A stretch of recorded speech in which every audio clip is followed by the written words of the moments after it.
I think, been a big hit for morale, both at U.S. Embassy Kyiv, but also more broadly in the State Department. Is it fair to say that other ambassadors and others of lesser rank who serve the United States and embassies around the world might look at this and think, if I take on corrupt people in these countries, that could happen to me? I think that's a fair statement, yes. Mr. Goldman. Thank you, Mr. Chairman. Ambassador Yovanovitch, on April 24th of this year, at approximately 10 p.m., you received a telephone call while you were at the embassy in Kyiv from the Director General of the State Department. This was just 3 days after President Zelensky's election and the call between President Trump and President Zelensky that we just heard from Ranking Member Nunes.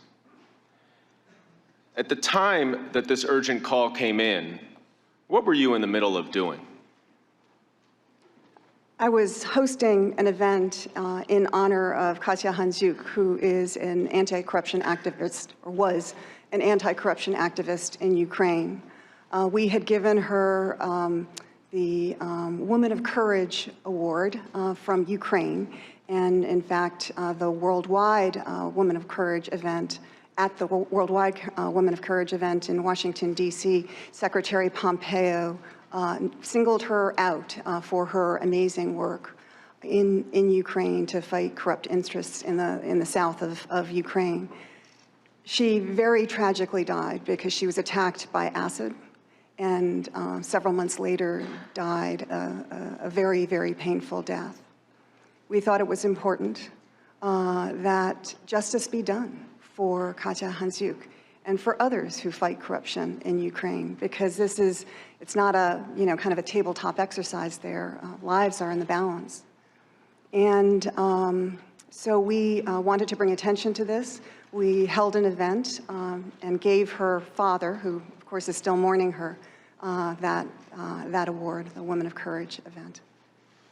And her Women of Courage Award stemmed from her anti-corruption efforts in Ukraine? Yes, that is true. Was it ever determined who threw the acid and killed her? There have been investigations, but while some of the lower-ranking individuals that were involved in this have been arrested, those who ordered this have not yet been apprehended. After you stepped away from this anti-corruption event to take this call, what did the Director General tell you?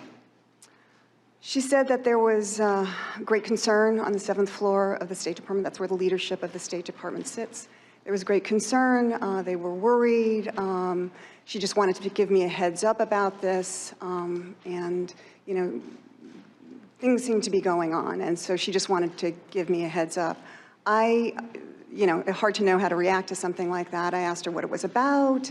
What did she think it was about? She didn't know. She said that she was going to try and find out more, but she had wanted to give me a heads up. In fact, I think she may even have been instructed to give me a heads up on that. And so I asked her, kind of what is the next step here? So she said she would try to find out more, and she would try to call me by midnight. What happened next? Around 1 o'clock in the morning, she called me again, and she said that there were great concerns. There were concerns up the street, and she said I needed to come home immediately, get on the next plane to the U.S. And I asked her why, and she said she wasn't sure, but there were concerns about my security. I asked her my physical security, because sometimes Washington knows more than we do about these things, and she said no, she hadn't gotten that impression that it was a physical security issue, but they were concerned about my security, and I needed to come home right away.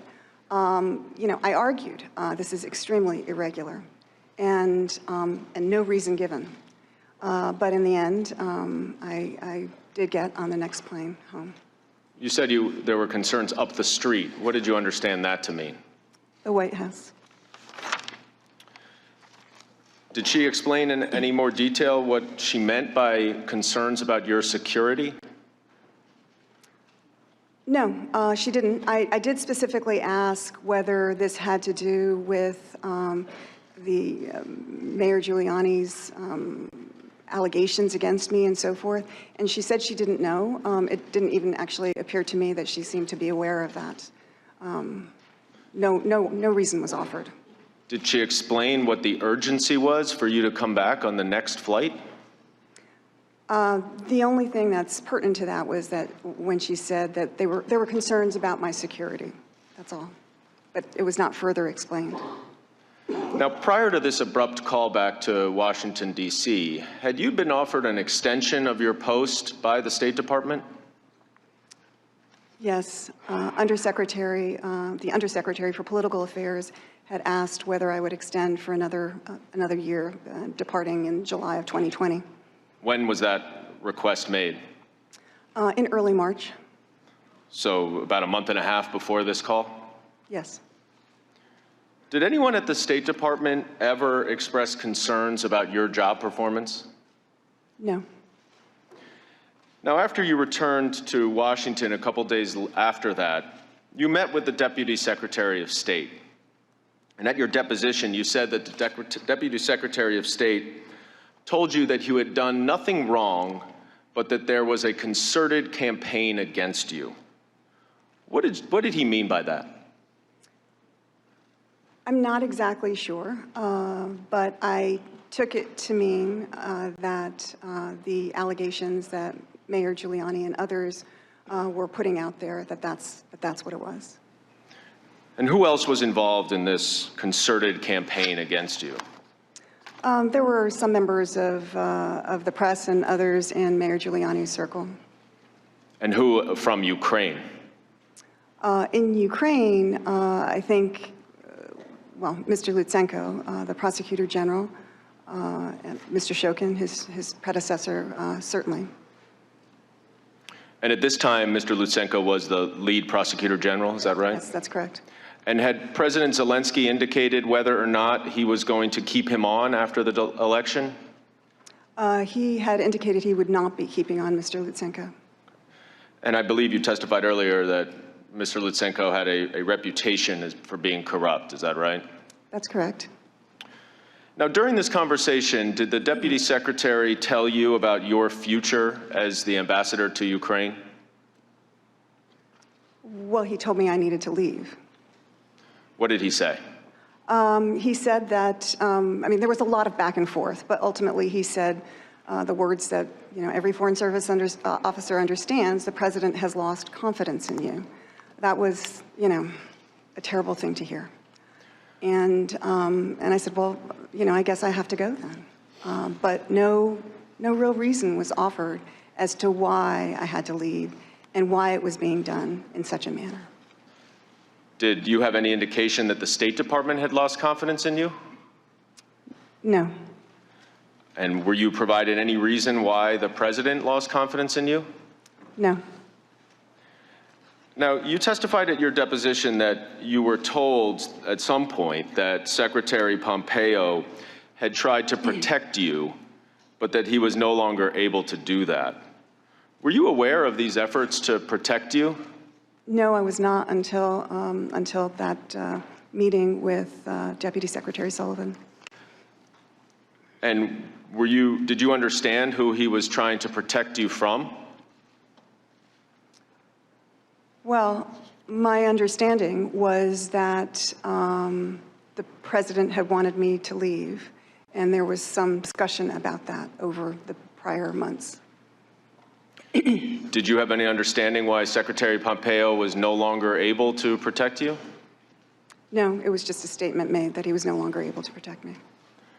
So just like that, you had to leave Ukraine as soon as possible? Yes. How did that make you feel? Terrible, honestly. I mean, after 33 years of service to our country, it was terrible. It's not the way I wanted my career to end. Now, you also told this Deputy Secretary that this was a dangerous precedent. What did you mean by that? I was worried about our policy, but also personnel. And I asked him, how how are you going to explain this to people in the State Department, the press, the public, Ukrainians, because everybody is watching. And so if people see somebody who, and of course it had been very public, frankly, the attacks on me by Mayor Giuliani and others, and Mr. Lutsenko in Ukraine, if people see that I, who have been promoting our policies on anti-corruption, if they can undermine me and get me pulled out of Ukraine, what does that mean for our policy? Do we still have that same policy? How are we going to affirmatively put that forward, number one? Number two, when other countries, other actors in other countries see that private interests, foreign interests can come together and get a U.S. ambassador removed, what's going to stop them from doing that in the future in other countries? Often, the work we do, we try to be diplomatic about it, but as Deputy Assistant Secretary George Kent said, sometimes we get people really angry with us. It's uncomfortable. And we are doing our jobs, but sometimes people become very angry with us. And if they realize that they can just remove us, they're going to do that. How did the Deputy Secretary respond? He said those were good questions, and he would get back to me. Did he ever get back to you? He asked to see me the following day. What did he say to you then? The conversation was more, and again, I'm grateful for this, but really more to see how I was doing, and what would I do next? How could he help? But he didn't address the dangerous precedent that you flagged for him? No. Now, you understood, of course, that the President of the United States could remove you and that you served at the pleasure of the President. Is that right? That's right. But in your 33 years as a Foreign Service officer, have you ever heard of a President of the United States recalling another ambassador without cause based on allegations that the State Department itself knew to be false? No. Now, you testified in your opening statement that you had left Ukraine by the time of the July 25th call between President Trump and President Zelensky. When was the first time that you saw the call record for this phone call? When it was released publicly at the end of September, I believe. And prior to reading that call record, were you aware that President Trump had specifically made reference to you in that call? No. What was your reaction to learning that? I was shocked, absolutely shocked, and devastated, frankly. What do you mean by devastated? I was shocked and devastated that I would feature in a phone call between two heads of state in such a manner where President Trump said that I was bad news to another world leader and that I would be going through some things. So it was a terrible moment.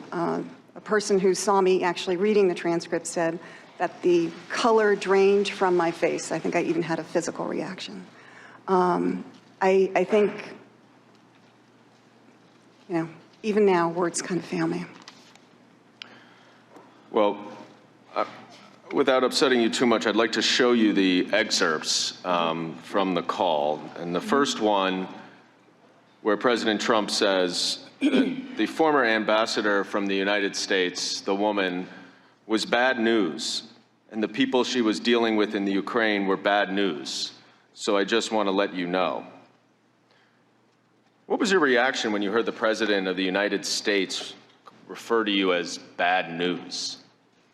I couldn't believe it. I mean, again, shocked, appalled, devastated that the President of the United States would talk about any ambassador like that to a foreign head of state, and it was me.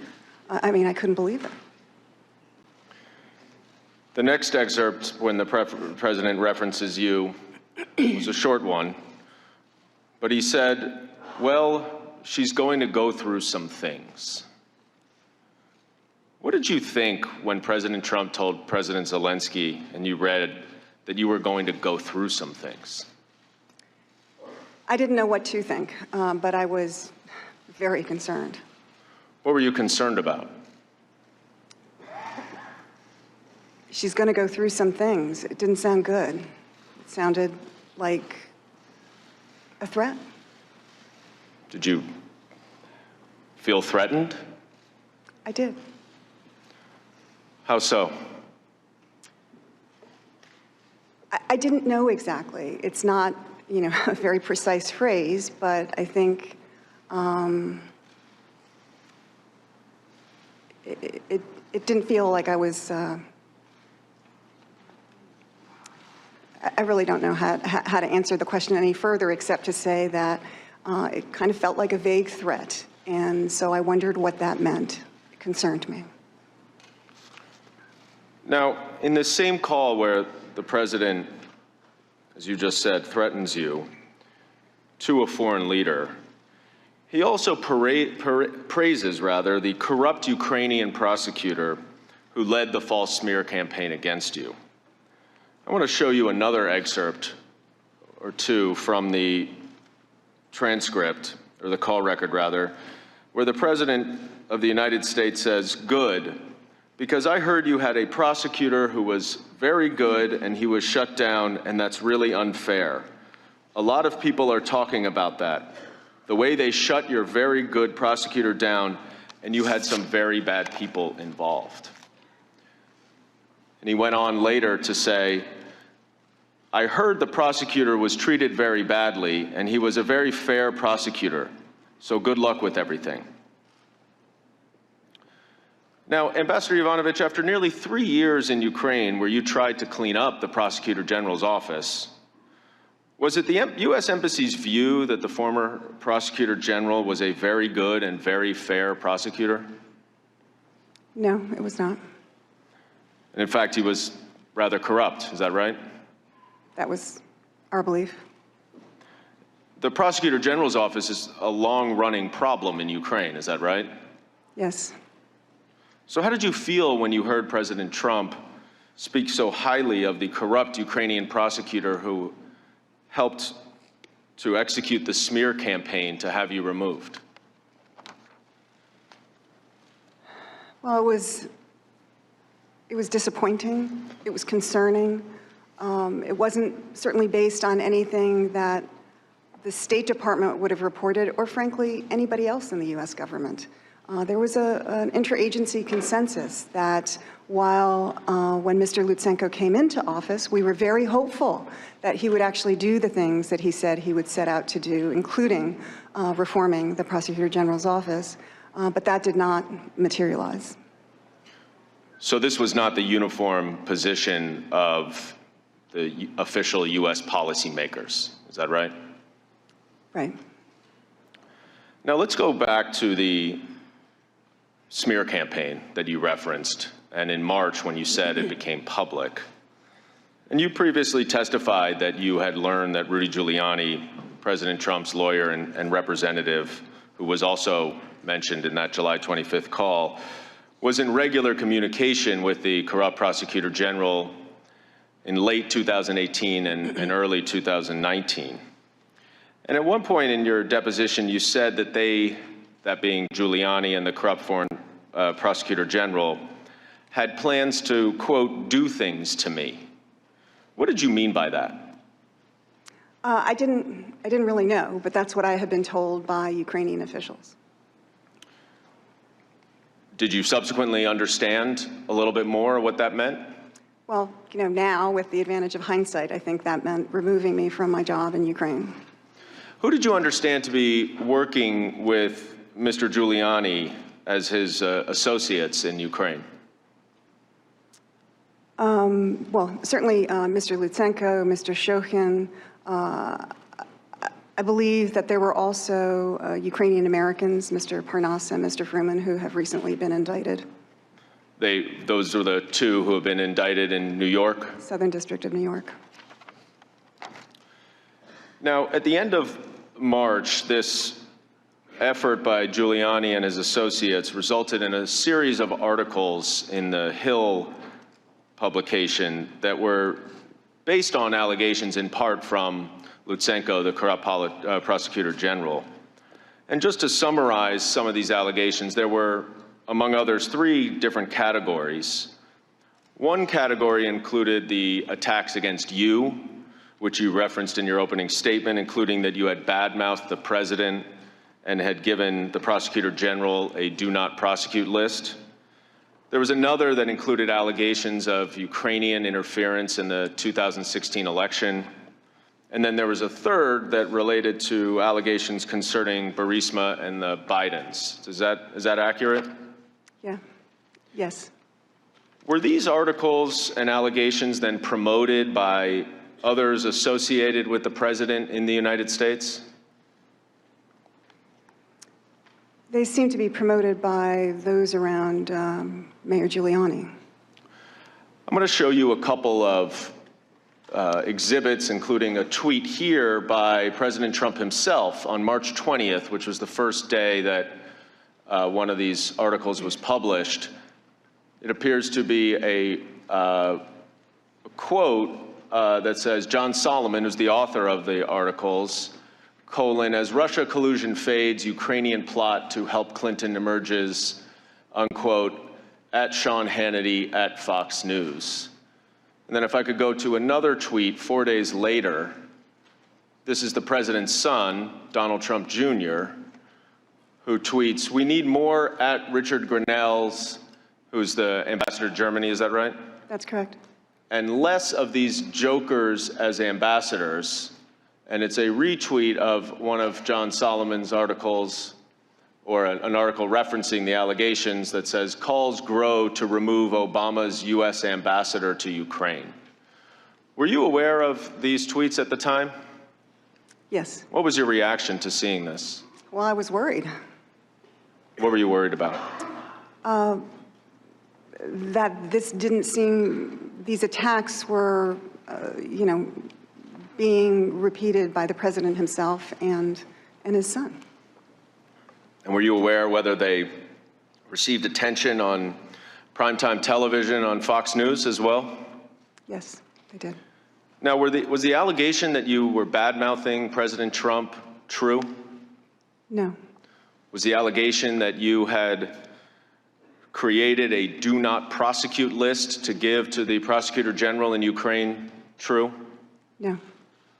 In fact, didn't the corrupt prosecutor general himself later recant those allegations? Yes.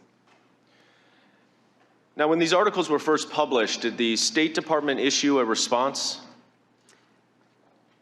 As you said, there was a series of articles. So after the first article, which was an interview with Mr. Lutsenko and was only really about me and made certain allegations about me, the State Department came out the following day with a very strong statement saying that these allegations were fabrications. So the statement addressed the falsity of the allegations themselves? Yes. It didn't say anything about your job performance in any way? Honestly, I haven't looked at it in a very long time. I think it was generally probably laudatory, but I can't recall. Did anyone in the State Department raise any concerns with you or express any belief in these allegations? No. I mean, people thought it was ridiculous. Now, after these false allegations were made against you, did you have any discussions with anyone in leadership in the State Department about a potential statement of support from the department or the secretary himself? Yes. After the tweets that you just showed us, I mean, it seemed to me that if the president's son is saying things like this, that it would be very hard to continue in my position and have authority in Ukraine unless the State Department came out pretty strongly behind me. And so, over the weekend of like March 22nd, I think that's about the date. There was a lot of discussion on email among a number of people about what could be done. I and the Undersecretary for Political Affairs called me on Sunday, and I said, you know, it's really important that the Secretary himself come out and be supportive, because otherwise it's hard for me to be the kind of representative you need here. And he said he would talk to the Secretary. I mean, that's my recollection of the call. That may not be exactly how it played out, but that was my recollection. This is David Hale, the Undersecretary of Political Affairs, who's the #3 person at the State Department. Yes. Did he indicate to you that he supported such a statement of support for you? I think he must have, because I don't think he would have gone to the Secretary if he didn't support it. I mean, you wouldn't bring a bad idea to the Secretary of State. Your general understanding is that you did have the full support of the State Department, is that right? Yes. And in fact, during your 33-year career as a Foreign Service officer, did you ever hear of any serious concerns about your job performance? No. Was this statement of support ultimately issued for you? No, it was not. Did you learn why not? Yeah, yes. I was told that there was a concern on the 7th floor that if a statement of support was issued, whether by the State Department or by the Secretary personally, that it could be undermined. How could it be undermined? That the President might issue a tweet contradicting that or something to that effect. So let me see if I get this right. You were one of the most senior diplomats in the State Department. You've been there for 33 years. You'd won numerous awards. You've been appointed as an ambassador 3 times by both Republican and Democratic presidents. And the State Department would not issue a statement in support of you against false allegations because they were concerned about a tweet from the President of the United States? That's my understanding. Mr. Goldman, if I could follow up on that question, it seems like an appropriate time. Ambassador Yovanovitch, as we sit here testifying, the President is attacking you on Twitter. And I'd like to give you a chance to respond. I'll read part of one of his tweets. Everywhere Marie Yovanovitch went turned bad. She started off in Somalia. How did that go? He goes on to say later in the tweet, is a U.S. president's absolute right to appoint ambassadors. First of all, Ambassador Yovanovitch, the Senate has a chance to confirm or deny an ambassador, do they not? Yes, advise and consent. But would you like to respond to the President's attack that everywhere you went turned bad? Well, I don't think I have such powers, not in Mogadishu, Somalia, and not in other places. I actually think that where I've served over the years, I and others have demonstrably made things better, for the U.S. as well as for the countries that I've served in. Ukraine, for example, where there are huge challenges, including, on the issue that we're discussing today of corruption, huge challenges. But they've made a lot of progress since 2014, including in the years that I was there. And I think in part, the Ukrainian people get the most credit for that. But a part of that credit goes to the work of the United States and to me as the ambassador in Ukraine.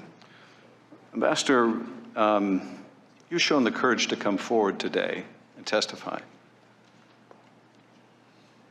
Notwithstanding the fact you were urged by the White House or State Department not to, notwithstanding the fact that, as you testified earlier, the President implicitly threatened you in that call record, and now the President in real time is attacking you. What effect do you think that has on other witnesses' willingness to come forward and expose wrongdoing? Well, it's very intimidating. It's designed to intimidate, is it not? I mean, I can't speak to what the president is trying to do, but I think the effect is to be intimidating.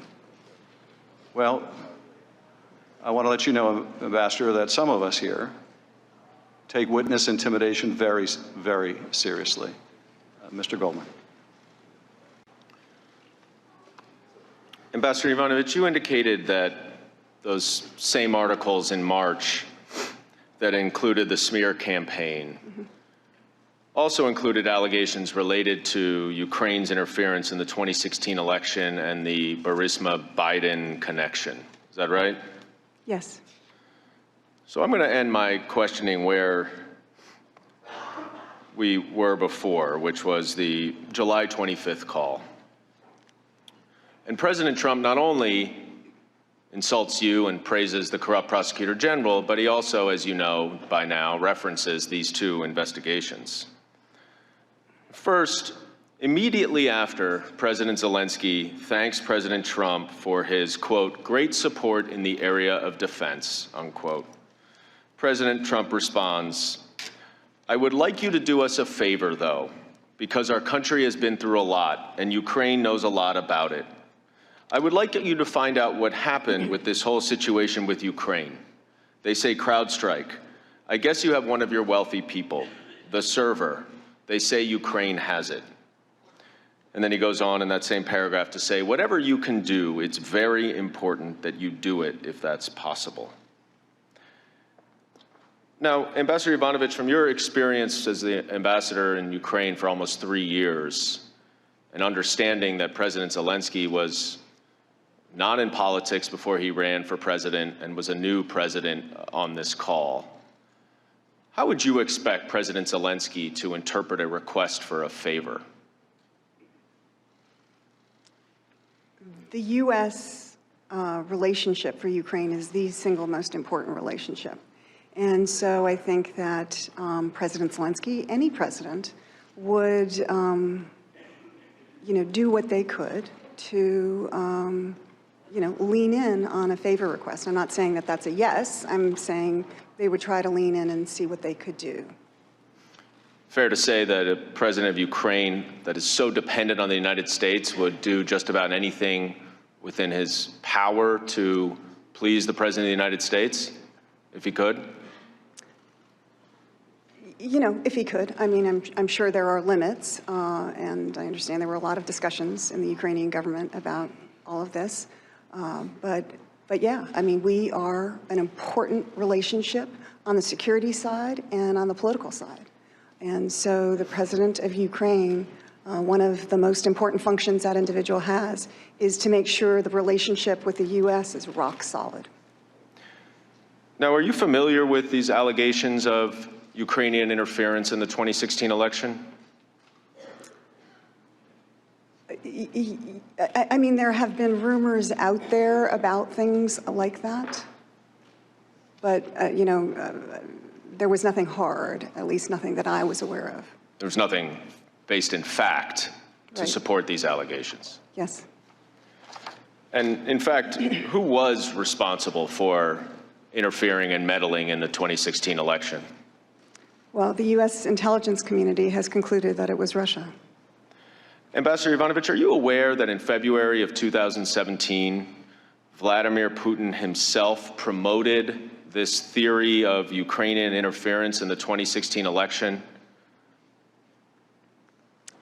Maybe I knew that once and have forgotten, but I'm not familiar with it now. Well, let me show you a press statement that President Putin made in a joint press conference with Viktor Orban of Hungary on February 2nd of 2017, where he says, second, as we all know, during the presidential campaign in the United States, the Ukrainian government adopted a unilateral position in favor of one candidate.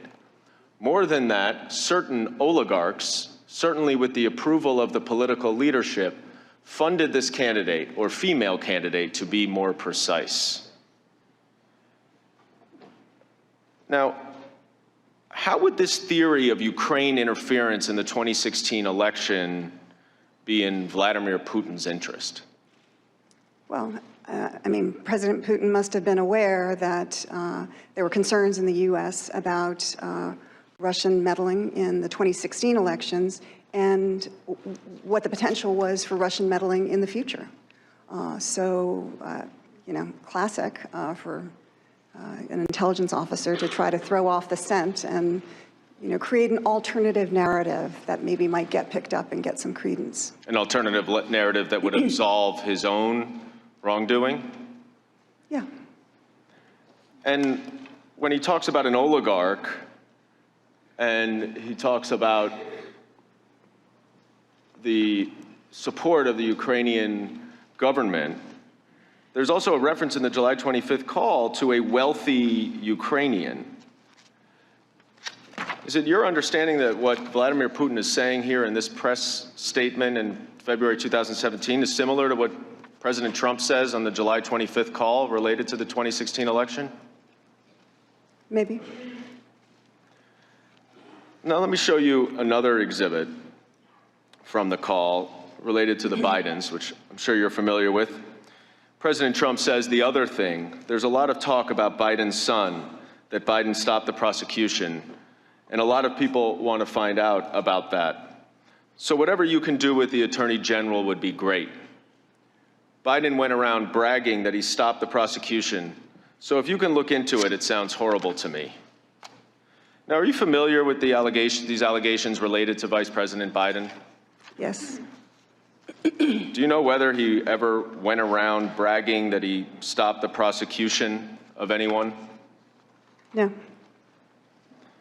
And in fact, when Vice President Biden acted to remove the former corrupt prosecutor in Ukraine, did he do so as part of official United States policy? Official U.S. policy. And that was endorsed and was the policy of a number of other international stakeholders, other countries, other monetary institutions, financial institutions. And in fact, if he helped to remove a corrupt Ukrainian prosecutor general who was not prosecuting enough corruption, that would increase the chances that corrupt companies in Ukraine would be investigated. Isn't that right? One would think so. And that could include Burisma, right? Yes. Now, at the time of this call, Vice President Biden was the front runner for the Democratic nomination for president and President Trump's potential next opponent in the election. Is it your understanding that President Trump's request to have Vice President Biden investigated, was that part of official U.S. policy as you knew it? Well, I should say that I had, at the time of this phone call, I had already departed Ukraine 2 months prior. Right, but you're familiar with, it didn't change that much in 2 months, right? It certainly would not have been the policy in May when I left. And were these two investigations part of the anti-corruption platform that you championed in Ukraine for 3 years?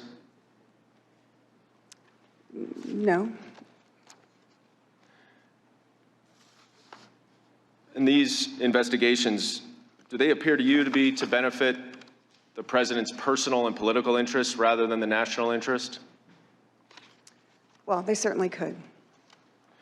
Now, just returning to the allegations in the Hill publication in March that were promoted by Mr. Giuliani, the president's lawyer, were those two allegations similar to the two allegations that the president wanted President Zelensky to investigate? Yes. So ultimately, in the July 25th phone call with the Ukrainian president, the President of the United States endorsed the false allegations against you and the Bidens. Is that right?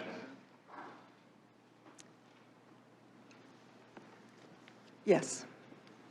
I yield back, Mr. Chairman. Mr. Chairman, I have a parliamentary inquiry, please. The gentleman will suspend. Votes are fairly imminent. We're going to take a brief recess.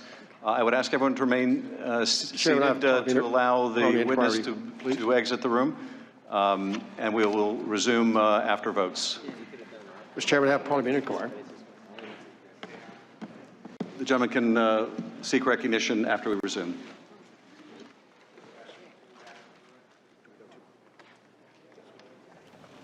And with that, Chairman Adam Schiff says the Intelligence Committee will be in a brief recess as they prepare to take votes. We see former ambassador to Ukraine, Marie Yovanovitch, walking out of the room after testimony that's run a little over about an hour and a half before members of the Intelligence Committee. I'm Judy Woodruff here in our Washington studio as we watch the second day of live hearings as the Intelligence Committee takes part in the impeachment inquiry into President Trump. That's Chairman Schiff sitting alongside the ranking Republican on the committee, Congressman Devin Nunes. We are here in the studio watching. My colleague Nick Schifrin is with me, along with Mika Oyang, Michael Allen, both of whom worked on the staff of the Intelligence Committee for previous administrations. But Nick, what we've seen here just in the last few minutes is a systematic effort by the counsel for the Democrats to essentially lay out a campaign of intimidation against this ambassador who, as she said, served 33 years for the United States. I think she said 7 different posts over the years. She moved a lot. But the president, even as this hearing has been going on, has been tweeting against her, saying at one point in one tweet, everywhere Marie Yovanovitch served, things turned bad. So this is kind of unprecedented. Well, it certainly is unprecedented to have a president tweeting, of course, during a live impeachment hearing. But what the Democrats tried to argue or tried to create a picture of the president saying bad things about Yovanovitch, despite, as you said, her 33-year campaign. And what we heard that was new toward the end there is a few new words. So the Democratic counsel got her to say that when President Trump said that bad things were going to happen to Marie Yovanovitch, that it was, quote, a vague threat. This is Yovanovitch. It felt like a vague threat. And then later, they asked her, well, how does it feel, or what's the response, what's the effect of that kind of language? Not only the vague threat that the president said that she was going to go through some things, but also this tweet today while she's there. And she says the effect is intimidating. And that's when you saw Chairman Adam Schiff say, we take witness intimidation very seriously. So that is a new line of argument for the Democrats and one that's going to emerge more. Very seriously. In fact, I think separately, she's called it vague threat at one point. At another point, she said it felt like a threat. Right, absolutely. So she made clear what her feelings were. Yamiche Alcindor has been watching all this from the White House. Yamiche, you had told us earlier you expected the president to keep an eye on this. He was not only keeping an eye, he was tweeting at the same time Marie Yovanovitch was testifying. It was really powerful to see the president be tweeting about Ambassador Yovanovitch. He was attacking her and basically saying that she was a bad ambassador and that the countries that she went to, that they were worse off because she was there. I want to read to you a part of his tweets in real time. He said, everywhere Marie Yovanovitch went turned bad. She started off in Somalia. How did that go? Then fast forward to Ukraine, where the new Ukrainian president spoke unfavorably about her in my second phone call with him. It is a U.S. president's absolute right to appoint ambassadors. He goes on to basically say that he could remove her whenever he felt like he wanted to do that. A point there, in the second phone call on July 25th, it was the president who started talking badly about Ambassador Yovanovitch. The president of Ukraine says, thank you, President Trump, for being the first person to tell me about how bad of an ambassador she was. So that's really President Trump misleading the American people in this tweet. It was him that was saying to the president of Ukraine that a U.S. ambassador was a bad ambassador. And it was really powerful to watch Marie Yovanovitch say, I feel intimidated in real time. And of course, we saw Representative Schiff say, we take witness intimidation very seriously here. So he's essentially hinting at the fact that the president tweeting is actually witness intimidation.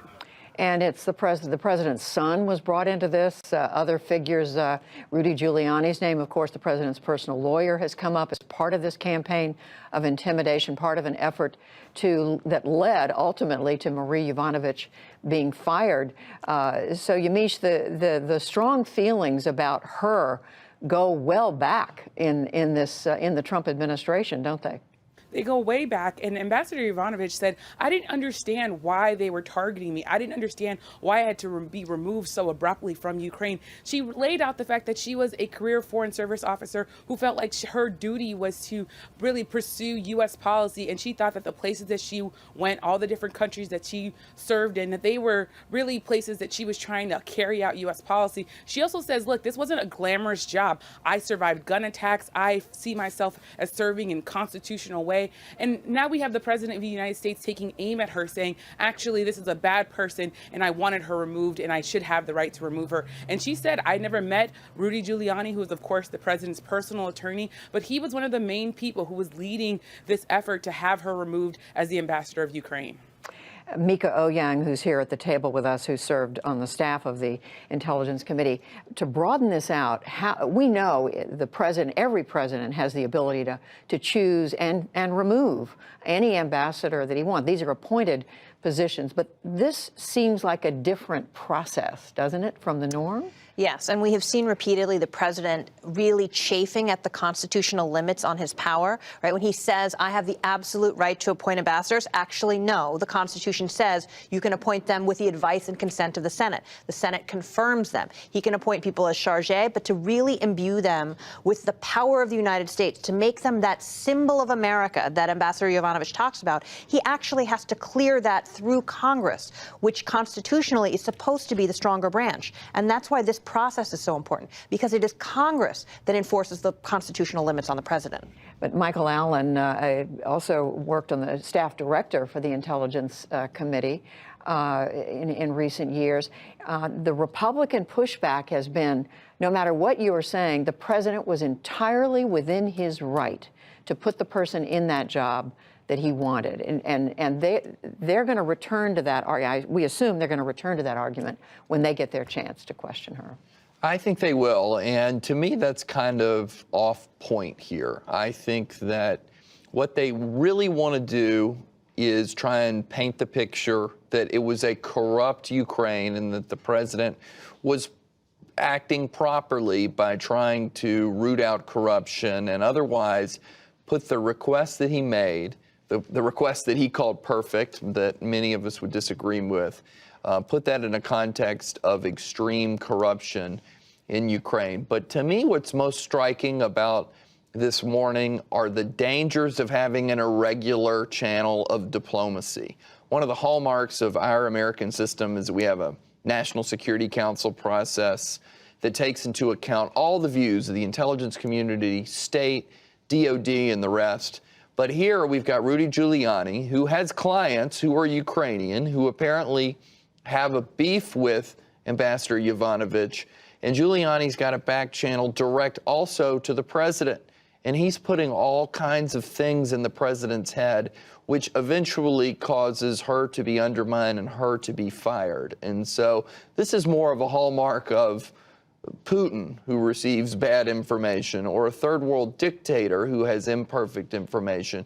And it's just not the way we should be operating here in the United States. Have we seen anything like this before, Mika? No. I mean, this president is ahistoric in so many ways that this, what we were hearing in the last hearing about these two channels, the regular and the irregular, we have not seen this before. Have presidents sent individual envoys to try and pursue other options that may feed into American policy? Yes. But we have not seen such contrary policy positions being taken in the regular and irregular channels.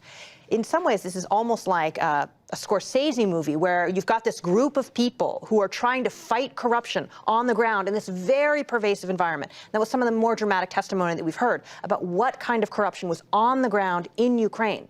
And they are doing that on behalf of Washington. And then they come back to Washington and find out, actually, their leadership is also pursuing the same agenda as the corrupt people that they have been trying to combat inside that country. So Nick Schifrin, quickly sort out for us, because both sides are saying they were trying to root out corruption. Clearly, Marie Yovanovitch was saying that was a principal objective of hers. The Trump administration points to a different path of corruption. They were pointing to what they say was Ukraine's involvement in the 2016 election, the involvement of Joe Biden's son, Hunter, in an energy company in Ukraine. They're both talking about corruption, but they're looking at two entirely different things. This is the Trump administration versus Trump, basically. The Trump administration policy is to root out corruption in Ukraine, just like the Obama administration policy was before it. And the U.S. ambassador to the EU, Gordon Sondland, who is close to President Trump, who has been talking to President Trump throughout this, calls it vanilla corruption. He actually names it. This is just a general attempt to try and take a country that has been very corrupt over the years and try and make it less corrupt. And that way it'll become closer to the West and farther away from Russia. What President Trump was doing was a very specific type of corruption. Number one, did Ukraine hack into the 2016 election? Did Ukraine somehow influence the 2016 election? That is a conspiracy theory that has been disproven by the intelligence community that says there's no evidence of that. Number two, was it corrupt for Joe Biden and Hunter Biden, while Joe Biden was vice president leading the Ukraine policy, for Hunter Biden to have been on the board of Burisma? And we've talked about this. Burisma was very corrupt, almost notorious in how corrupt it was. So you've got vanilla corruption that administrations in the United States have wanted to pursue forever, really, but more to the point, the last two administrations in the last 5 years in Ukraine versus this particular corruption that has to do with Biden's and has to do with 2016. And again, I should say again and again, that 2016 corruption, that is a conspiracy theory that doesn't actually exist. And Lisa Desjardins has come out of the hearing room now so she can talk with us. Lisa, I think we're going to be hearing more, we assume we're going to hear more from the Republicans on the committee about the corruption that Nick was just describing, the corruption they want to focus on. That's right. This break time benefits them in a way, Judy, of course, because now they're going to have time to gather their thoughts. And it's going to be a long break, as you may have told viewers. And I think that we've seen today and in the hearing a couple of days ago, Republicans have been very careful to withhold fire, even though you can tell they are very frustrated. They are used to sort of going at it, throwing punches over process.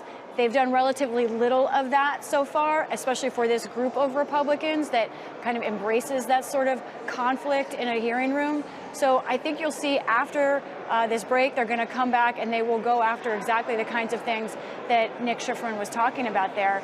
But to me, Judy, to add to what Nick's saying here, the reason that Yovanovitch is so important to Democrats, one of the reasons, is that she is laying out a case that whatever the president was saying or whatever the White House says the concern was, corruption, the truth is Democrats are arguing what the president did in removing Marie Yovanovitch was actually helping corrupt politicians and corrupt prosecutors in Ukraine, that it was allowing Rudy Giuliani and his associates, is their argument, to use a corrupt system to their benefit.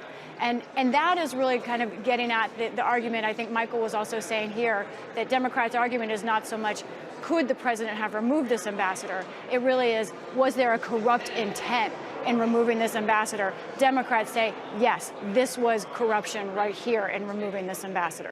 And let me come back to the table on that point, Lisa. Michael, to what extent will Democrats be able to prove there was corrupt intent?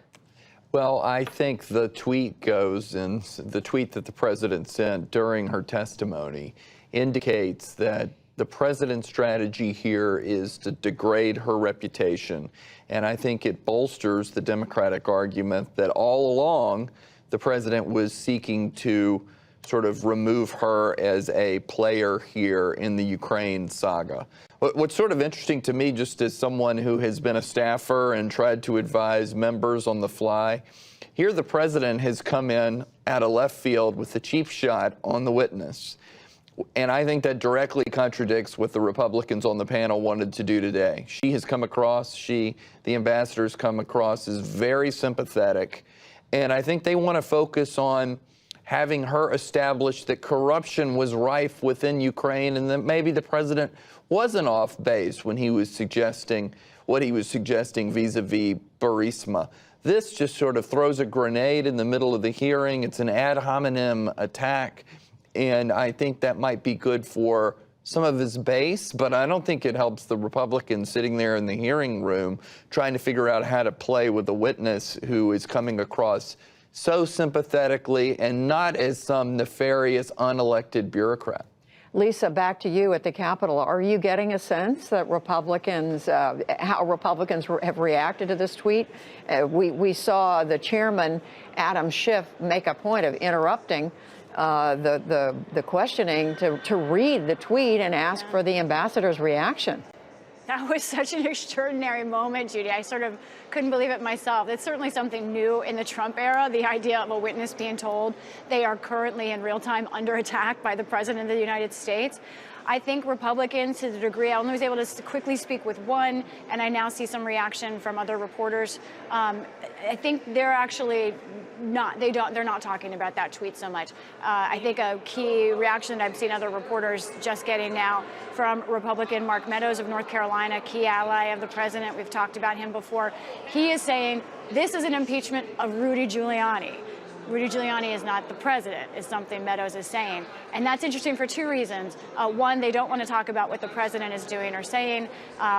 Also, it looks like they are moving more and more to talking about Rudy Giuliani. Yamiche has reported, all of us have reported before that Republicans have struggled with this idea of how much do they pin on Rudy Giuliani? How much do they talk about Rudy Giuliani? Does he become the bad guy, so to speak? Are Republicans comfortable with that? They haven't been up until now, but Mark Meadows is sort of opening, I think, a slight door to sort of put Rudy Giuliani in the limelight from their side. That's something I haven't seen before.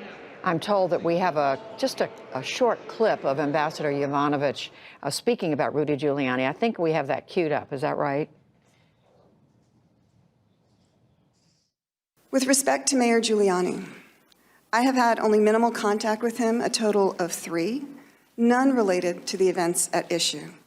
I do not understand Mr. Giuliani's motives for attacking me, nor can I offer an opinion on whether he believed the allegations he spread about me. Clearly, no one at the State Department did. What I can say is that Mr. Giuliani should have known those claims were suspect, coming as they reportedly did from individuals with questionable motives and with reason to believe that their political and financial ambitions would be stymied by our anti-corruption policy in Ukraine. That was from Ambassador Yovanovitch's opening statement. I want to go to Yamiche Alcindor at the White House. Yamiche, you've been in regular contact. I know you've been trying to get comments from Rudy Giuliani. You've been talking to him for a number of months. What does he say about all this? I've spoken to Rudy Giuliani specifically about the allegations that he was involved in an unfair scheme to have Ambassador Yovanovitch removed. And he told me that he saw his work for President Trump as President Trump's personal attorney as intertwined with national security and U.S. interests. So essentially, he's saying, I was doing what was best for the president and best for the United States. Of course, Ambassador Yovanovitch there is saying, I don't understand why he wanted me to go. I was doing exactly what U.S. policy had been, both through Republicans and through Democrats. So she's essentially saying, look, I am someone who Rudy Giuliani targeted with bad information, and I'm not quite sure why he had the power, essentially, to have people push me to leave Ukraine. So what you have there is the Democrats essentially making the case that Ambassador Yovanovitch is a key witness to Rudy Giuliani having this unfair scheme and really being focused very squarely on investigating Joe Biden and investigating his son Hunter. And they're talking about Rudy Giuliani. He saw Ambassador Yovanovitch as someone who is going to be in the way of that investigation into the president's political rivals, and that's why she had to go. So Democrats will say that even though Ambassador Yovanovitch may not have understood why she had to leave, Rudy Giuliani understood that she had to go because they wanted her to be moved out of the way so that they could then pursue these investigations into these, in some ways, debunked claims about Democrats and the former Vice President Joe Biden and his son. So I think it's really powerful because she's essentially saying, I am almost a casualty. I'm someone who was not a victim, but someone who was really unknowingly used by the president and his personal allies. And just quickly, Yamiche, what do we know about whether Rudy Giuliani himself will appear before this committee? So far, Rudy Giuliani has said that he's not going to comply with the congressional subpoena to testify. He has hired several lawyers to make that case.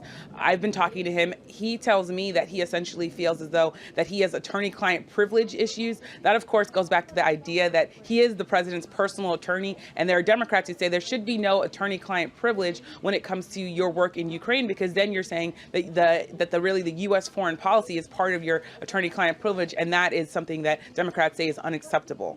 Nick Schifrin here at the table with us. Nick, what do we know about what was at the root, at the bottom of what Rudy Giuliani was trying to do, clearly working closely with President Trump? So what's interesting is that Ambassador Yovanovitch has actually pulled back a little bit from her deposition. So in her deposition, she specifically cited business interests that Giuliani's allies had in Ukraine, and that she was somehow, as Yamiche just said, in the way of those business interests. She did not repeat that this morning. So we'll see if she repeats it, and we'll also see if Republicans bring that up. The other thing that the Democrats have focused on is exactly what Yamiche said, that there was a perception that the ambassador was somehow going to stop Giuliani and his Ukrainian allies from convincing the Ukrainian government, the new Ukrainian government that would be coming in, from launching these investigations.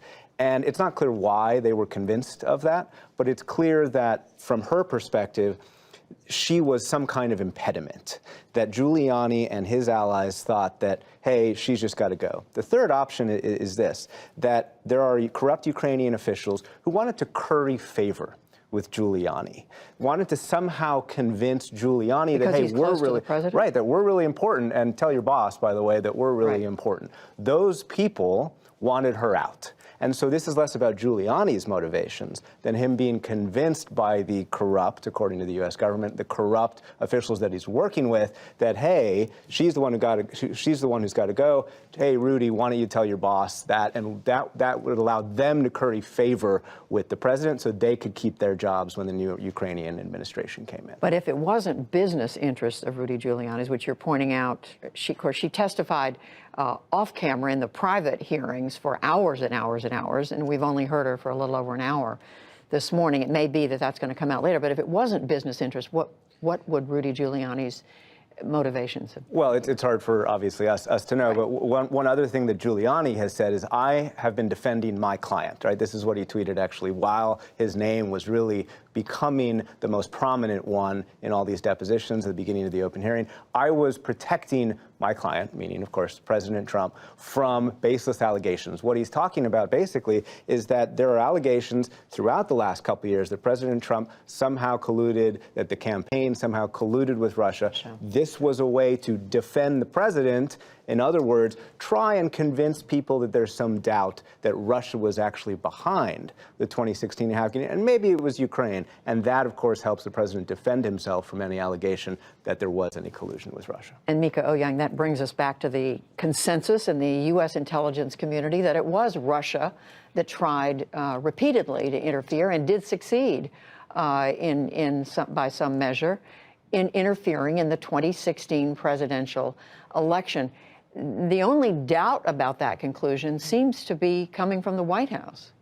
That's right. And if there was substance to the president's concern that Ukraine interfered in the 2016 election, what you would expect, if that were a legitimate concern about a violation of American law, is that you would see the U.S. Intelligence Committee looking into the Ukrainian interference or potential interference in the way that they assessed Russian interference. But we don't see that. We see the unanimous conclusion of the intelligence community, testified to on multiple occasions by the president's senior intelligence community officials, saying it was definitely Russia, and repeatedly both technical and intelligence analysts saying they don't see the basis for this Ukraine claim. And what about Michael Allen? I mean, to what extent do we know the intelligence community has looked into alleged Ukrainian interference in the 2016 election? I think it's fair to say that they looked at the issue as part of the tremendous focus that went on to these questions just in late 2016 and early 2017. And they didn't find anything with regard to Ukraine. I think most Republicans on the Hill believe the intelligence community when they say Russia was behind the meddling. But what the Republicans are going after are these articles by seemingly reputable reporters that indicate that a Democratic operative was in Kiev before the election and maybe had something to do with the Manafort ledger and the rest. And I don't think this had This is a real... the Chalupa reference. This is Chalupa reference. The woman, Alexandria. That was working for the Democratic National Convention Committee. And so I think that's where they're going with this. I don't know how much there is there, and it's certainly not going to be enough to trump the substantial body of evidence that it was truly Russia who intervened. But I think there's a little bit there that bothers some of the Republicans, which causes them to sort of pursue that line of questioning.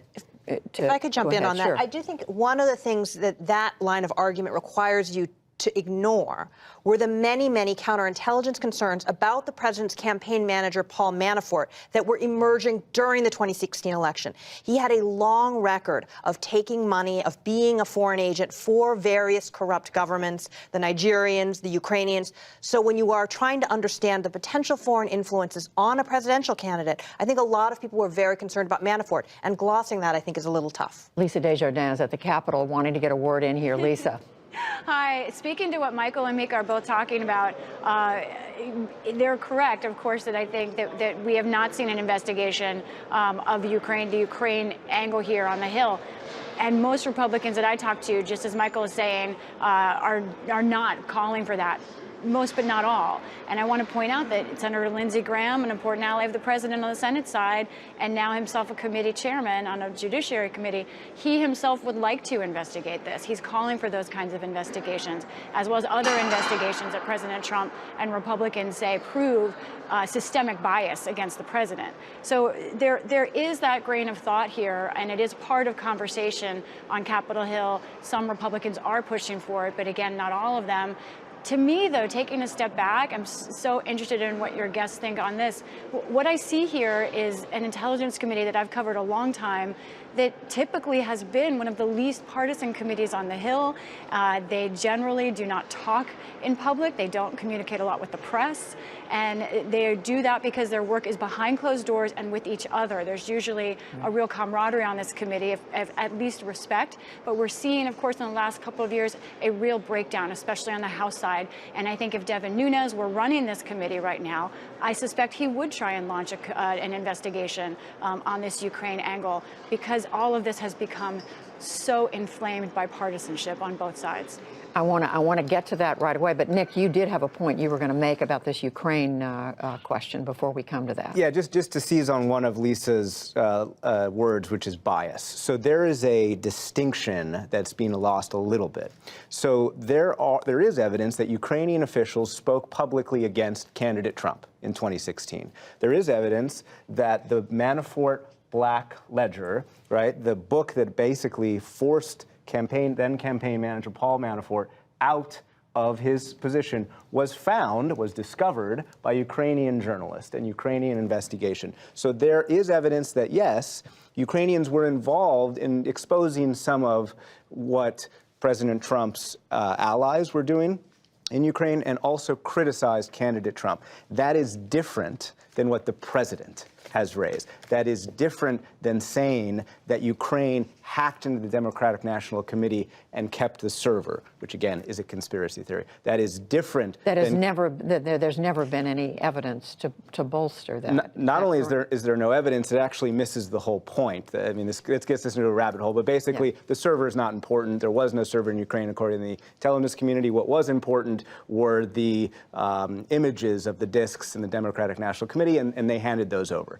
to the FBI. So again, the difference of the bias that some Ukrainian officials showed against President Trump, the investigation that led Manafort to lose his job, that's one category that really we do have evidence for and we can look at. And that's different from the president's use of CrowdStrike, the president's focus on 2016, and of course the president's focus on Hunter Biden. This, of course, is a tech investigative company with another conversation when we have hours and hours to spend. But I do want to come back to Lisa's point to you, Mika and Michael, about how we are seeing an intelligence committee, a House Intelligence Committee, that is more partisan than we have, I believe, ever seen. Michael?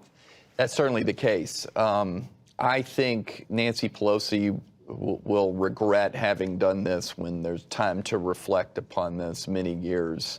Done this meaning? Done this vesting the House Intelligence Committee with the lead to be the impeachment prosecutors here of a sitting president of the United States. Instead of the Judiciary Committee. Instead of the Judiciary Committee, or creating a special impeachment committee for this particular purpose. Which some called on her to do. Exactly. I mean, the reason is that there were well-known intelligence abuses by the CIA and the FBI in the Nixon era and in the 70s. The Church and Pike committees recommended that we have very strong committees to oversee the CIA and our vast 17 agencies in the intelligence community. The intent for them was to be a cocoon, you know, sort of a sanctuary from politics in the basement of the Capitol, where there, by the way, when you see the hearing room there isn't a place for an audience because there shouldn't be an audience there. Everyone is supposed to check their partisanship at the door. And instead, what we've done here is vest the most partisan exercise that the founders ever contemplated, an impeachment proceeding, in the committee that by design is supposed to be the least partisan. So this is a complete mismatch. It's not to say there's never been partisanship on these committees. It broke out in Benghazi, it broke out in the 9/11 investigation, but this is a completely wrong application of this committee. Mika Ouyang, you served on the staff of the committee for 3 years during, the Obama administration? And the end of the Bush administration. And the end of the Bush administration. How did it work at that time? So we were coming off of a period of intense partisanship at that point. The Bush administration's use of some intelligence authorities and electronic surveillance, some of the torture programs really divided the committee, and so it was very contentious. But that was about policy. That was not about the politics of the country at the time. And so while we might argue about particular policy decisions, generally speaking, it was not as partisan as it is now. I agree with Michael that a select committee on this particular inquiry might have been a better approach. But I think that the decision that the Speaker was faced with was among the existing committees, who was going to be able to be the most thorough in getting to the heart of this matter. And given that this matter started with a whistleblower complaint through the DNIIG, it made sense to start it here. I want to come back to Lisa at the Capitol, Lisa Desjardins. What do we know about why Speaker Pelosi chose to go with intelligence first? And how much did it have to do with the chairmanship of the committee? We knew a great deal about it. I believe Democrats will say first and foremost they feel like this was overall an intelligence matter, that the original whistleblower complaint was brought to light by the Inspector General for the intelligence community. So there is a clear substantive match there. But there is also a great deal of confidence from Speaker Pelosi in Chairman Adam Schiff. He is largely seen as sort of the heir apparent to Speaker Pelosi at this time. Everything is always fluid here at the Capitol, but right now he is probably the most highly regarded member of the Democratic caucus after Speaker Pelosi. He is seen as someone who can speak to the press, that he's generally even-tempered, that he is someone who makes very good and smart decisions, and he's someone who has a lot of personal capital with Democratic members behind the scenes. Now, it's interesting because I've watched him for so long that I have seen him become more aggressive in this committee, kind of show signs of more emotion, a little bit more anger and frustration. Not a lot, but more than I'm used to seeing. And I've read that as a sign of the pressure within the Democratic caucus and sort of the boiling feelings underneath from the Democratic caucus about this process, about this president, and about what they need to transmit to their base, that they need to show the base this emotion, this idea of anger, and to some degree that their cause is righteous. He's very careful with that, but usually I have seen less of that from this chairman than I have in this instance. We'll see. He's someone that has tremendous respect, and from that, a great deal of power in the Democratic caucus. And Lisa, just quickly, it was interesting to see him this morning as Republicans repeatedly tried to ask a question or make what they call a point of order. He pretty much shut that down and said, "I'm not going to recognize you." And that was fascinating because at the same time, he took a few minutes to make remarks that I think were debatably out of order himself, speaking directly to the president. saying, Mr. President, this is what I hope you take from this. And that was really more a speech than a question. The two leaders of the committee have the right to speak at will, but at that point, his speaking time had somewhat ended and he was shutting down others' speaking time. So it just shows the power of the chairman. Republicans do the same thing, but it's interesting that he made that decision today to speak a little bit more himself and not let Republicans do the same.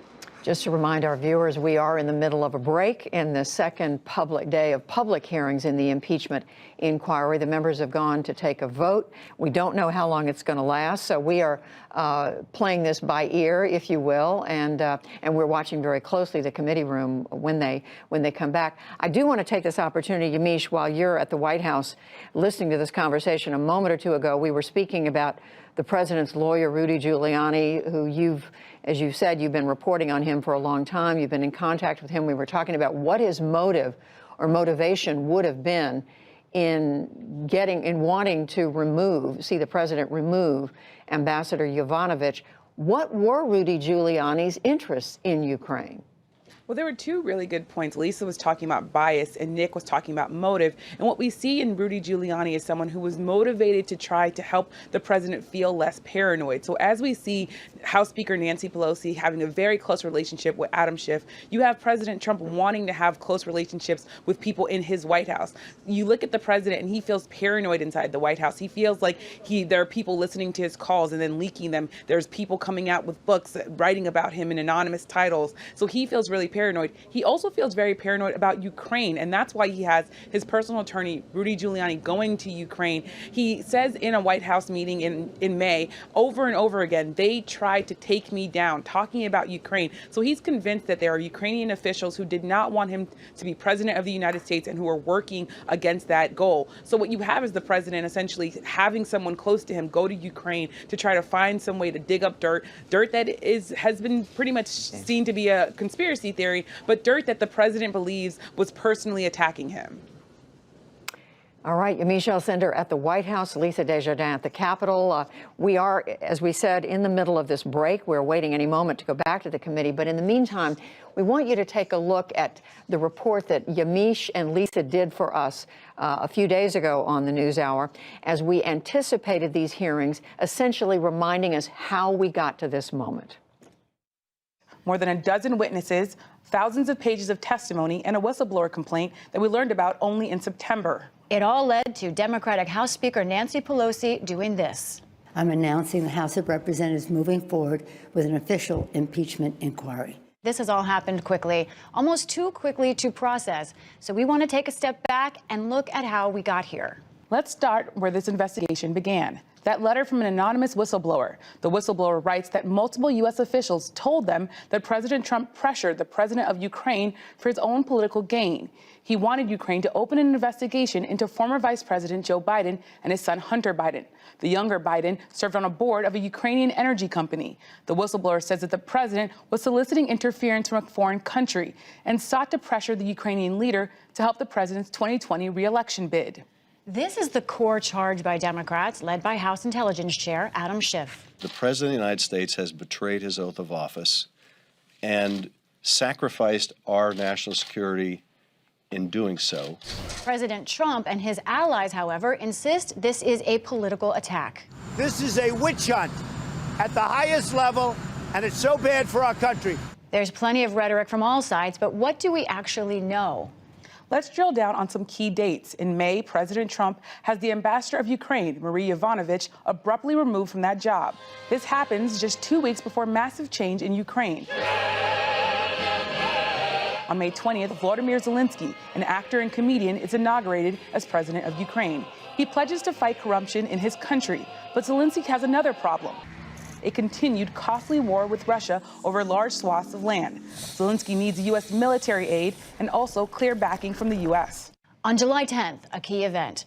At a White House meeting with the Ukrainians, Gordon Sondland, the U.S. ambassador to the European Union, states that Ukrainians need to reopen some investigations, according to multiple witnesses. Sondland, here on the right in this picture after the meeting, testifies he does not remember saying that. But then National Security Advisor John Bolton erupts, according to other witnesses, calling the idea a drug deal and flagging it for White House lawyers. Right around that time, in mid-July, the United States freezes $391 million in aid to Ukraine. Several witnesses testify they were told this was by order of the president, directed through Acting Chief of Staff Mick Mulvaney. All right, y'all, first things first. Mulvaney hasn't commented on that idea, but has ardently defended the president. And I have news for everybody. Get over it. There's going to be political influence in foreign policy. This brings us to the event at the heart of all of this. The July 25th phone call between President Trump and President Zelensky. President Trump tells Zelensky that the United States has been very good to Ukraine. He then says, quote, "I would like you to do us a favor, though." He goes on to say that he would like Zelensky to look into two things: the 2016 election and former Vice President Joe Biden and his son Hunter Biden's dealings in Ukraine. Among the officials on that call, an Army Lieutenant Colonel named Alexander Vindman, the top Ukraine expert on the National Security Council. He's usually behind the scenes. Now he is central. Vindman testifies that what he heard on the call was not proper. The president demanding that a foreign government investigate a U.S. citizen and political opponent. President Trump has said the call was about getting to the bottom of corruption in Ukraine. We are looking at corruption. We're not looking at politics. We're looking at corruption. But Democrats say it is in that now famous call that President Trump personally tried to extort Ukraine. About a month later, on August 29th, a news report reveals to the public and to some members of Congress that the aid money was on hold. On September 1st, Vice President Pence meets in Warsaw with Zelensky. During that meeting, Pence brings up corruption. That same day, a key exchange between Gordon Sondland, the EU ambassador, and a top advisor to President Zelensky. Sondland tells the Ukrainian official that U.S. aid would likely not be provided until Ukraine made a public pledge to investigate the Bidens. One more date. By September 11th, following heavy congressional pressure, the military aid to Ukraine is taken off hold and sent. We do not know how long public hearings or any impeachment debate will last. We do know this is the fourth presidential impeachment investigation in history, and we're sure to learn more from all sides as it unfolds. That was our look as we anticipated the beginning of these hearings, reminding us everything that led up to the beginning of the Intelligence Committee holding these hearings, which started on Wednesday. We are now Friday, the second day of live hearings. The committee, the Intelligence Committee, is taking a short break. As you just saw, Yamiche Sanders at the White House, Lisa Desjardins covering for us at the Capitol. Here at the table with me, Nick Schifrin, our Foreign Affairs correspondent, Mika Ouyang, Michael Allen, both of whom served on the staff of the Intelligence Committee. Michael, you were just telling us, looking at what's happening at the Capitol, the comments from members of the committee as they leave the room to take a break. The reaction from some Republicans to President Trump's tweets this morning while Ambassador Marie Yovanovitch was testifying, criticizing her, and at one point saying everywhere she served, things turned bad. Well, we were just talking about it was sort of a hand grenade rolled into the committee room that is upsetting, I think, what the Republican strategy for the day would have been. But as I'm looking, I see Elise Stefanik, a moderate Republican woman from a district in upstate New York, telling a reporter that she disagrees with the president's Trump and citing Ambassador Yovanovitch's service, calling her a public servant. I even see some people on Fox questioning the wisdom of the tweet. And I think that's basically because it's given the Democrats an opportunity, really a field day, to point out that the president is attacking someone who we all agree is giving riveting testimony today that doesn't seem to be this out of control, unelected bureaucrat that tries to make their own views instead of what the president's are. So I think this is a real shot, shooting yourself in the foot. And Mika Ouyang, we talked about this a minute ago, but so unprecedented for the president to be weighing in not only while the hearing is going on, but in essence attacking the witness. And we heard Ambassador Yovanovitch say she had served in a number of posts, some of them hardship posts. She talked about Somalia. She talked about Kyrgyzstan. It wasn't just Ukraine where she served the United States. Yeah, she's emblematic of the kind of diplomat who's choosing very hard posts, who goes to what they would consider the point of the spear in diplomacy, to be able to take on the biggest challenges that America has. It's a little outrageous for this this president to criticize someone for choosing to go to those hard places and not stay in safer places. And in her testimony, she was very striking when she talked about the risk that diplomats take when they go out there, and especially making a reference to what happened in Benghazi and the diplomats who were killed there. These are very emotional things for the State Department, where they look to their leadership to support them as they put themselves in harm's way. Lisa Desjardins is at the Capitol. Lisa, Michael Allen was just noting what some of the Republican members of the committee, specifically Congresswoman Stefanik, Republican of New York, had to say in saying she disagreed with the president's tweet criticizing Ambassador Yovanovitch.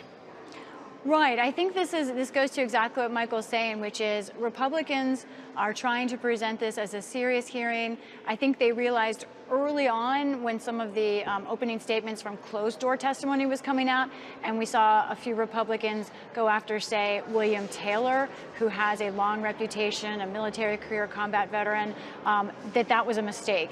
That going after these members who have served their country without any blemish until now is a problem for what they're trying to do here, and it could backfire. So I think you see Stefanik and others are going to say that. And I do think there's another layer here. These are members of the Intelligence Committee. These are members who work a lot with the State Department, with the Foreign Service, and with the military. And they personally know the kind of sacrifice that someone like Maria Yovanovitch has made in her career for this country. So part of this is political, but I think part of it is a genuine, likely statement of this. No, we shouldn't go after this kind of person. This is the kind of person, this kind of career that we should honor. And it does point back to one part of Ambassador Yovanovitch's testimony, where she was speaking about the effect this is having on the State Department. I think we have that clip we can show everyone, and then I want to talk about it afterwards. Attacks are leading to a crisis in the State Department as the policy process is visibly unraveling. Leadership vacancies go unfilled, and senior and mid-level officers ponder an uncertain future. The crisis has moved from the impact on individuals to an impact on the institution itself. The State Department is being hollowed out from within at a competitive and complex time on the world stage. This is not a time to undercut our diplomats. Is it fair to say that other ambassadors and others of lesser rank who serve the United States and embassies around the world might look at this and think, if I take on corrupt people in these countries, that could happen to me? I think that's a fair statement, yes. That's a very powerful exchange, Nick Schiffer, and we were just talking about this a moment ago.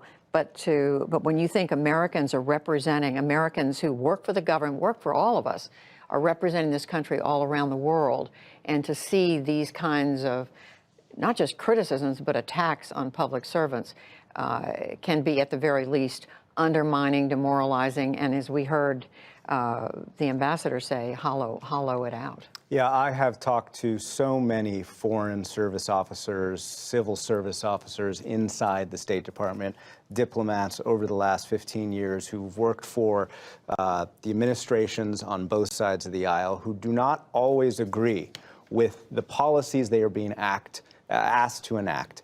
And to a person, every single one has taken pride in not being partisan in pursuing their job. Didn't agree with policies from either. Right. Either they disagree with President Trump or disagree with President Obama, right, or President Bush before them, but pursued the policy that the president has set with pride, without fear or favor, to use a phrase that we often use in journalism. Right. And I think what we're seeing is many career members of the State Department seeing this moment with Ambassador Yovanovitch and seeing a campaign of disinformation, and that's what it was, against her, and the Secretary of State, Mike Pompeo, choosing not to defend her. And she brought this up specifically.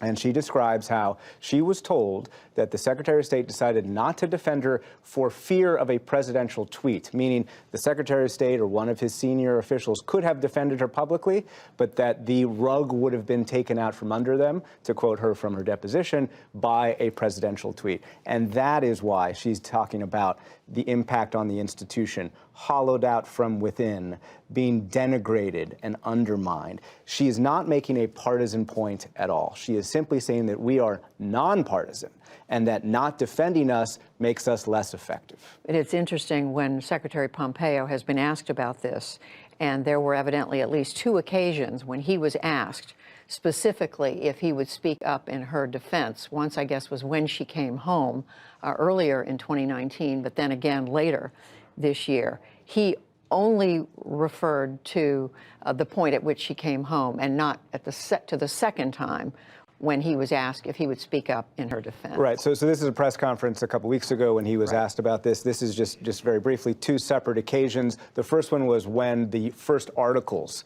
about Ambassador Yovanovitch came out, the decision then to release some backing for her was the first part. And then the second part, when we finally saw the President of the United States saying she's going to go through some things, Secretary Pompeo was specifically asked, can you defend this woman? Can you defend all of us? By the top senior Foreign Service officer in the State Department went to the Secretary and said, we need some defense, and that is when he denied that support statement. Now, what we should also say is that what Secretary Pompeo has come out and said is that I didn't make a statement defending Yovanovitch because my focus was trying to make sure the policy was enacted, that the policy was continuing support for Ukraine and continuing support for that official version of corruption. And his reasoning was, and he said this publicly, is that that's what I was focused on, and I didn't want to distract by coming out for her and getting in the middle of what was clearly the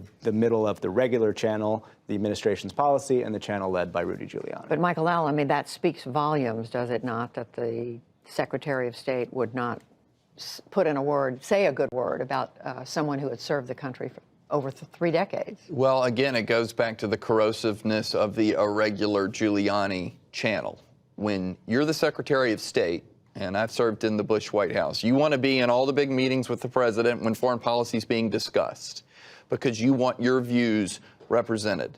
When Rudy Giuliani, the president's lawyer, who has clients in Ukraine, who may have an interest in undermining the U.S. ambassador, has his own independent channel back to the president and can put things in his ear about the ambassador, it puts the Secretary of State in this terrible position of, well, I want to support my people, but the president has this idea that this individual is working against him. I worked on the House Intelligence Committee. Mr. Pompeo was a member there. I know his instincts would be to protect his people, but I think he saw that he had lost his boss on the question and just had to deal with what the facts were, and that is that the president runs sort of a improvisational national security scheme at the White House. I want to pick up on that with Yamiche Alcindor. Yamiche, I think you're still there at the White House. If you can, explain to us how the president sees his role as president side by side with the State Department, the National Security Council, the official apparatus of American foreign policy and American diplomacy. The idea is that President Trump sees all of these agencies as really working for him and working for his own personal political ideas. So the president has said, I can do whatever I want. I can remove whoever I want. The Democrats are saying that you can't do this if you're doing it for political gain. But the president's saying, basically, you elected me, the American people elected me, and I can do whatever I want. Essentially, what we have, though, is the Republicans on Capitol Hill saying something differently here. And I have reporting that Liz Cheney, she's a congresswoman of Wyoming, a close ally of the president. She has been on the phone with at least one witness's wife, Alexander Vindman. He is someone who's still working at the White House at the National Security Council, who was on the call on the July 25th call between President Trump and the president of Ukraine, who said that he was concerned about that call. Liz Cheney has told his wife that she should not be concerned about any sort of attacks on patriotism because she won't allow that to stand. So then you fast forward to the fact that the president is now attacking Ambassador Yovanovitch for her patriotism, essentially saying that when she was going to these posts, that she was making these places worse. So I think we might see some Republicans actually speaking out saying, look, what the president did here is not impeachable, but he should not be focusing on a career service officer's actual work when it comes to these foreign countries. Add to that the fact that the president has also been accused, essentially by Ambassador Yovanovitch, of playing into the hands of Russia. There's always this underlying attack by Democrats on the president, and they often say that the president is working in tandem with Russia, working for Russia's goals. But Ambassador Yovanovitch, in a nonpartisan way, says what it tells countries, including Russia, is that you can push and push and push and get a U.S. ambassador removed from her post if you have a direct line to people like Rudy Giuliani. And she says essentially that is bad U.S. policy, but it's also bad for the future of American policy. So we really need to think about that as we listen to her and think about how she's talking about the future of this. It's not just kind of what's happened in the past, but also what might happen in the future. And Yamiche, when roughly is it your understanding that Congresswoman Cheney, who is in the Republican leadership in the House of Representatives, made those comments to Colonel Vindman's wife? And by the way, Colonel Vindman scheduled to testify in public next week. This was a few weeks ago when Republicans and the president at one point were attacking Army Colonel Vindman's his service and basically attacking his character. And Liz Cheney got on the phone with the wife of Army Lieutenant Colonel Vindman to say, look, while we might have disagreements, we will not tolerate attacks on his patriotism. Now, of course, he's in the National Security Council, not at the State Department. He is detailed to the White House essentially by the Army. But my reporting is that also a second in command at the Army spoke to Alexander Vindman's family and said, we also have your back. You're not going to be retaliated against. And essentially what you have are really American agencies and the U.S. Army saying, look, we can disagree on political issues, but when it comes to attacking career foreign service officers or people in the Army, we're not going to tolerate that. So the president is off message with the same people who are working within his administration. Fascinating reporting, Yamiche. All that very, very helpful for us to understand. Mika Oyang, I mean, as someone who has worked on the Intelligence Committee, watched this process for a long time, what do people put on the line when they go forward to testify in a situation like this in public? I think that this is actually a very fraught moment for the career officials who are coming forward to testify, given the way that this president has operated.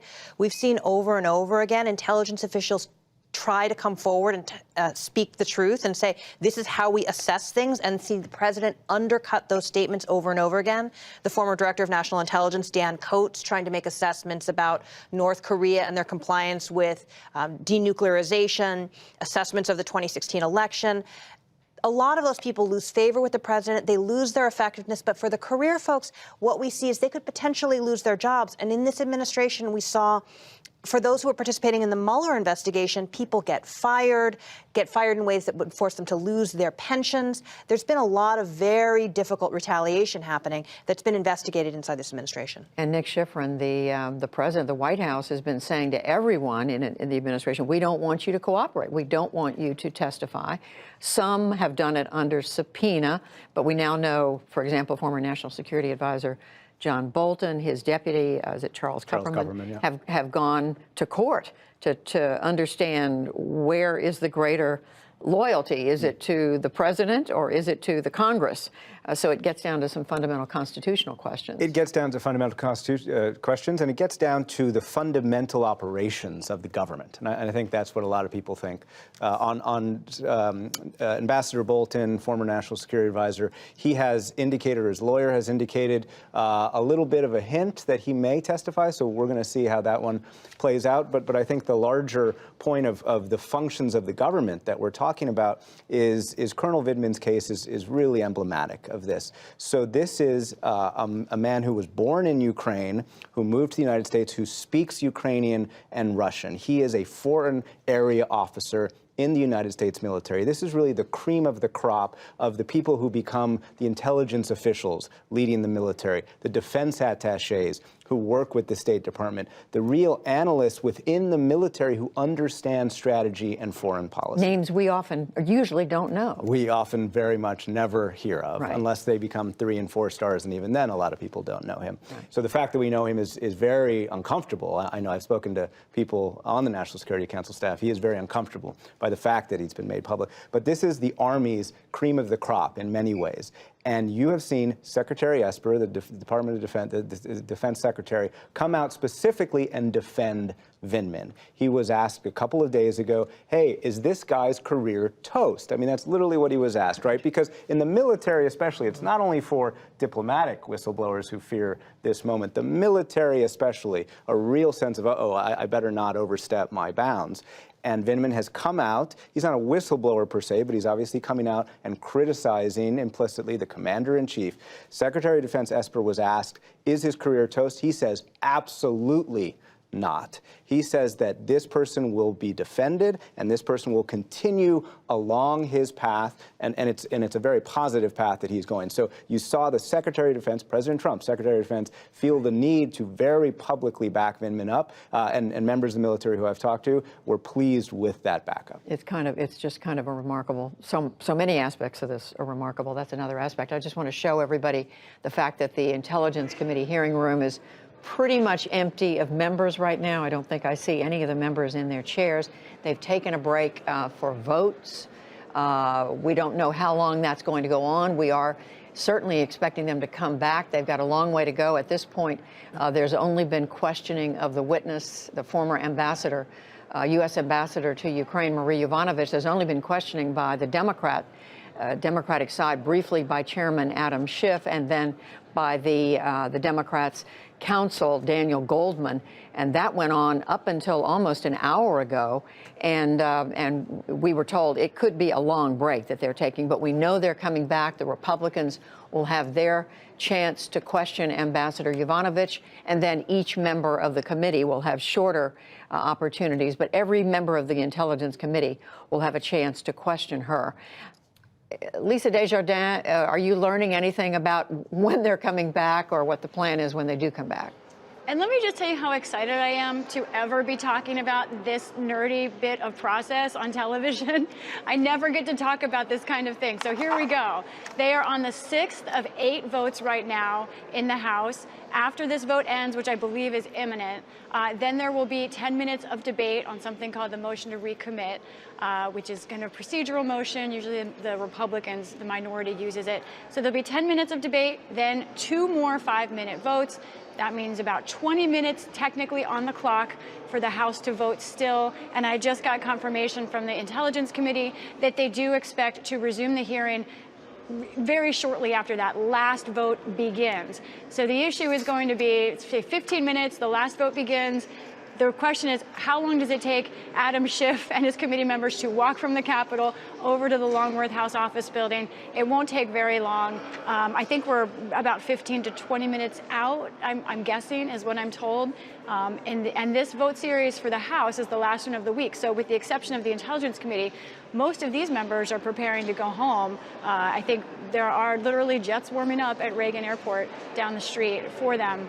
But this committee hearing should be resuming in the next 20 minutes or so.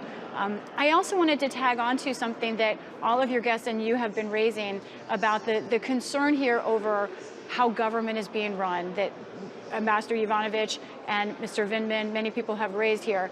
This isn't just a question for impeachment, because while impeachment is something that obviously Democrats are pursuing at this point, Speaker Nancy Pelosi, while she began this inquiry, my understanding is, I've been told again and again, she sees the end game here not as impeachment, but next year's election.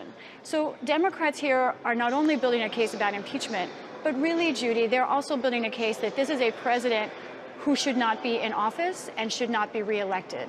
They are building a case that he is a poor-performing president who is making government chaotic, who is risking the U.S. reputation abroad, and who is harming good public servants here domestically. So this isn't just about whatever happens in impeachment in the next couple of months. For Speaker Pelosi, it is also very much about the next year's election. And so important to be reminded that. Lisa Desjardins giving us a sense that it may be another 15 or 20 minutes as they finish up the votes at the Capitol. I want to turn back to you, Michael and Mika.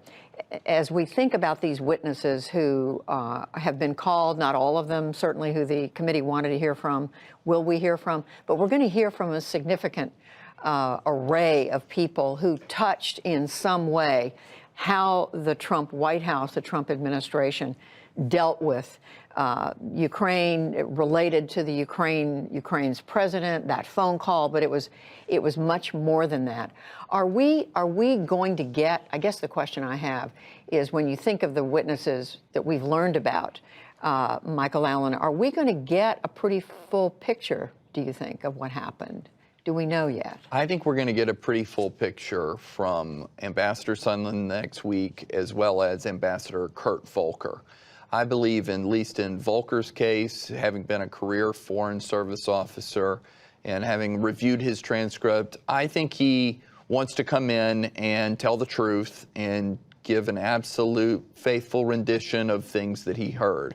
I think Ambassador Sondland is new to this process. I think he reached out and touched a hot stove and has gotten himself into a world of trouble. I think he tried to be the guy who was going to deliver the mail for the president and get the quid pro quo going, as we say, get the statement from the Ukrainians that they were going to investigate certain matters and therefore move the Ukrainian-U.S. relationship forward.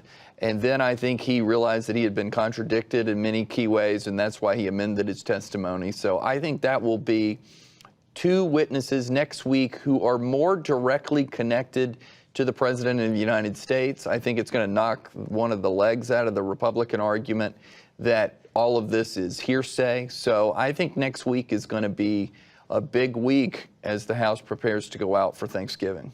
Mika, how do you look on next week? I agree with that. I think this week the action has all been about what's been happening in Kyiv, in Ukraine, the people who are on the ground there, their understanding of the corruption that was endemic in that country and how they were trying to combat that, how what the president was trying to do was contrary to what they understood the national security interest to be. Next week, we move to Washington.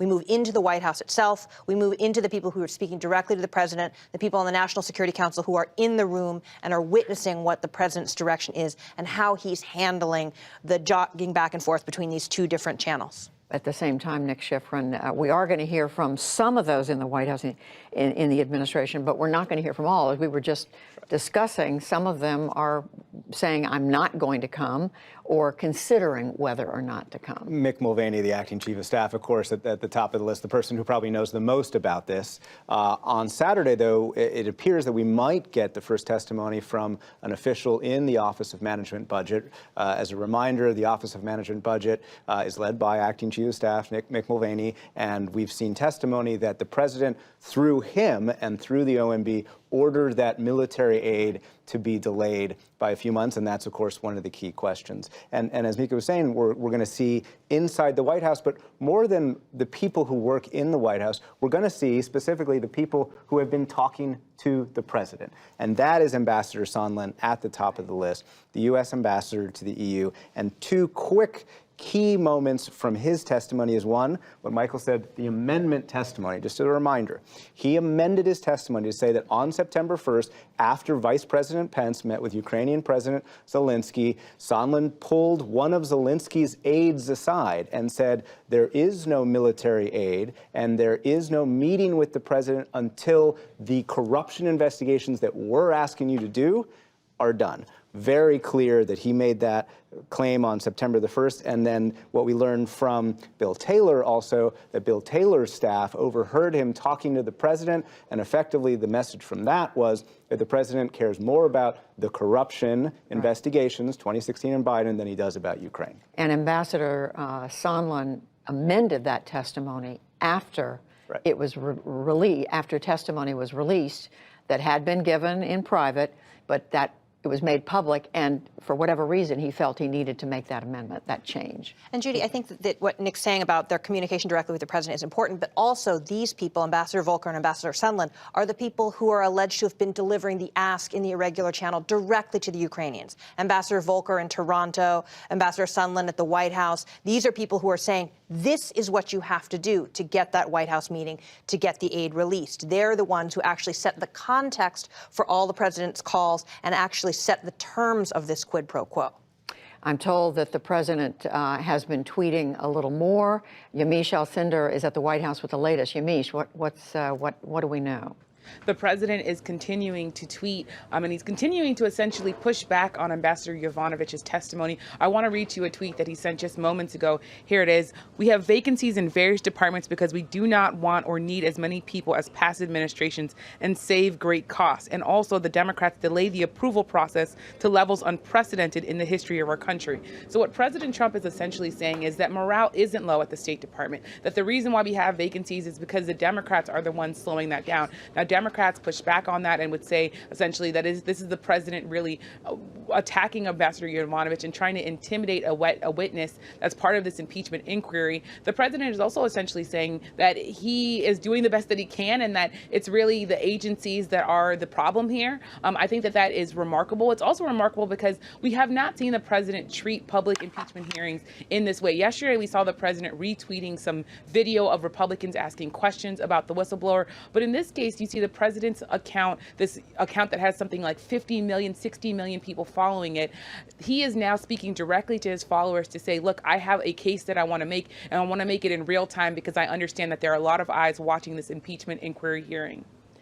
Yamiche, it's good to have you watching that, because as we're sitting at the desk and trying to monitor, to keep an eye on, frankly, on the testimony this morning and think about how we put it in context, think about what's going to happen next week, you're able to tell us what the president is saying. We've been talking throughout our conversation about the role of the president's personal lawyer, Rudy Giuliani, key role in all of this. Just a few days ago, Yamiche pulled together this look at Giuliani's background, how he came to play the role that he did. Yamiche she basically reports on how he went from being New York City's mayor to a central figure in this impeachment process. That we could save a few people.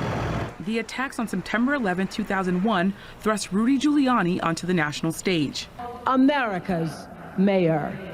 He's the mayor of New York City. Ladies and gentlemen, Rudy Giuliani. And so I thank you very much for your leadership on the ground. For a city in crisis, Giuliani, the mayor of New York, was seen as a steady leader. He helped rally those in grief and is often remembered for his fortitude during those times.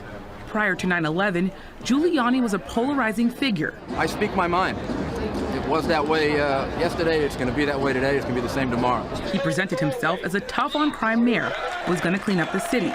It's going to stop and end when we change the people who are running New York City. But under his tenure, New York ushered in controversial policing tactics. A federal judge later ruled some of those tactics were racially discriminatory and were hence unconstitutional. Before he was mayor, Giuliani made a name for himself as one of the country's most powerful prosecutors. You're dealing with a true crime empire. Early in the Reagan administration, he was the Associate Attorney General, the third highest position in the Department of Justice. Then he became U.S. Attorney for the Federal Prosecutor's Office in Manhattan. There, he was known for going after corruption and organized crime. 12 board members have aided and abetted wire fraud. Andrea Bernstein, co-host of the Trump Inc. podcast from WNYC and ProPublica, has covered Giuliani for decades. He put the families that ran the national mafia in prison. He sent corrupt political figures to prison, including a business partner of Roy Cohn, who President Trump has often referred to as the lawyer no one else could match.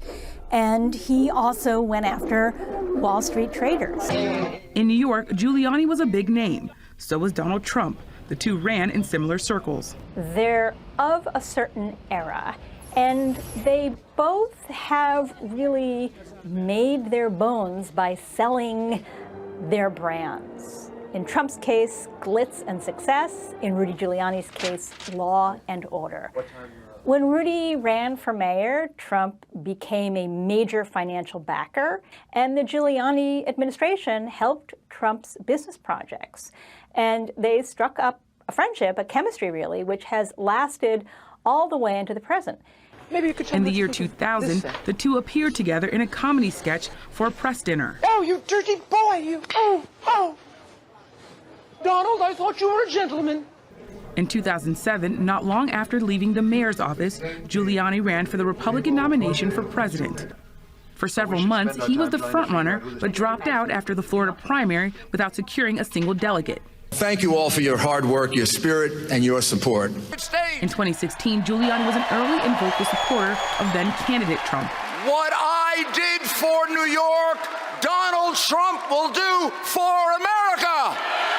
A sitting president. When Robert Mueller began investigating the president as special counsel, President Trump turned to Giuliani to be one of his personal lawyers. Giuliani took their defense right to the court of public opinion on TV. The president did not. He said nobody had any contact. Tons of people had contact. Nobody. Now Giuliani finds himself at the center of the impeachment inquiry. So you did ask Ukraine to look into Joe Biden? Of course I did. In closed-door depositions on Capitol Hill, a parade of witnesses said Giuliani played a critical role in shaping U.S. policy to Ukraine to benefit President Trump politically.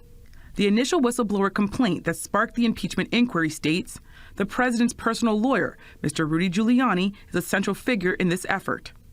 The top U.S. diplomat to Ukraine, William Taylor, told U.S. House investigators he was concerned about Giuliani's actions. He said Giuliani was leading a, quote, irregular, informal channel of U.S. policymaking with respect to Ukraine. For Giuliani, his work abroad has often been met with legal scrutiny. In 2001, Giuliani launched a lucrative consulting firm. His clients were all over the globe: Brazil, Qatar, Romania, Argentina. By the time he ran for president in 2007, his disclosure form showed that he'd gone from having about less than $5 million in assets when he left City Hall to about somewhere between $20 and $50 million in assets, and much of that had come through these foreign business relationships. A lot of that work remains mysterious. For example, his work in Turkey and with an Iranian dissident group may have broken the law. Rudy Giuliani is going on a fishing trip, as in an information gathering mission in Ukraine. Ukraine, though, is at the heart of the impeachment inquiry. It may also be central to a possible criminal investigation into Giuliani. A criminal investigation into Rudy Giuliani's work in Ukraine. And joining us now from New York is a key figure in the Ukraine drama, Rudy Giuliani, the president. Giuliani made his first trip to Ukraine in 2003. That began a decade of consulting and publicity trips to the country. People in countries around the world see him as a conduit to the Trump administration. He began working in Ukraine for the mayors of various cities, for the mayor of Kharkiv, for the mayor of Kiev. He began making trips there. It doesn't seem like these trips involved real consulting work, maybe a speech, but certainly appearances. During the first 2 years of the Trump administration, Giuliani ramped up his trips to Ukraine. He sought to dig up dirt on President Trump's political rivals there. To do so, he turned to two associates, Lev Parnas and Igor Fruman. These two individuals with a series of different kinds of businesses, but no real track record in American politics, began to get very, very close and to make very generous donations to Trump's political causes. What was unusual about this is that they really didn't have a business profile, and yet they were making contributions running up to the hundreds of thousands of dollars to Republican political causes. Giuliani dispatched Parnas and Fruman to Kiev, the capital city of Ukraine. They were to uncover information to undermine the U.S. intelligence community and Special Counsel Robert Mueller's findings that Russia interfered in the 2016 election. In their efforts, the two connected Giuliani with the Ukrainian prosecutor general at the time, Yuri Lutsenko. Lutsenko is somebody that at one point in the past year said that he had information that could be damaging to the Bidens and was working closely with Rudy Giuliani in his effort to, as Giuliani saw it, expose some kind of malfeasance by the Biden family. Now, it's worth saying that there is no such evidence of that. Giuliani's meetings with the Ukrainian prosecutor are an important thread in the impeachment investigation. As for Parnas and Fruman, they ran into their own legal troubles. This investigation is about corrupt behavior, deliberate law-breaking. The two have been indicted by federal prosecutors for allegedly illegally funneling campaign contributions to get the U.S. ambassador to Ukraine removed from her post, among other charges. My knowledge in the spring and summer of this year about any involvement of Mr. Giuliani was in connection with a campaign against our ambassador to Ukraine. That was President Trump's nominee to be ambassador to Russia, Deputy Secretary of State John Sullivan, in his public confirmation hearing before the Senate last month. As these questions swirl, Giuliani has been noticeably absent from his once frequent TV appearances. He has been subpoenaed by the U.S. House. So far, he is refusing to comply.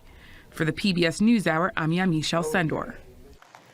That was Yamisha's report looking at Rudy Giuliani's background. She did that just in the days leading up to the beginning of these live impeachment hearings. I'm Judy Woodruff in the PBS NewsHour's Washington studio as we follow this second day of live testimony before the House Intelligence Committee. We do have some news we want to share as you see the Intelligence Committee hearing room at the U.S. Capitol. Right now, very few, if any, of the members of the committee are there, Democrats or Republicans, because there are votes underway on the floor of the House. We're told they'll be back within minutes, but at this point, they've been away over an hour, and we are watching closely for when they come back. In the meantime, there's been some news in the last few minutes that we've learned.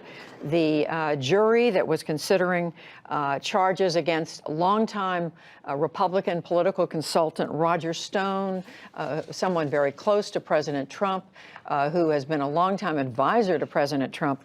Roger Stone was charged with witness tampering, with lying to investigators, among other charges, and the jury has just come back in a federal court in Washington and found Roger Stone guilty on all charges.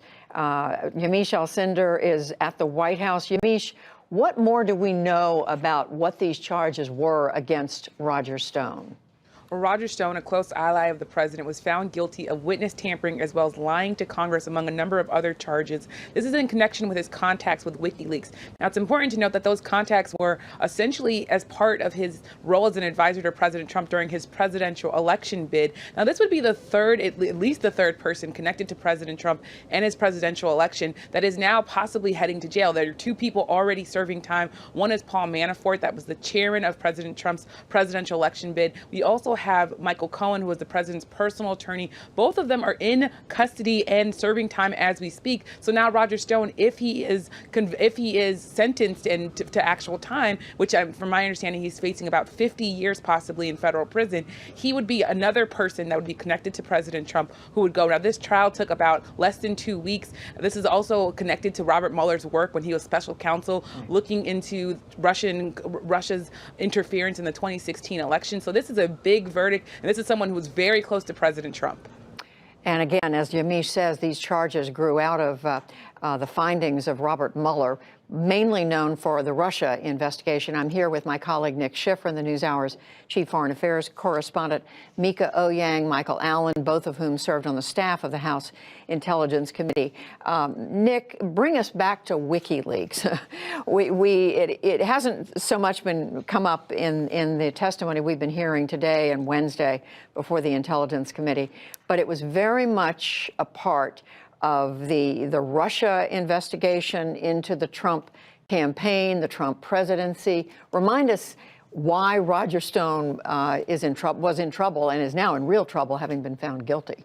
Right. So Roger Stone was indicted on lying to lawmakers about WikiLeaks and obstructing a House Intelligence Committee probe, the same House Intelligence Committee we're watching today. And that was specifically the investigation into whether there was any kind of coordination between the Trump campaign in 2016 and the Russian government. The mediator in that coordination that Robert Mueller looked into, or one of the mediators, I should say, is WikiLeaks. And just as a reminder, right, so Hillary Clinton's campaign and the Democratic National Committee are hacked. The intelligence community now says hacked by actors inside of Russia's military intelligence. That hacking was designed to get dirt on Hillary campaign officials. How do you distribute that dirt? The Russian military intelligence, according to the United States government, used WikiLeaks and a couple of other outlets as the way to distribute that dirt. Roger Stone's in the middle because he was communicating with people associated with WikiLeaks. I mean, this is the question, whether he was communicating directly with WikiLeaks or getting secondhand information about WikiLeaks. But regardless, he was trying to find out information before WikiLeaks dumped these emails? And that's the key question. Did he know? Was he coordinating with WikiLeaks? And did he tell the president, or then candidate Trump, hey, this is coming? And there are specific dates that a lot of people who were looking at what Robert Mueller was doing and said, candidate Trump said something like, hey, I think there's going to be a dump. Some hints about his knowing before some of these emails were released, before they were actually released. And Roger Stone is right in the middle of that, and he's now apparently been convicted of lying to lawmakers about what he was doing in the middle of that, and also whether he tried to obstruct the Intelligence Committee probe. And by the way, he tampered with witnesses. Tampered with witnesses. Right, but by apparently intimidating one of them by threatening to take his dog. And so that's what Roger Stone is dealing with now. Some strange trails that we follow here. But reminding everybody what WikiLeaks is, we all refer to it all the time. It's an entity that came into being some years ago, professing to be part of journalism. They were all about transparency. There was information that was leaked that was from confidential diplomatic cables. Michael Allen and Mika Oyang, this became a subject of great controversy, whether WikiLeaks was either in the good for democracy, good for the democratic process, or not. There was a huge debate about that for years. Well, the debate's over now. We, I think, have discovered, certainly since 2016, that they were a mouthpiece of the Russian government. Right. A lot of my colleagues in the national security community thought they were especially contemptible for the way that they indiscriminately put out so many different cables that revealed the names of some of the Foreign Service officers even that we're talking about here today, and the conversations that they had with, for example, human rights activists that later got those human rights activists in trouble with their government. So I think we've revealed once and for all that WikiLeaks is a bad organization. But WikiLeaks is also the precursor to a lot of the fights over whistleblowers that are happening now. The person who gave those diplomatic cables to WikiLeaks, then Chelsea Manning, as she's known now, provided that a huge cache of information and was convicted for leaking classified information, went to jail for that. Right. But people did feel like some of that information had public interest value. Mm-hmm. And so at the end of his term, President Obama commuted Chelsea Manning's sentence to time served in recognition that, yes, this was a crime, but also it had some public opinion or public policy value, and so there was some forgiveness there. But the sense that they had to leak the information instead of taking it to the intelligence committees was a sign that the intelligence committees were not seen as a place favorable or protective of whistleblowers. Now we see the committee trying very hard to try, or at least some parts of the committee, to protect whistleblower identities. And again, Nick Schifrin, by this verdict, Roger Stone, I mean, it calls into suspicion everything Roger Stone was doing. I mean, he was working for the president. He was working, of course, to help his campaign in going back to 2015 and even earlier. He was advising President Trump as long ago as the 1980s. They'd known each other for decades. But in this particular cycle, he was advising the president, and to the extent that he became, as you said, the go-between, and using WikiLeaks as a go-between to get these emails published. Yeah, I mean, let's be honest. We're not going to relitigate Robert Mueller's, 400 pages, and so this is not going to overturn that. No. But much of what Robert Mueller redacted, or was redacted in Robert Mueller's 2 volumes, had to do with this case, and so we are going to see some of the details that we weren't able to see in the Mueller documents, thanks to this case now being closed. And as we continue to read this, we are going to understand a little bit more about what candidate Trump did or did not know, what was coming, whether there was coordination via Roger Stone or not about the release of these emails. And again, no one is accusing the Trump campaign of having any part in the hacking or the distribution of it. This is a question that was done by others. That was done by Russian military intelligence, according to the intelligence community, in order to denigrate Hillary Clinton and help get Donald Trump elected. So no one's accusing anyone in the Trump orbit of doing this themselves. The question was there any coordination? Was there any cooperation? Robert Mueller said, well, I have no evidence that there was, although, of course, he did not exonerate the president on that That's matter. right. He did not exonerate the president. But this all comes back to, Michael Allen, why we're here today. The president trying very much to say it wasn't Russia that we should be focused on. It was Ukraine, because Ukraine was trying to undermine my campaign. That comes back to the individual. You mentioned there is one individual who was in Kyiv, the capital of Ukraine, and upon which many of the Republicans are hanging their thesis of what That's right. Here. There has been reporting, and not just the what people call sort of conservative outlets, that seem to indicate that there were Democratic operatives in Ukraine, in Kyiv in 2016, trying to see whether the president or then candidate Trump had interest there, and certainly Manafort did. And it sounded like, of course, that Manafort got what he deserved. There certainly was a level of corruption there. But I think at the same time, some Republicans do wonder what actually happened over there. And what do we, and Lisa Desjardins is at the Capitol. Lisa, you've been reporting on this for many, many months. What do we know about what, if anything, anybody connected to the Democratic Party or Democratic candidates were doing or were even in Ukraine in 2016? Well, I think you did a good job pointing that out earlier, that there is the one DNC staffer who reportedly did research into Paul Manafort and did contact Ukrainian officials here in Washington, at least, about his background. And that's someone that we really haven't heard a lot from, so it's sort of murky on all sides.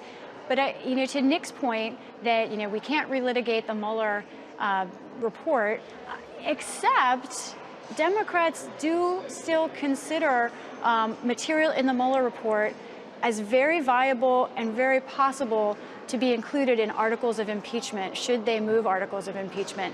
They believe that what Mueller had to say about obstruction with the president is something that could be an article of impeachment. And I think this Roger Stone verdict today is a huge deal to Democrats on the Hill. For that reason, for one, it emboldens them to say there was something improper going on here, and maybe this is something we can impeach on or should.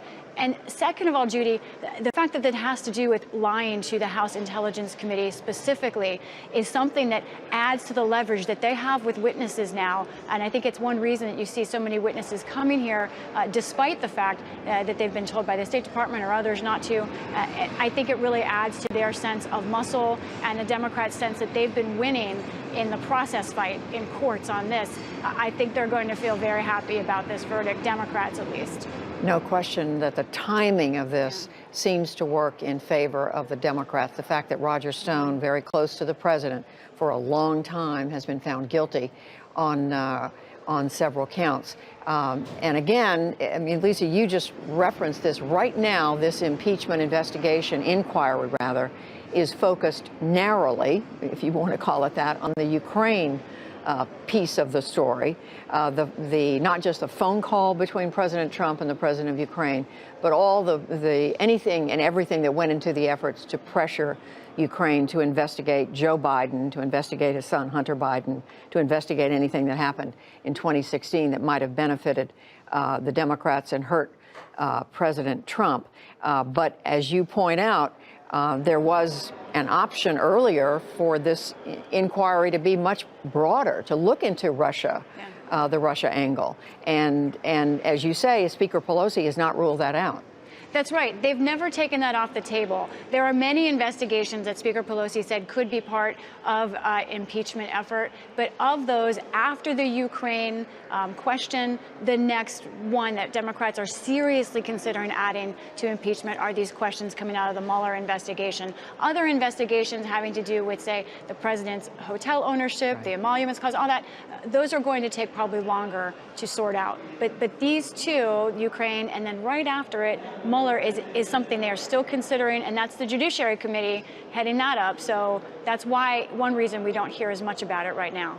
It is, but you're absolutely right. There still are questions about financial dealings that may or may not add up to something, the so-called emoluments clause of the Constitution that refers to the president receiving benefits while in office. Yamiche Alcindor, are you with us at the White House? There you are. What has the White House said about the fact that what was potentially a broader impeachment inquiry has been now narrowly focused on Ukraine? Well, the president, as well as the White House, has really been making the case that this is really Mueller Part 2. The Democrats are really after the president. They're angry at the fact that he was elected in 2016. So they really just want to go after the president. And the Ukraine investigation is just an extension of the Mueller investigation. Democrats say that that's wholly different, that these are two different investigations completely. But when you think about how the Democrats are now thinking about this, I've been talking to a lot of sources on both sides of the aisle, and Democrats really tell me that they want to focus on about 25 words. The president tried to pressure a foreign country to investigate a political rival for his own political gain. That's what they're trying to say. There are thousands of pages of transcripts of testimony. There's going to be hours of public testimony, but Democrats want to make that simple case. So I would be surprised if Democrats start to roll in other things. I think the Democrats will be mentioning other things for sure, but the case that they want to make to the American public, which has not been completely tuned in to all of the things that have been happening with the impeachment inquiry, is just that the president was trying to get dirt on Joe Biden so that he could win the 2020 election, and trying to get Ukraine to meddle, to interfere in the 2020 election. Michael Allen, formerly staff director for the Intelligence Committee, you want to weigh in here? Well, I think Yamiche is really onto something. I think the immediate reaction to this is, oh, this is great for Democrats because it shows more associates of the president were corrupt. And maybe there's something to this. But I really wonder whether Speaker Pelosi thinks this is in her best interest.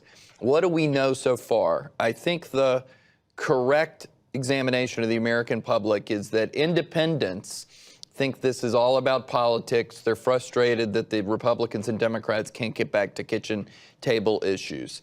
Therefore, Nancy Pelosi constructed an impeachment process. She believes she had to. Her caucus believes she had to.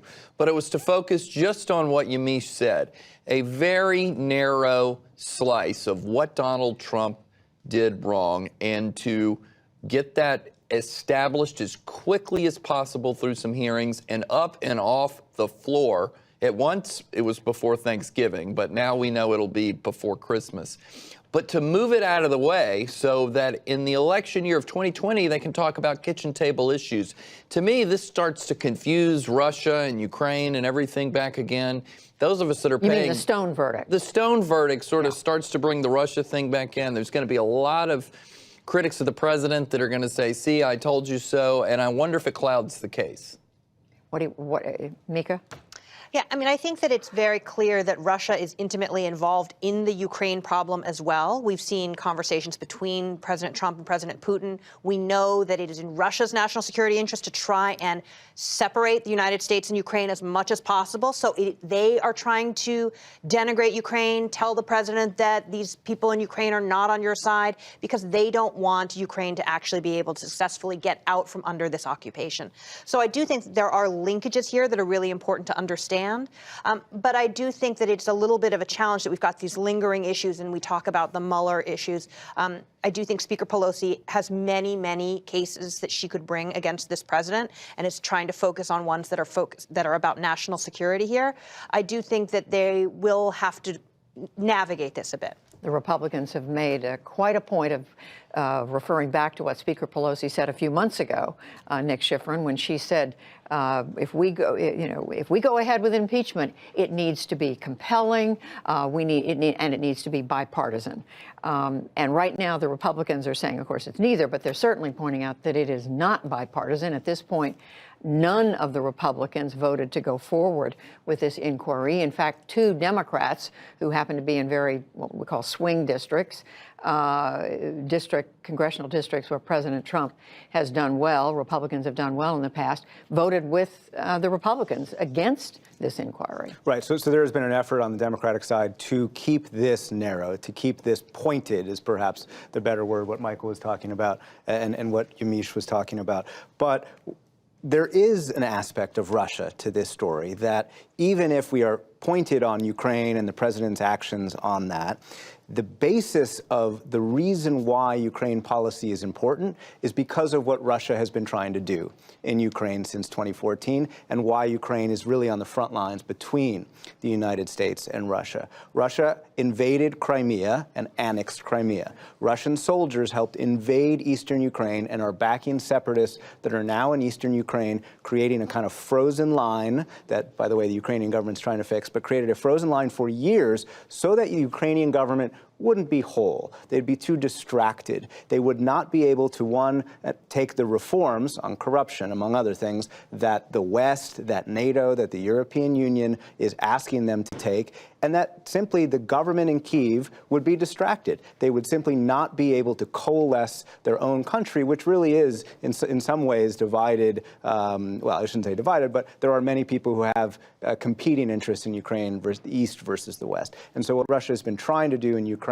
is exactly what we're talking about, the policy of the United States toward Ukraine, trying to end the war in the East, fix corruption, and Vladimir Putin has the desire and interest for President Trump to be skeptical about the new Ukrainian government and also to keep the new Ukrainian government off balance by continuing this war in the East. It's so important to bring this up and to keep this in context because, frankly, Ukraine was forefront probably in the news during the Obama administration, certainly when Russia came in and in effect annexed Crimea. There was a standoff between the U.S. and Russia over that. In the end, President Obama decided to go, took a certain number of steps to support Ukraine, but did not go all the way. In the end, he was not behind providing weaponry, lethal weaponry, offensive weaponry to Ukraine, and that has become a point that Republicans make. That they say we under President Trump are doing more to come to Ukraine's defense than was the case during President Obama. So each side has arguments to make, but we need to keep coming back to the fact that in terms of what Russia's position is in all of this, that Ukraine doesn't stand alone as just some country in Eastern Europe. All right, we're back on the hearing room now. We see Chairman Adam Schiff settling back into his seat a few minutes ago. The ranking Republican Devin Nunes was in his seat. By our calculation, it's now the turn of the Republicans to begin to question the witness, former Ambassador Marie Yovanovitch, and we're looking for that. The committee's been out of session. They've been taking a break that's run about an hour and a half, so we expect this is going to start any minute now.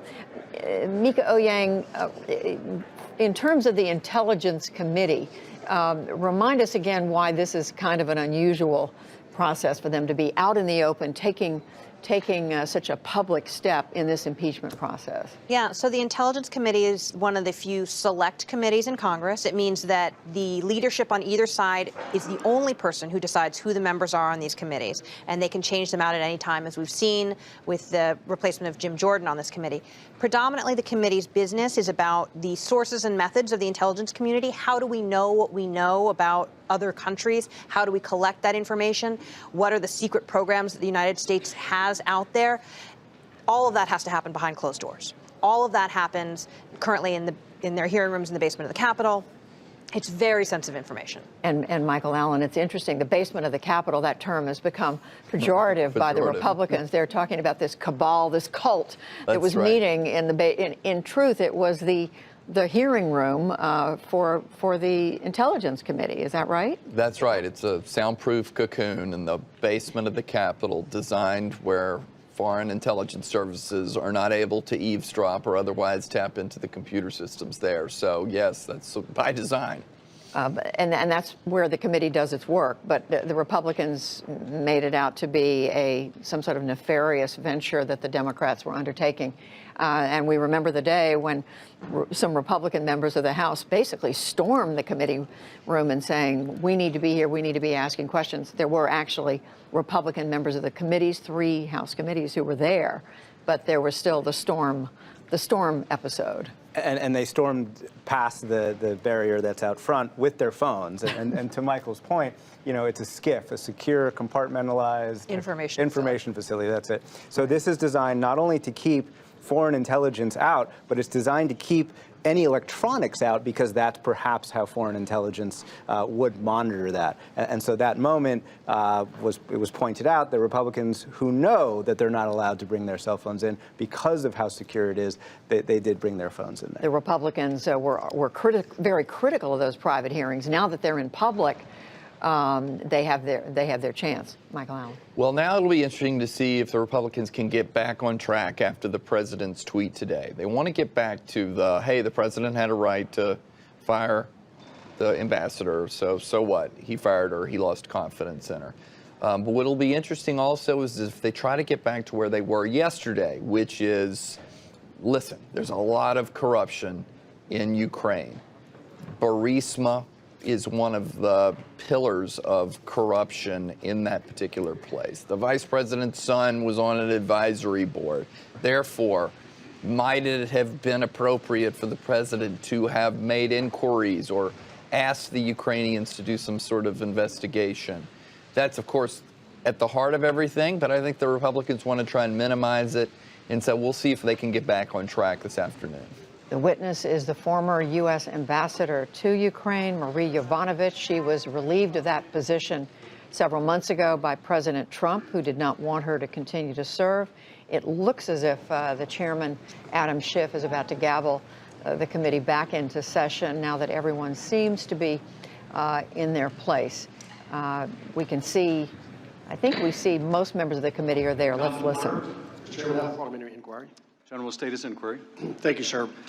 It appears that counsel for the witness this morning has paper copies of the slides that were used during the questioning. If that's true, does that mean that you and or your team has been in coordination with him and or her with respect to her testimony this morning? And if that's true, how does that comport with HRS 660 and the fairness that is purportedly associated with that resolution? The gentleman, the TV for the witnesses wasn't working, so they were given copies this morning. It is now 45 minutes to Ranking Member Nunes. Excuse me, you said that the screen in front of them was not working? My understanding is the screen was not working in front of them, so they were given copies so they could read along since they can't see the screens that we can. Mr. Nunes, you're recognized for 45 minutes along with Minority Counsel. First, Mr. Chair, I want to submit for the record Senator Grassley's letter to the Department of Justice dated July 20th, 2017. I read a portion of that into the record during my opening statement. Without objection. Ambassador, congratulate you. You've been down in the secret deposition meeting rooms. You've graduated for your performance today. Later this afternoon, I should note that for the public that we will be back down in the basement of the Capitol doing more of these secret depositions. Ambassador, I don't really have very many questions for you. You admitted in your opening statement that you don't have any firsthand knowledge of the issues that we're looking into. But I do want to talk a little bit about Senator Grassley very briefly. I assume that you know who Senator Grassley is. Yes, sir, I do.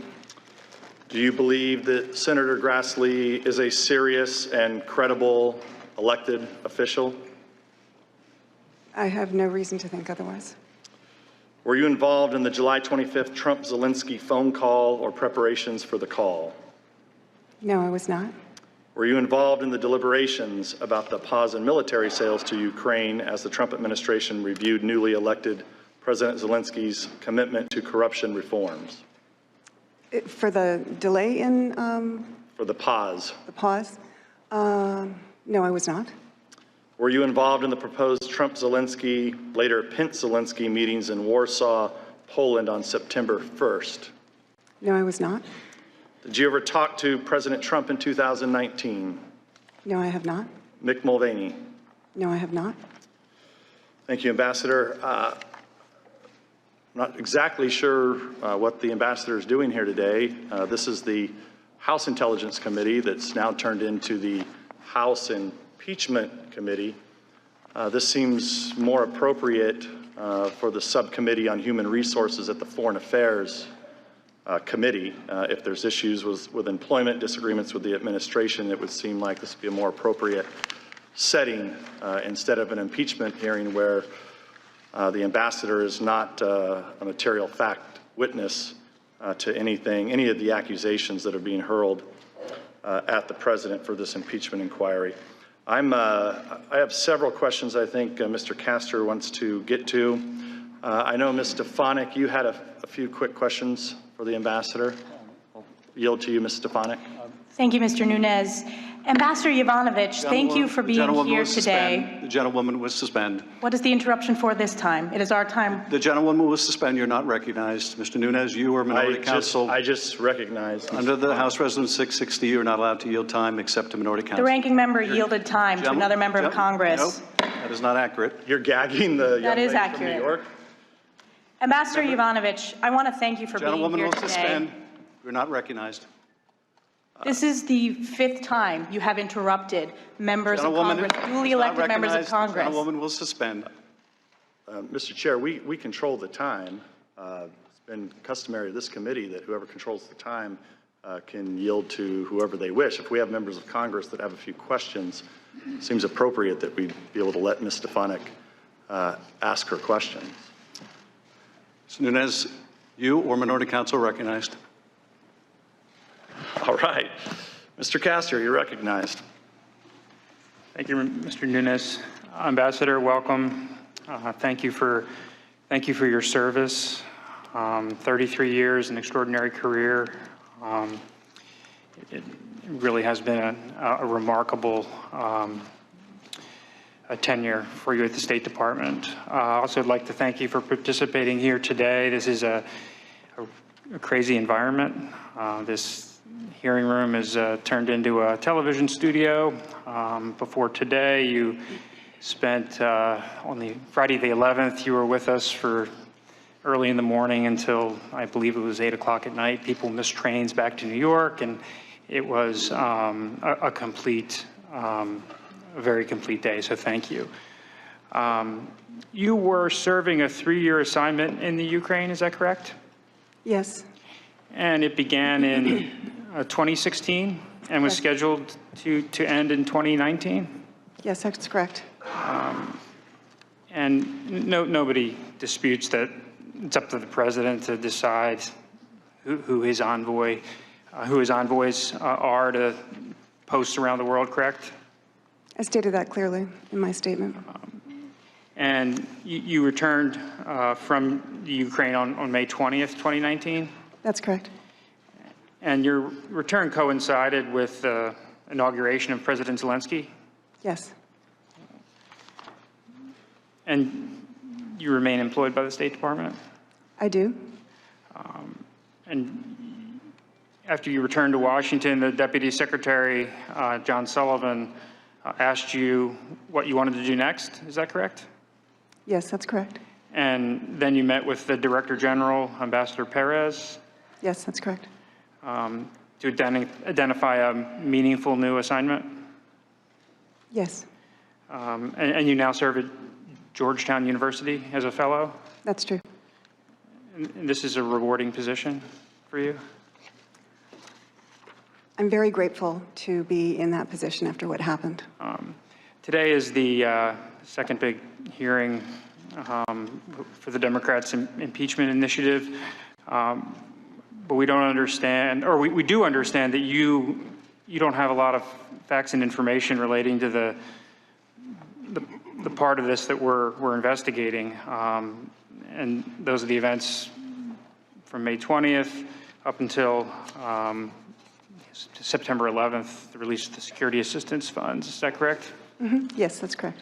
So you were not part of the delegation to the inauguration. That was the day you returned. You were not part of the Oval Office meeting May 23rd, correct? Yes, that's correct. And you were not part of the decision-making relating to whether there would be a White House meeting with President Zelensky? That's correct. And you were not a part of any decision-making in the lead-up to the July 25th call? That's correct. And you first learned about the call on September 25th, is that correct? Well, I heard about the call, as I indicated in the first deposition, from Deputy Assistant Secretary George Kent. And what did he tell you about the call? Well, as it turns out, it wasn't correct, but what I recall is that he said that President Trump had asked President Zelensky whether he could, help him out, and which I understood to be these investigations, and that President Zelensky had said that he is putting in a new prosecutor general, and that he doesn't control. I mean, this is approximately what he said. That person is an independent individual. Okay, and you learned about that before the call was made public? That's correct. Likewise, you were not involved in any discussions surrounding the security sector assistance funds to Ukraine, that they were paused for about 55 days from July 18th to September 11th? No discussions. Okay. In your opening statement on page 9, you stated, although then and now I've always understood that I served at the pleasure of the president, I still find it difficult to comprehend that foreign and private interests were able to undermine U.S. interests in this way. Individuals who apparently felt stymied by our efforts to promote stated U.S. policy against corruption, that is to do the mission, were able to successfully conduct a campaign of disinformation against the sitting ambassador using unofficial back channels. Do you believe that President Trump was aiming to weaponize corruption in Ukraine by removing you? I don't know that. Okay. Do you believe your removal was part of some scheme to make it easier for elements of the Ukrainian establishment to do things counter to U.S. interests? I think that's certainly what the Ukrainian establishment hoped.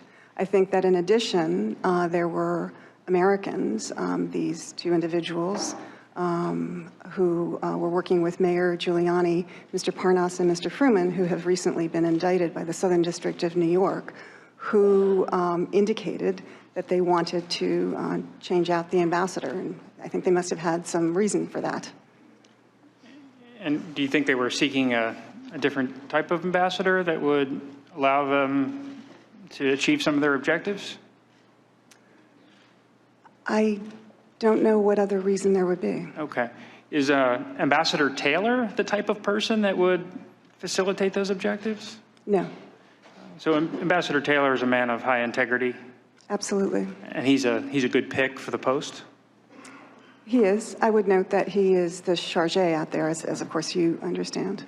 So no ambassador has yet been, or no candidate has yet been named to the position. But he certainly has had a decorated career serving his country. Absolutely, a man of the highest integrity.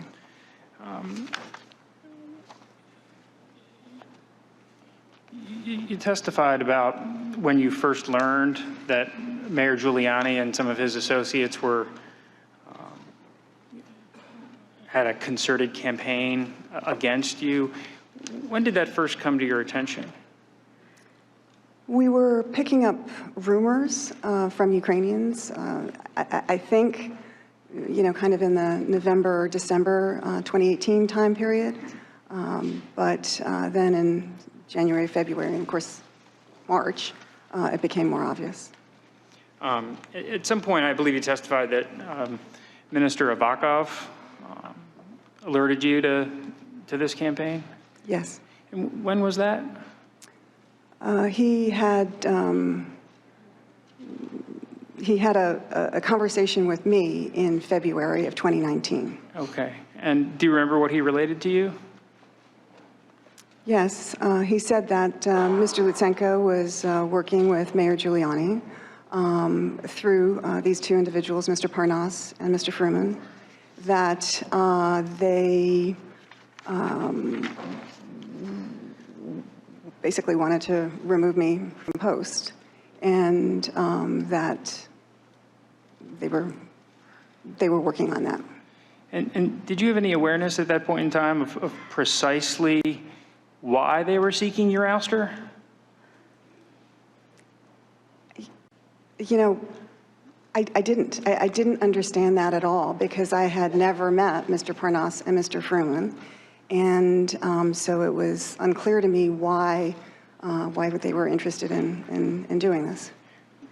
Were you especially influential implementing policies that stymied their interests in Ukraine? Were advocating for the some sort of environment or policies that would be adverse to them? I think that just the general idea that obviously U.S. ambassadors, U.S. embassies, one of our most important functions is to facilitate U.S. business abroad, right? Whether it's trade, whether it's commerce, that's one of the things that we do. And but you know, everything has to be above board. We believe in a level playing ground and so forth, but we obviously advocate for U.S. business. These two individuals, you know, with hindsight and what we learned later, looking to open up a new energy company exporting liquefied natural gas to Ukraine, never actually came to the embassy, which is unusual because that would usually be a first stop. Going to the American Chamber of Commerce, going to the U.S. Embassy, get the lay of the land, see how we could provide assistance. And was that source of frustration ever expressed to you, or did you just learn that separately? Source of frustration? What do you mean? On whose part? On Fruman and Parnas. I don't know that they were frustrated. I mean, Okay. Frustrated by what? Well, you mentioned that they had business interests, and you know, I asked you whether they had been stymied by anything in particular that you had advocated for, or you were a roadblock to them being successful. I wondered if there was any connection. I'd never met them. When I heard those names for the first time, which was in February of 2019, I asked my team, the econ and the commercial sections are the ones who would usually meet with American businessmen and women, and nobody had heard of them. So all I can conclude is that it was the general U.S. policies that we were implementing that might have been of concern to them. Okay, and at any point, did you ever try to reach out to the Prosecutor General, Mr. Lutsenko, and find out why he was participating in this concerted campaign? No. And why didn't you do that? I didn't feel that there was any purpose to it. And why not? He is, he clearly had, I would say, an animus for doing this, and he was working with Americans. So I reached out to the American side, in this case, the State Department, to try and find out what was going on. When did you first realize that your relationship with Lutsenko had reached a adversarial point? Probably around that time, maybe a little bit earlier. And this is March? Yeah, and what I would say, adversarial, that's a really strong word. We at the U.S. Embassy are visiting key people from the State Department and other agencies. We were pushing the Ukrainians, including Mr. Lutsenko, to do what they said that they were going to do when Mr. Lutsenko entered office, that he was going to clean up the PGO and make reforms, that he was going to bring justice to the what they call the Heavenly Hundred, the people who died on the Maidan in 2014, the Revolution of Dignity, and he was going to prosecute cases to repatriate the approximately $40 billion it's believed that former President Yanukovych and his cronies fled the country with. And he didn't do any of that. And we, you know, kept on trying to encourage him to do the right thing. That's what the Ukrainian people wanted him to do, and we thought it was a good plan and that he should do it. And then you mentioned you contacted the State Department in late March. Was that Under Secretary Hale? So contacted about what? about the concerns you had about the campaign against you? I contacted the State Department much earlier than that. I mean, it was an ongoing sort of discussion, makes it sound very formal. We have many ways of going back and forth with Washington. So, you know, on phone calls or DVCs, we would have this discussion. When did you realize this?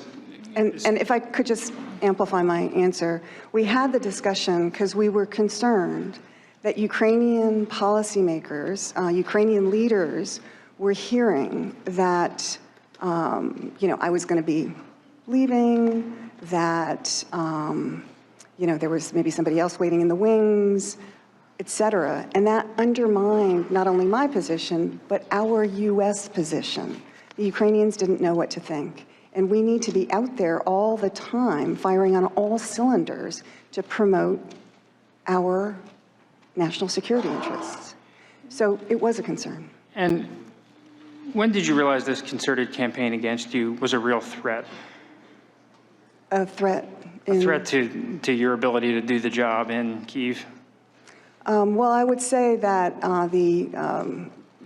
you know, when you go into a meeting with somebody and they ask, are you going to be leaving, that is concerning.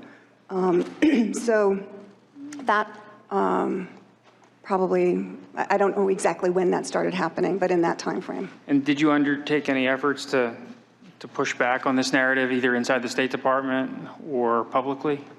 Well, certainly with the Ukrainians, I said, you know, there's nothing to this. This is, you know, a distraction, and we are focused on the job. Our policy remains the same. Yes, we had discussions in the State Department about this. In hindsight, do you think you did enough inside the State Department to alert them to this, this mounting campaign against you? I did what I could. And what was that? Reached out to the European Bureau. I think you've also heard that Dr. Fiona Hill was aware of this as well, so the NSC, and they had other discussions with more senior people. Okay. And did you get any feedback from your chain of command? I mean, did you engage Ambassador Rieker, Yes. Under Secretary Hale? Yes. And yes. Did you develop sort of a game plan to push back against these allegations? So, I mean, there are different timeframes here that we're talking about. So, fast forwarding to March, I did, when Undersecretary Hale asked whether I would consider extending, I did raise, because I wasn't sure that he was aware of it. I wanted to make sure that he knew that Mayor Giuliani had been out there saying things about me, untrue things, and I wanted him to be aware of that. And he said, you know, he understood. He still was hoping that I could extend for another year. So that was early March, and then fast forward to you know, late March, and you know, the discussions about this issue continued, but obviously it became, once it became a public political story here in the United States, the tenor of everything changed, because I think that the State Department felt that it wasn't manageable anymore, and that the more prudent thing would be for me to come back in July. Do you think there was anything you could have done differently to get ahead of the story and to lobby the secretary and his counselor, Mr. Breckbuell, that these there was a concerted campaign against you, that you didn't believe the allegations lodged were accurate and you needed their assistance? I think that, sure, maybe I could have done that, but I think they were aware. And as I subsequently learned from Deputy Secretary Sullivan, the Secretary of State had been well aware of this since the summer of 2018. The corruption's endemic in the country of Ukraine, right? I would say that corruption is a serious issue everywhere in the former Soviet Union. It's a post-Soviet legacy. And we talk about it a lot in Ukraine because there's actually an opportunity to do something, to actually help the Ukrainians tackle the issue. They want to tackle the issue. In other countries, like Russia, you can't even talk about it. So I think it's a post-Soviet legacy, and it's important to deal with it. And that you testified rampant corruption has long permeated Ukraine's political and economic systems? Yes, that's a fair statement. And it's your belief that it should be the U.S. foreign policy to help Ukraine curb its corruption problem? Yes, because it's good for the Ukrainians, but it's also in our interests. And anti-corruption efforts, you mentioned, serve a national security purpose? I believe that to be true. Are oligarchs a big part of the problem in Ukraine? Probably, because so much wealth is concentrated in the hands of a very, very few, 6 or 7 individuals, and they also have political power and control the media. And a lot of their power has been acquired through what we here in the U.S. would consider improper ways? Yeah, I think that's a fair comment. The head of Burisma, Mr. Zochevsky, you familiar with him? I don't know him, but I know who you're talking about. George Kent testified a couple days ago that he was investigating for stealing millions and millions of dollars, some of which had been supplied by the U.S., Great Britain, subject to an investigation, trying to get the money back. That was a big part of Mr. Kent's initiatives when he was there. That a bribe was paid to the prosecutors, and Zochevsky was let off the hook. This was in 2014. Is this something that you're familiar with? I've heard about it. This was before my arrival. And I would just say my understanding, but please correct me if I'm wrong, is that the U.S. money that you're referring to was the money that we used to fund an FBI team that was embedded with the Prosecutor General's office to go after, not to go after, but to do the investigation of Burisma and Zlochevsky. Mr. Kent testified that this bribe was paid, the prosecution went away, and essentially nothing has been further done with regards to Burisma. During your tenure in Ukraine, has there ever been any focus on re-examining allegations, whether it's at Burisma or other powerful interests like Zlochevsky, re-examining it? Is that on the part of the Ukrainian government? Is that what you're talking about? Trying to lean on the various prosecutors general to clean up the oligarchical system? I think, yes, there have been some efforts, and as I mentioned earlier in my testimony, the U.S. was welcoming of Mr. Lutsenko's nomination to the position of Prosecutor General, because we were hoping he would clean that up. That, in fact, is not what happened. And because, it's kind of hard to explain to a U.S. audience, but in Ukraine, in the former Soviet Union more broadly, including in Russia, the justice system, whether it's cops on the beat, whether it's investigators, whether it is prosecutors, whether it is judges, are used as a tool of the political system to be used against your political adversaries. And so I think that, going back to your question about Burisma and Zlochevsky, my understanding, this was, as I told you earlier in the previous deposition, this did not loom large when I arrived. I arrived in 2016, August 2016. But over time, my understanding was that the case was basically sort of on a pause, that it wasn't an active case, but it also was not fully closed. And that is a way, as I mentioned before, for those in power to keep a little hook in to Burisma and Mr. Zlochevsky. And right around the time the bribe was paid, Burisma undertook an effort to spruce up their board, and they added, I believe, the president of Poland and some other luminaries. Are you familiar with that? Yeah, I don't exactly know what the timing of all of this was. Okay. But yes, I mean, to the elements. And, you know, one of the folks they added to the board was the vice president's son, Hunter Biden, which, you know, raises questions. Is he a genius on the corporate governance front? Is he a genius with the Ukrainian oligarchical systems and cleaning that up? Or was he just added to the board because he's the vice president's son?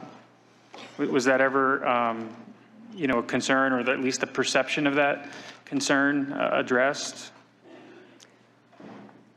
As I said, I arrived in August of 2016, you know, several months before the elections and several months before President Trump took office. And it was not a focus of what I was doing in that 6-month period. Okay. Was the issue ever raised at all? You know, not. He was still on the board, I think, at the time. Yeah, my understanding from newspaper accounts is that he just recently left in 2019. Right. I never met him, never talked to him. And I'm sorry, what was your question? He was still on the board when you arrived at Post, and was just wondering if at least the perception problem was brought to your attention as the ambassador.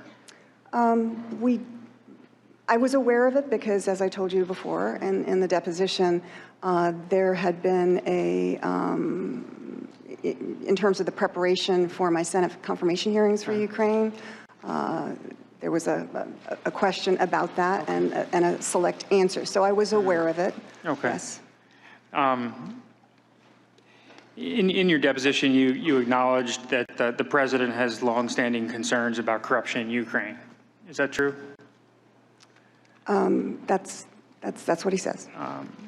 Well, going back to, there was a meeting with President Poroshenko in September of 2017 in the Oval Office, and I believe you testified that, you know, he expressed his concerns then. Yeah, he said that a friend of his had told him that Ukraine was the most corrupt country in the world. Okay.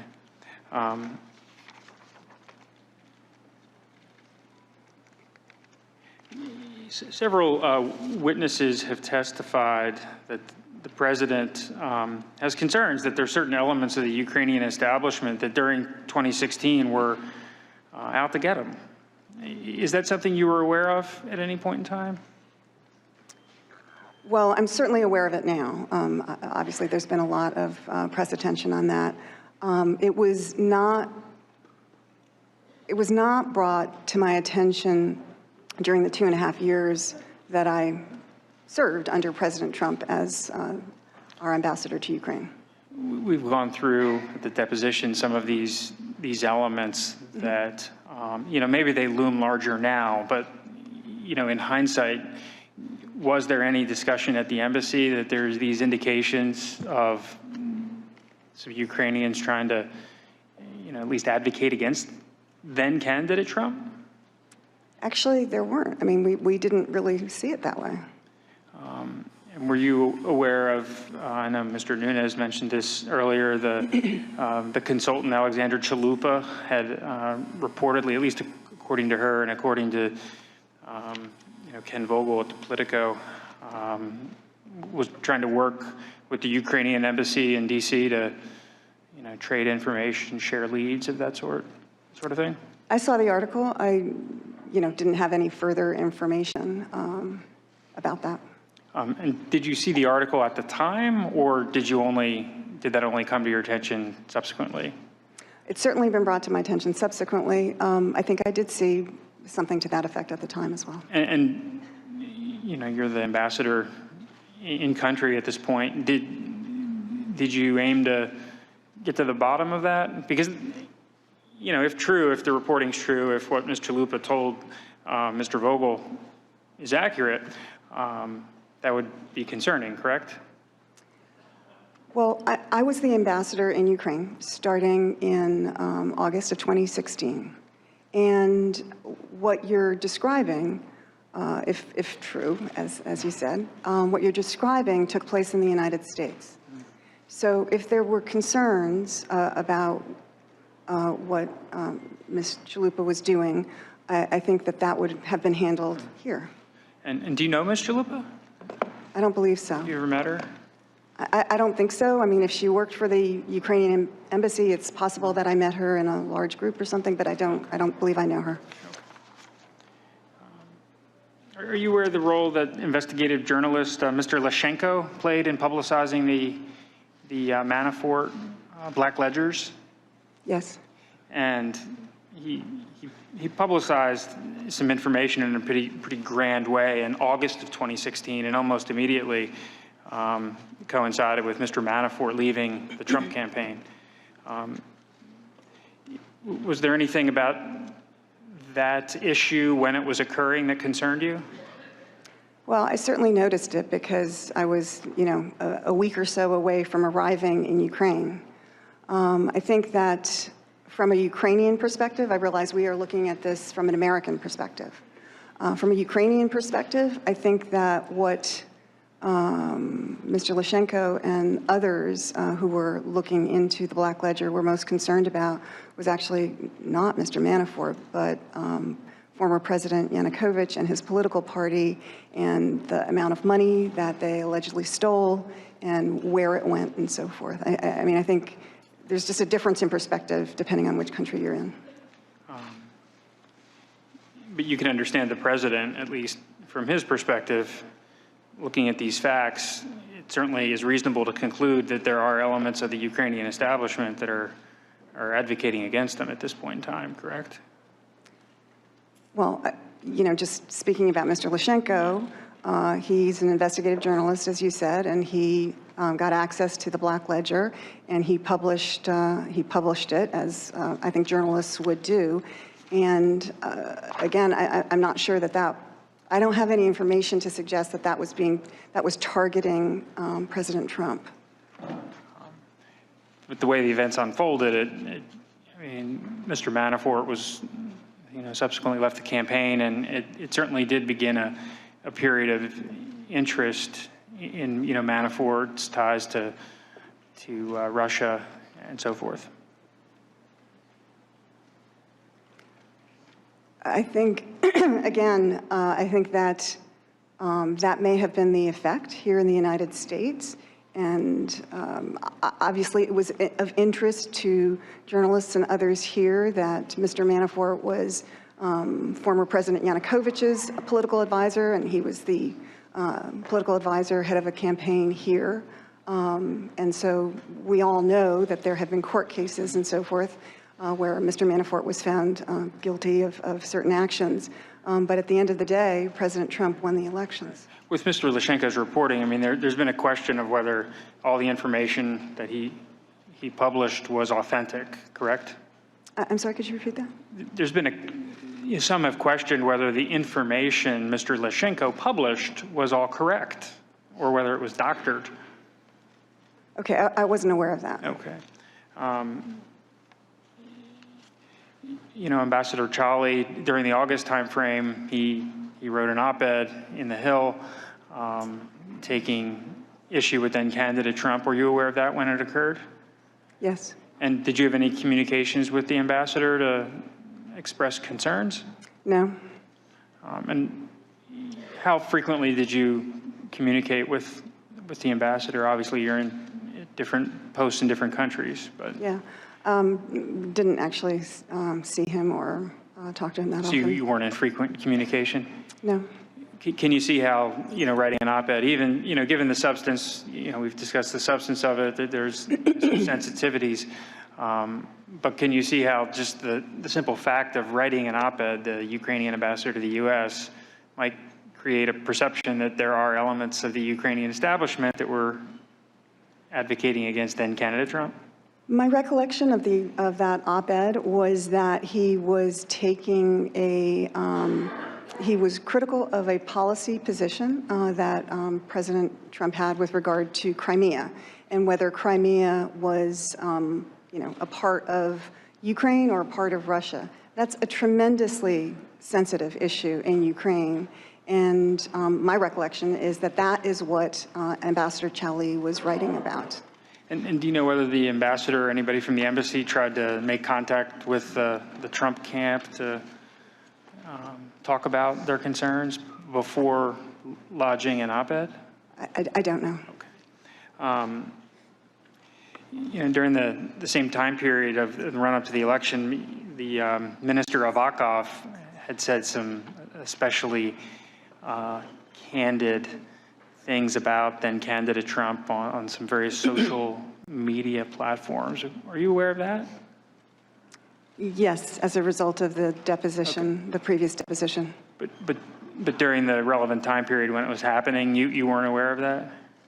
You know, I don't recall it. Okay. He's one of the more influential officials in the Ukraine, correct? He is. And I believe he's one of the few that span both the Poroshenko administration and the Zelensky administration. Yes, that's correct. Looking back on his comments in hindsight, do you see how that might create a perception that a very influential Ukrainian was advocating against then candidate Trump? That he was doing what? I'm sorry? Just advocating. He was out to get him. I mean, he said some real nasty things. Well, you know, sometimes that happens on social media. And you know, are you asking me whether it's appropriate? Probably not. But I would say that Minister Avakov has been, as well as others, both in President Poroshenko's administration as well as in the Zelensky administration, has been a good partner to the United States. As I think I told you before, he's a very practical man and looking for partners and getting the job done. I'm shocked that social media would be the site of negative comments.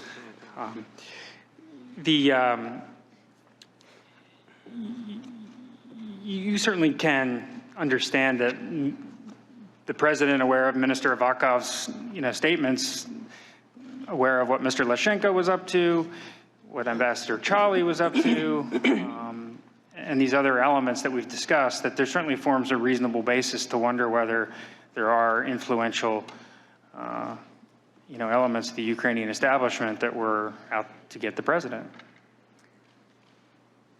Again, I mean, I can't speak for what President Trump thought or what others thought. I would just say that those elements that you've recited don't seem to me to be the Ukrainian, kind of a plan or a plot of the Ukrainian government to work against President Trump or anyone else. I mean, they're isolated incidents. Mm-hmm. We all know, I'm coming to find out myself, that public life can be, people are critical.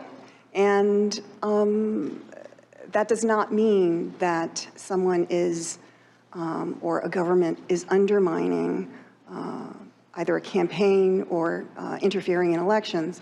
And I would just remind again that our own U.S. intelligence community has conclusively determined that those who interfered in the election were in Russia. You would turn our attention to Ambassador Volker. He's been a friend and colleague of yours for many years. Is that correct? Yes, that's true. And I believe you testified he's a man of honor. I believe that to be true. And a brilliant diplomat. Yes. And you have no reason to think that he would be undertaking any initiative that was counter to U.S. interests? I think that he tried to do what he thought was right.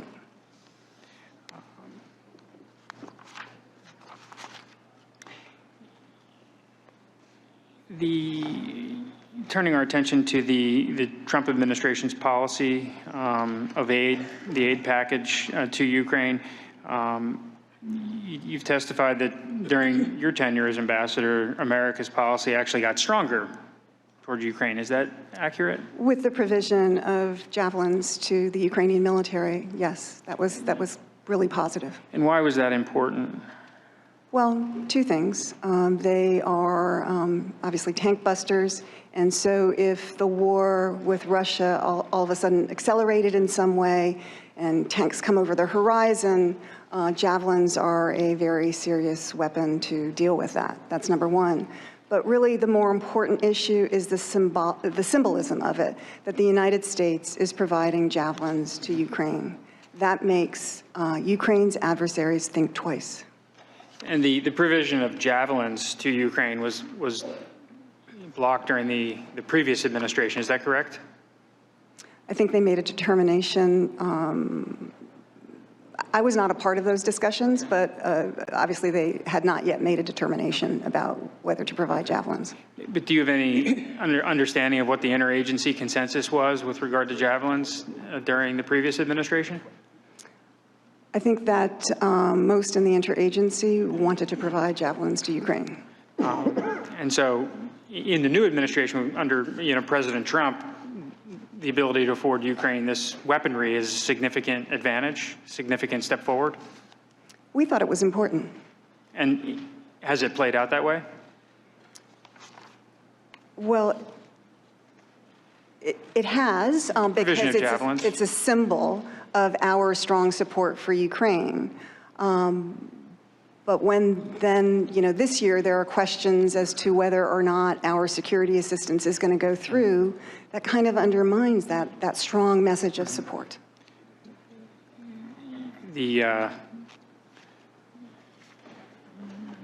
Ukraine still has the ability to acquire the javelins, though, correct? Are you now talking about purchasing javelins by the Ukrainian government? Yeah. Yeah, they do. That is my understanding. And the security sector assistance did go through. It was paused for 55 days from July 18th to September 11th, but it ultimately went through, correct? It's my understanding. Okay.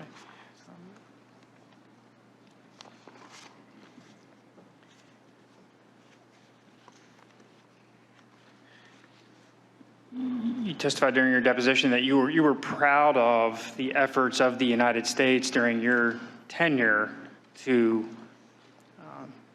supply this type of aid to Ukraine. Are you still happy with the decisions? Are you talking about the javelin? The javelin and also the whole aid package. Yes. Do you think it's sufficient? Do you think we're giving Ukraine enough money? That's a hard question because one can always use additional funding. That said, I think that that the Congress has been very generous in voting for security assistance and other forms of assistance for Ukraine. My time is coming to an end, Mr. Chairman. Thank the gentleman. We'll now go to member 5-minute rounds. I recognize myself for 5 minutes. Ambassador Yovanovitch, I want to follow up on some of the questions from my colleagues. Some of the early questions seem to suggest that your testimony here was completely irrelevant to the issues at hand. Why are you even here? Isn't this just some small matter that should have been referred to HR? So I want to bring our attention to someone who thought you were actually very important to this whole plot or scheme, and that is the President of the United States. There was only one ambassador, I believe, who was discussed by the President in the July 25th call, and that was you, Ambassador Yovanovitch. And I want to refer back to how you were brought up in that conversation. At one point during the conversation, the President brings up this prosecutor who was very good, and it was shut down, and that's really unfair. And I think you indicated earlier that that was a likely reference to Mr. Lutsenko, the corrupt prosecutor, is that right? I believe that is the case, but I don't know.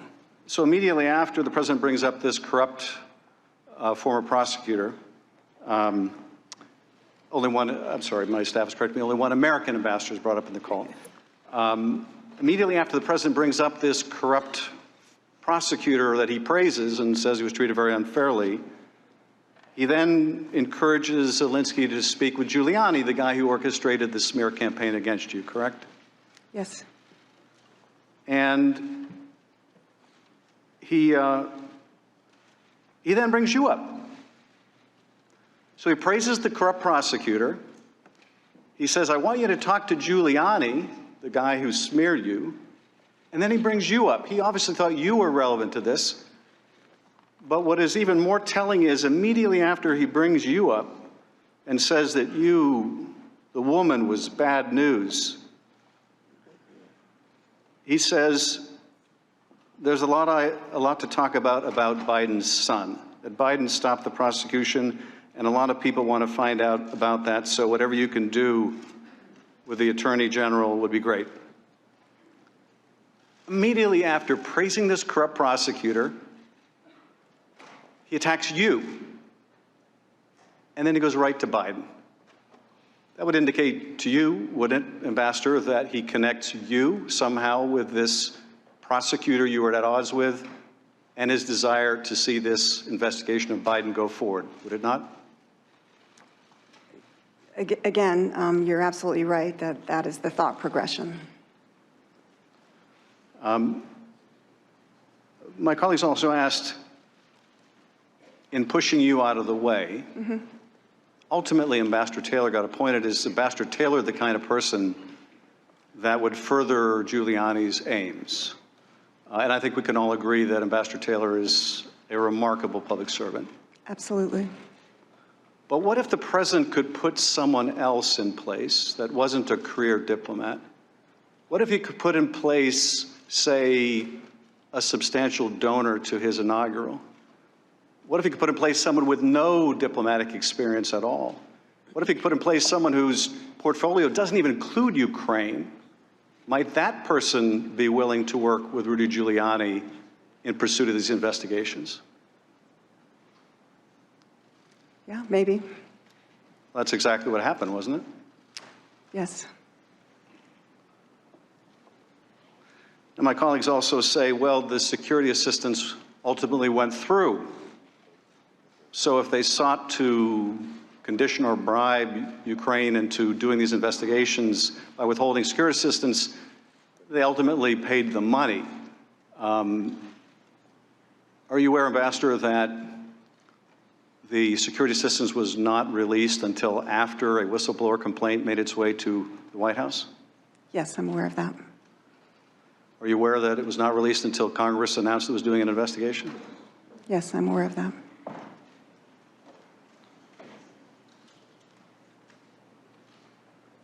And finally, I want to ask you about the call record that my colleague read at the outset. I'm curious about this. And just for people watching at home so they're not confused, there are two calls here.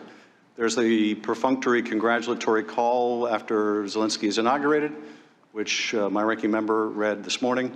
And then there's, of course, the very problematic call in July. And one of the reasons we are here is what happened between April and July. But there was a readout put out by the White House at the time the April congratulatory call was made. And the White House readout said that the president discussed with Zelensky helping Ukraine root out corruption. Now, that, in fact, doesn't appear anywhere in that call. So I want to ask you, Ambassador, why would the White House put out an inaccurate reading? Why would the White House represent that the president said something about corruption when he said nothing about corruption in that call or, in fact, in the one in July? I can't answer that question. I don't have visibility into that. I thank you. I yield now 5 minutes now to recognize the ranking member. I just remind the gentleman there's actually 3 calls. There's the 2 calls with President Trump and the one that you reiterated in our last hearing a couple of weeks ago. Ambassador, I just want to clarify something before I yield. Are you against political appointed ambassadors? Is it not the president's prerogative to appoint whoever he wants in any country? First of all, I am not against political ambassadors, just to be clear. I just wanted to clear that up. Now, can I yield to Ms. Stefanik? Do I need your permission? You may yield. Thank you. Ambassador, before I was interrupted, I wanted to thank you for your 30 years of public service, from Mogadishu to Ottawa to Moscow to London to Kyiv. I also wanted to thank you for hosting the numerous bipartisan delegations. I led one of those delegations in Ukraine. My questions today will focus on 3 key themes. The first is the role of the president when it comes to appointing our ambassadors. The second is long-standing corruption in Ukraine. And the third is aid to Ukraine. Earlier this week, as you know, we heard from George Kent. And I know that Mr. Kent is a colleague, a friend, and someone who you deeply respect. In his testimony, he stated, all ambassadors serve the pleasure of the president. You would agree with that statement, correct? Yes. And in fact, he elaborated and went on to emphasize that this is without question. Everybody understands that. You would agree with that? I would agree with that. And in your own deposition under oath, you stated, quote, although I understand, everyone understands that I serve at the pleasure of the president. Is that correct? Yes. And just so there's no public confusion, you are still an employee of the State Department, correct? Yes. And in the deposition, you say that you personally asked whether it would be possible to be a fellow at Georgetown University, and that was arranged for me, and I'm very grateful. That's where you're posted today, correct? Yes. Georgetown students are lucky to have you. We are lucky to have you in Foreign Service, and I again want to thank you for your tremendous public service. Shifting gears to corruption in Ukraine, in your powerful deposition, you described, quote, we have long understood that strong anti-corruption efforts must form an essential part of our policy in Ukraine, and now there is a window of opportunity to do that. And so why is this important, and why is this important to us? Put simply, anti-corruption efforts serve Ukraine's interests, but they also serve ours as well. Is that still your testimony? Yes. And particularly at the critical time in 2014, after the Ukrainian elections, you testified that the Ukrainian people had made clear in that very election that they were done with corruption, correct? Yes. And you also testified that the Ukrainians thought it would be a good idea to set up this architecture of a special investigative office that would be all about the crimes of corruption, correct? Yes. And I know this was before you arrived in Ukraine, but you are aware that the first case that the US, UK, and Ukraine investigators worked on was Burisma. Yes. And that was during the Obama administration. Yes. And in your testimony, you said today, the investigation was never formally closed because, quote, it's frankly useful to keep that company hanging on a hook, right? That's your quote. Yeah, the Ukrainian investigation was never closed. Partnered with the US and the UK. As I understand it. Yeah, although because we didn't see the Ukrainians moving forward on that, we no longer partner with them on that case or in that way. But let's take a step back. The first time you personally became aware of Burisma was actually when you were being prepared by the Obama State Department for your Senate confirmation hearings. And this was in the form of practice questions and answers. This was your deposition. And you testified that in this particular practice Q&A with the Obama State Department, it wasn't just generally about Burisma and corruption, it was specifically about Hunter Biden and Burisma. Is that correct? Yes, it is. And the exact quote from your testimony, Ambassador, is, quote, the way the question was phrased in this model Q&A was, what can you tell us about Hunter Biden's, being named to the board of Burisma? So for the millions of Americans watching, President Obama's own State Department was so concerned about potential conflicts of interest from Hunter Biden's role at Burisma that they raised it themselves while prepping this wonderful ambassador nominee before her confirmation. And yet our Democratic colleagues and the chairman of this committee cry foul when we dare ask that same question that the Obama State Department was so concerned about. But we will continue asking it. And lastly, in my 20 seconds left, I just want to get it on record. In terms of defensive lethal aid, which you were an advocate for, that was not provided by President Obama. It was provided by President Trump. That's correct. I yield back 5 seconds. Mr. Himes, you're recognized. Ambassador, thank you for your testimony today. Those of us who sit up here are supposed to be dispassionate and judicial and measured, but I'm angry. And I've been angry since I learned about your summary and unexplained dismissal after a lifetime of excellent and faithful service to this country. I'm angry that a woman whose family fled communism and Nazism, who served this country beautifully for 33 years, not in Paris or in Rome, but literally under fire in places like Mogadishu and Kyiv. I'm angry that a woman like you would be not just dismissed, but humiliated and attacked by the President of the United States. And I'm not just angry for you, I'm angry for every single Foreign Service officer, for every single military officer, for every intelligence officer who right now might believe that a lifetime of service and sacrifice and excellence might be ignored by the President of the United States, or worse yet, attacked in language that would embarrass a mob boss. Now, it's the President's defense, and it's emerging from my Republican colleagues today, that this is all okay, because as the President so memorably put it in his tweet this morning, it is a U.S. President's absolute right to appoint ambassadors. I'm a little troubled by this idea of an absolute right, because that doesn't feel to me like the system of government we have here. I think that how and why we exercise our powers and rights matters. Ambassador, when you're ambassador somewhere, do you have the right to ask the intelligence community, the CIA in an embassy, what operations they're doing? We talk about these things collaboratively. There's some things that, in short, yes. So you have the right to ask the intelligence community in your embassy what they're doing. Why might you do that? Because sometimes operations have political consequences. Right. So the performance of your duties in the interests of the United States gives you the right to ask very sensitive questions of our intelligence community in your embassy. But what if instead of working through the issues that you just described, you went to dinner that night and handed over that information to a Russian agent for $10,000? Would that be an appropriate exercise of your right? No, it would not. It would not. And what would happen to you if you did that? Well, I can't even begin to imagine, but I would imagine that I would be pulled out of post. Right. And this is not about ambassadors, right? A police officer has the right to pull you over. But if the police officer pulls over his ex-wife because he's angry, that's probably not right. I have the right. In fact, today, I cast a bunch of votes. But if I cast those votes not in the interest of my constituents, but because somebody bribed me, that is a severe abuse of my power. Wouldn't you agree? Yes.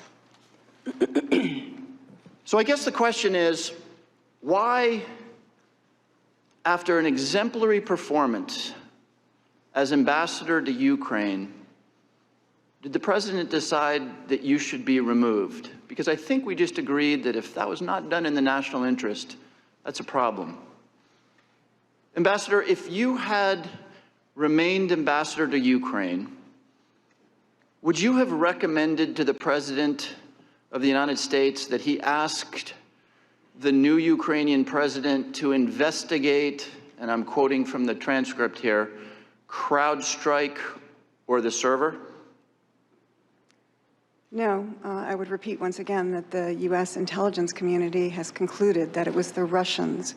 Okay, so Ambassador, if you had remained as ambassador and not been summarily dismissed, would you have supported a 3-month delay in congressionally mandated military aid to Ukraine? No. Ambassador, if you had remained as ambassador of Ukraine, would you have recommended to the President that he ask a new president of Ukraine to, quote, find out about Biden's son? No. I have no more questions. I yield back the balance of my time. Mr. Conaway. Thank you, Mr. Chairman. Mr. Chairman, I ask unanimous consent to enter the record.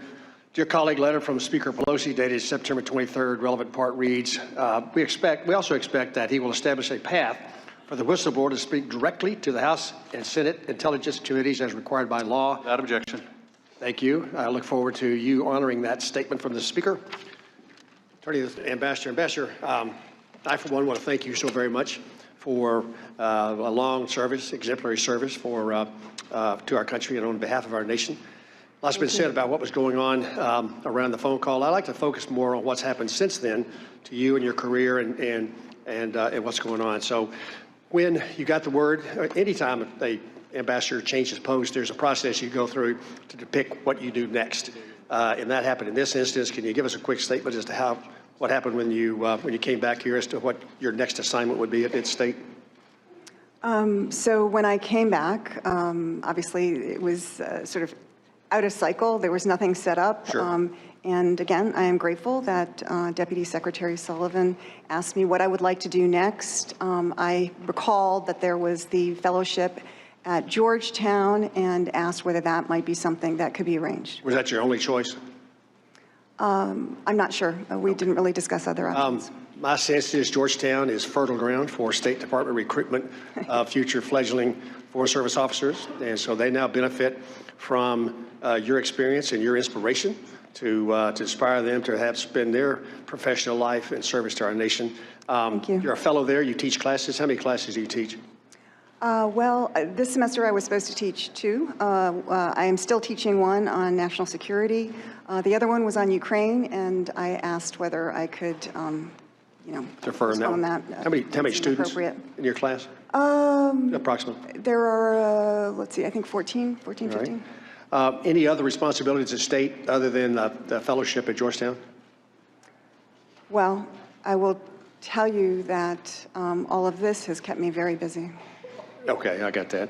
But no necessarily day-to-day things that you'd be responsible for. Other than not qualifying for overseas stipends and other things, has your compensation been affected by being recalled the way you were? No, it has not. Okay. I'm worried about the way you might be treated by your fellow employees at State. Any negative, they hold you in less high regard than they used to as a result of this? Do they shun you at the lunch counter? Or do they treat you badly as a result of the way you were treated by the president? I've actually received an outpouring of support from my colleagues. So the folks that you respect the most still respect you and appear to hold you in high regard and high affection? They do. Okay. George Kent was in here a couple of days ago. He made some exemplary statements about you, really glowing. All of us, I think, would like to be the recipient of something that worthy, and I believe you are as well. Any reason on earth that you can think of that George Kent would be saying that because of some reason other than the fact that he believes it in his heart of hearts? Like what? Well, I mean, like somebody paid him to do it. Oh, no, absolutely Okay, so not. you and I agree that we think he was sincere in that bragging on you, and that's all post recall episode that was been much of the discussion this morning. Well, I'm glad that your colleagues, I would have expected nothing any different from your colleagues at State to continue to treat you with the high regard that you've earned over all these years of great service. And I hope that whatever you decide to do after the Georgetown Fellowship, that you're as successful there as you've been in the first 33 years. With that, I yield the balance of my time to Mr. Jordan. I have a unanimous consent request that an article entitled "Whistleblower is expected to testify soon." House Intelligence Chairman Schiff says, Wall Street Journal, September 29th, 2019, be included in the record. Without objection. I have a unanimous consent request that an article entitled "Whistleblower Reaches Agreement to Testify" will appear very soon. Representative Adam Schiff says, USA Today, September 29th, 2019. Without objection. I have a unanimous consent request. Article entitled "Schiff Confirms Tentative Agreement for Whistleblower to Testify Before House Intelligence Committee," CNN, September 29th, 2019. Without objection. I have a unanimous consent request. Intelligence panel has deal to hear whistleblowers' testimony, says Schiff. Washington Post, September 29th, 2019. Without objection. I have a unanimous consent request. An article entitled "Whistleblower Reportedly Agrees to Testify Before House Intelligence Committee," reported by Schiff. Huffington Post, September 29th, 2019. Without objection. I have a unanimous consent request.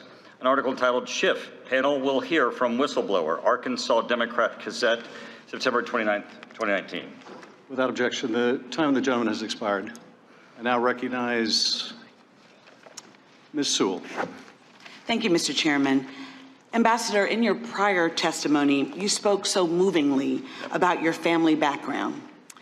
You stated that your parents fled communist and Nazi regimes and that they valued freedom and democracy offered in America, having experienced totalitarian regimes. Did that have any effect on your desire to enter into the United States Foreign Service? Yes, it did. Did you always know that you wanted to be in the Foreign Service? I look at your background, and it is perfectly suited for what you're doing. I note that you have studied at the Pushinsky State Russian Language Institute in Russia to learn Russian. Yeah. That you have do you also have an MS from the National Defense University National War College? Yes. I even noticed that you earned your undergraduate degree in history and Russian studies in college, and coincidentally, that was also my college. But I wanted, and you definitely are doing Princeton in the nation's service by what you do every day. But I really want to know how it felt to have your reputation sullied, not for state and nation, but for personal gain. You spoke about how your service is not just your own personal service, it affects your family. And today we've seen you as this former ambassador, this 33-year veteran of the Foreign Service. But I want to know about you personally and how this has affected you personally and your family. Yeah. It's been a difficult time. I mean, I'm a private person. I don't want to put all that out there, but it's been a very, very difficult time because the president does have the right to have his own or her own ambassador in every country in the world. But does the president have the right to actually malign people's character? I mean, it may not be against any law, but I would think that it would be against decorum and decency. I mean, there's a question as to why the kind of campaign to get me out of Ukraine happened. Because all the president has to do is say he wants a different ambassador. And in my line of work, perhaps in your line of work as well, all we have is our reputation. And so this has been a very painful period. How has it affected your family? I really don't want to get into that, but thank you for asking. Because I do care. I also want to know how you think it affected your fellow colleagues in the Foreign Service. My Republican colleagues have said that since you received such adulation from and embracing from your own fellow colleagues, that what occurred, the incident that occurred with the president and his cronies, you know, maligning your reputation, how has that had a chilling effect on the ability and the morale within the Foreign Service? Can you speak to that? Yeah, I think that it has had exactly that, a chilling effect, not only in Embassy Kyiv, but throughout the State Department, because people don't know kind of whether their efforts to pursue our stated policy are going to be supported. And that is a dangerous place to be. Now, for the record, my Republican colleagues will probably try to paint you as a never-Trumper. Are you a never-Trumper? No. As a Foreign Service officer, you took an oath to support and defend the Constitution of the United States without regard for who's in office. Is that correct? Yes, that's true. Have you also served in your 33 years for not just Democratic presidents, but also Republican presidents? 4 Republican presidents. 4 Republican presidents. In fact, you joined the Foreign Service under Reagan. Is that not right? Yes, that's true. Now, why do you think it's really important that Foreign Service officers are nonpartisan? Can you talk to us about why it's important for you to do your job and your fellow Foreign Service officers to do your job, that you're nonpartisan? Yeah, because our work is essentially nonpartisan. And, you know, Senator Vandenberg, a Republican senator who actually partnered with President Truman, coined a phrase that politics should stop at the water's edge. And I think that's exactly right, because while obviously the competition of ideas in a democracy with different parties, different individuals is hugely important, but at the end of the day, when we are dealing with other countries, it needs to be about what is right for the United States. Those are our national security interests. And whether an individual works for the CIA or the military or the State Department, we've got to be nonpartisan and thinking about what is right for the United States. Well, on behalf of a grateful nation, I want to say thank you for your service, and I yield back the balance of my time. Thank you. Mr. Turner. Ambassador, I want to say I have a great deal of respect for what you do. I serve on the Armed Services Committee, the Intelligence Committee. I've worked with the NATO Parliamentary Assembly, including being its president, and I know the complexity of what you do. I know you have little access directly to decision makers, little resources, but you have still a great deal of responsibility. It's a complex task, and I want to take us from just the concept of one-dimensional Ukraine being corrupt to the other issues that you had to deal with as the Ukraine ambassador. You had to deal with more than just our bilateral relationship with Ukraine, for example. And I'd like confirmation that, I mean, obviously I know you know these, but these were on your portfolio. You had to deal with the issue of the OSCE Budapest Agreement and the denuclearization of Ukraine and the issues of its territorial integrity of the signatories, correct?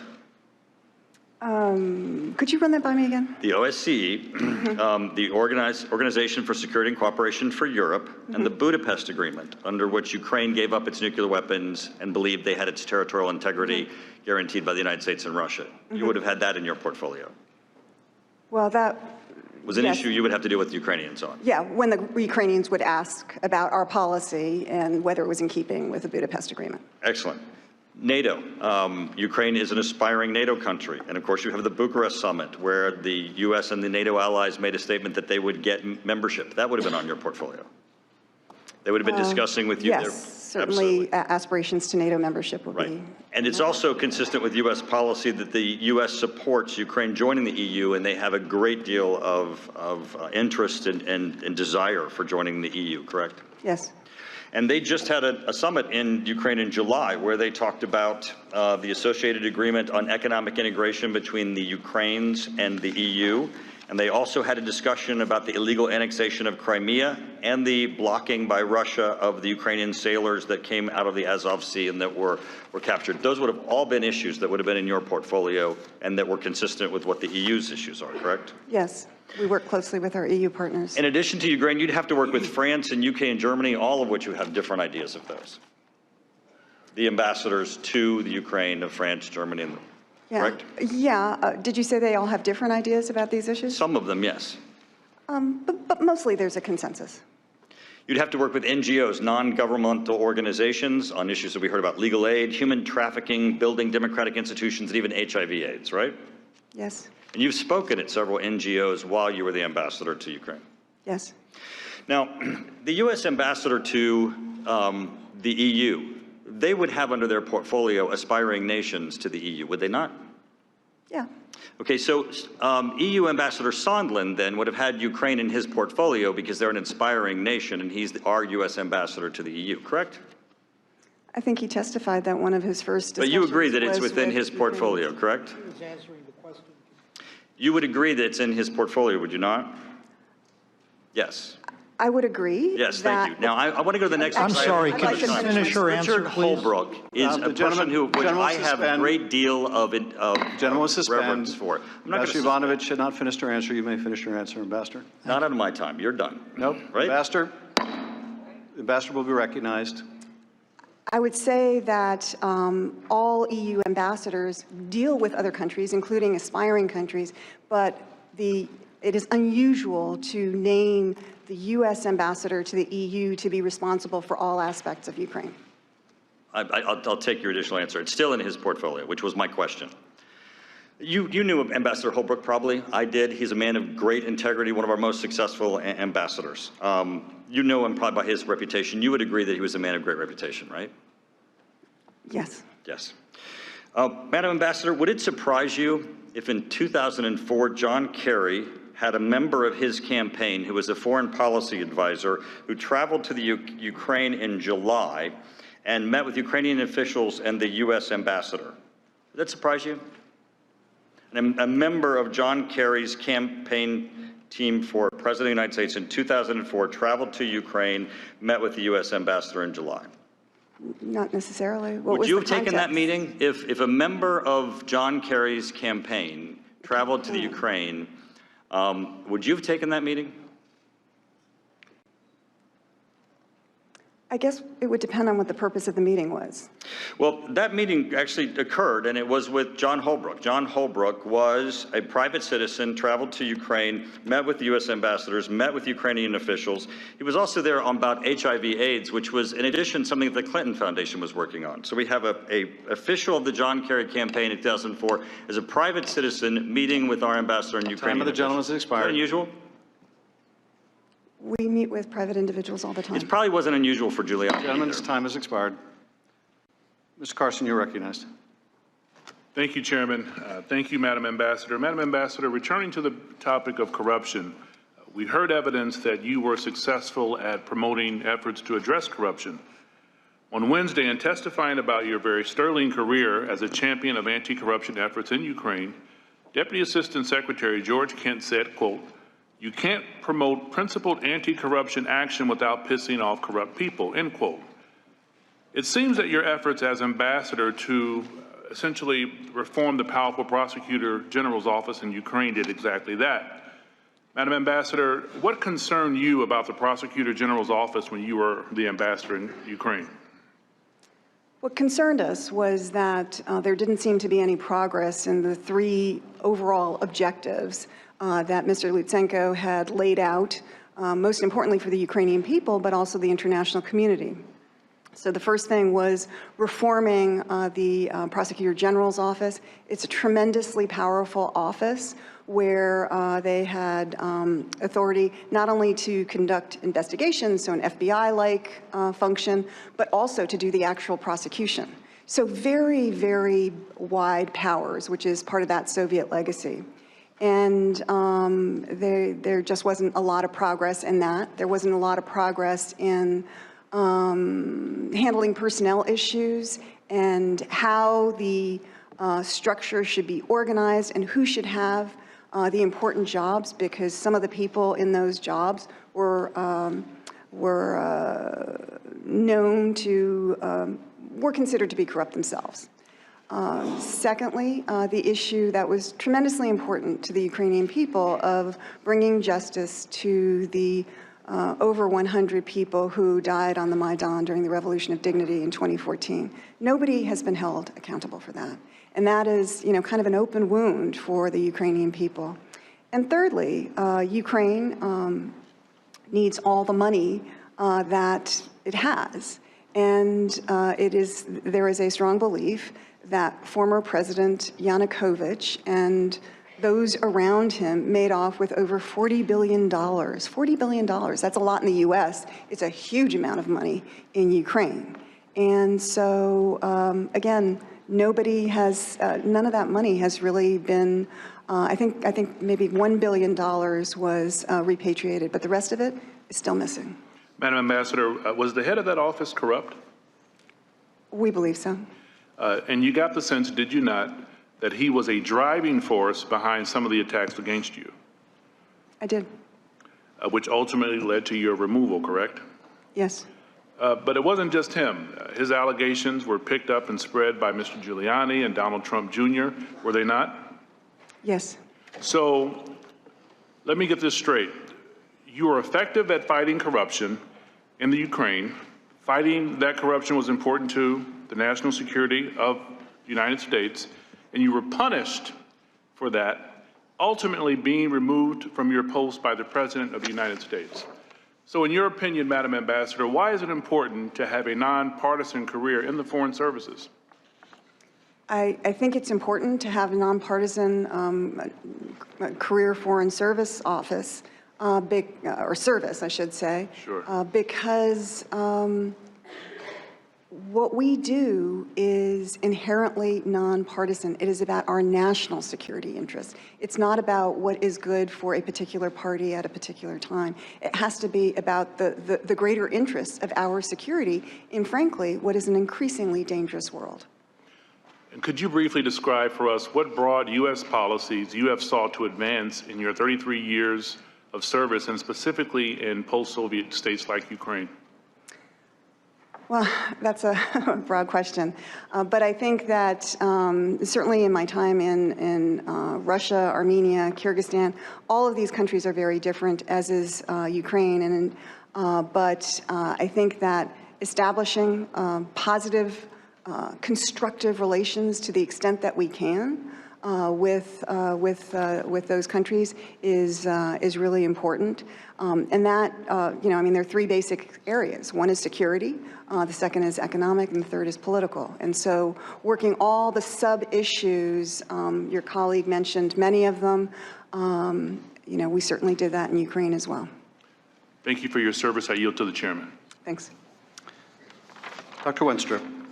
Thank you, Mr. Chairman, and Madam Ambassador, thank you very much for being here. And I just want to start by saying I appreciate your years of service and enduring years of moving around the world to dangerous places. And hearing from you today, I realize that we share some of the same feelings and experiences. As an Army Reserve surgeon, I received a call on a Monday afternoon in March of 2005 that told me I was being deployed to Iraq and I had to be out the door in the next 2 to 3 days. I had patients scheduled for months. I had surgeries scheduled and had to go. So I understand that shocking feeling that can come with some abrupt change like that. And I was at processing a few days later, and I was told my orders would say you're going for 18 months, but it may be a little shorter than that. But I served a year in Iraq, 2005, 2006, one of the bloodiest times of the war. And this is where I have another personal relationship with what you were talking about. I saw a nation in Iraq of people that craved a non-corrupt government. And sadly today, even though it helped to remove Saddam Hussein, they still have corruption concerns in Iraq. And I can relate to what you said just a few moments ago, that it feels like an open wound when it hasn't been resolved. But you might imagine with that military experience and background, I take an interest in military strategy and capabilities and the thoughts of those with boots on the ground, like you and Mr. Volker and Mr. Taylor. In your deposition on page 144, your quote is saying, in terms of lethal assistance, we all felt it was very significant that this administration made the decision to provide lethal weapons to Ukraine. Just real quick, who in general makes up we all? Would that be the team I mentioned? Yeah, can I just look at that? Just one second.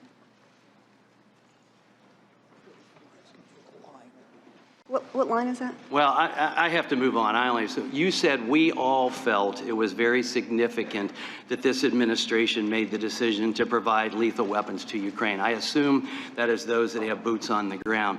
And then this administration, I assume you meant the Trump administration. Yes. Yeah, okay. In your deposition, also on page 144, you spoke about the generosity of Congress. You mentioned it today, increasing aid to Ukraine. And part of your deposition, after that statement that I quoted before, you were asked, did you advocate for that? You responded, yes. Then you were asked, did you advocate for that prior to the new administration in 2016? And you responded, well, yeah. On page 148, the question was, were you satisfied that the administration was doing what was necessary to support Ukraine? You said, in what respect? And they said, in, helping them deter Russian aggression, helping them with foreign aid and foreign assistance. And you said, yeah. And I agree that lethal assistance was very significant, as you said. And I thank you for that. And I thank Mr. Volker, and I thank Mr. Taylor. Acting Ambassador Taylor was here Wednesday. He testified about the president's decision to withhold lethal aid. And he said the president felt it might provoke Russia. And Mr. Taylor contested then that Russia has already been provoked and they have invaded the Ukraine. President Obama had the right to make his own foreign policy and make his own decisions as president of the United States, correct? Yeah, I mean, there's an interagency process, and obviously Congress is role as well. He has the right as president. I respect the interagency process. I'm getting to that, actually. But he has the right to make his own foreign policy and make his own decisions as president of the United States, as do all presidents, correct? Yes. So we have one president, Obama, who denied lethal aid altogether, in spite of ambassadors and other boots on the ground making that recommendation, such as you did. We have another president, Trump, who vetted those that were going to receive the aid and provided it consistent with your intra-agency recommendations and that of your colleagues. let me just ask you from a military standpoint, without javelins, would you agree the Russians had much greater military offensive options and flexibility in their effort to attack the Ukraine without the Ukraine having javelins? Yeah, I mean, they had another option, although the tank war is no longer the war that is being fought in Ukraine. But I'm just saying with the javelins. Yeah, it's another option. And there's a reason for that, because the javelins are there. And so I think that changes the scenario. But I just wanted to make that point, that the president has a right to have their own foreign policy and to make their own decisions. And with that, I yield back. Yeah, if I could just supplement one of my answers. Of course. So I want to thank you for your service as well. But what I'd like to say is, while I obviously don't dispute that the president has the right to withdraw an ambassador at any time for any reason, but what I do wonder is why it was necessary to smear my reputation. Well, I wasn't asking about that, but thank you very much, ma'am. Representative Spear. Thank you, Mr. Chairman. Thank you, Ambassador, so very much. You were confirmed by the Senate on a voice vote, weren't you? Yes. So unanimous, Republicans and Democrats, correct? Yes. No dispute. You said that in summer of 2018, the smear campaign began in your testimony earlier today. Did Secretary Pompeo at any time come to your aid?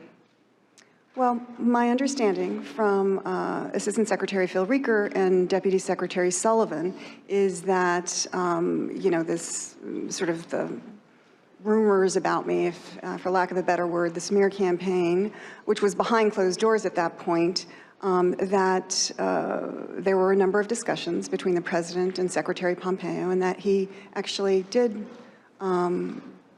keep me in place for as long as he could. That's what I was told. So it appears that back in 2018, the President was already making noises that he wanted you out of there. It appears that as early as April of 2018, Mr. Parnas was at a fundraiser for the President and recommended that you be removed. And then subsequently, in May of 2018, was pictured at a White House dinner with the President. And then later in May, made a contribution of over $325,000 illegally to the President's reelection campaign. Are you aware of that? I'm aware of the press about those things. Does that help you understand a little bit more why this smear campaign was underway? Yes, I mean. All right, you made some very riveting comments in your statement this morning that I just want to repeat because I think we should have you expand on it. You said, "I've always understood that I served at the pleasure of the President. I still find it difficult to comprehend that foreign and private interests were able to undermine U.S. interests in this way. Individuals who apparently felt stymied by our efforts to promote stated U.S. policy against corruption, that is, to do our mission, were able to successfully conduct a campaign of disinformation against a sitting ambassador using unofficial back channels." Now, as I listened to you make that statement, I was thinking of all the other persons in the Foreign Service who now have to be concerned that it's not good enough to follow the stated U.S. foreign policy, but also to be aware that maybe the President has a back channel of interests that he is promoting that is diametrically opposed to our stated foreign policy. Can you expand on that, please? Well, I think that it's important that whoever is representing the President, an ambassador, speaks with the full authority of the President and our foreign policy establishment. And if there are others who are also helping with the responsibilities in that country, for example, Ambassador Kurt Volker with his important mission to bring peace to the Donbass, that we all speak with one voice, that it's all about our common security interest, and that it's not about personal gain or commercial gain or anything else, that it's about our national security. But in this case, the Tres Amigos appeared to be more interested in getting an investigation than into promoting an anti-corruption effort in Ukraine. Is that correct? That appears to be the case.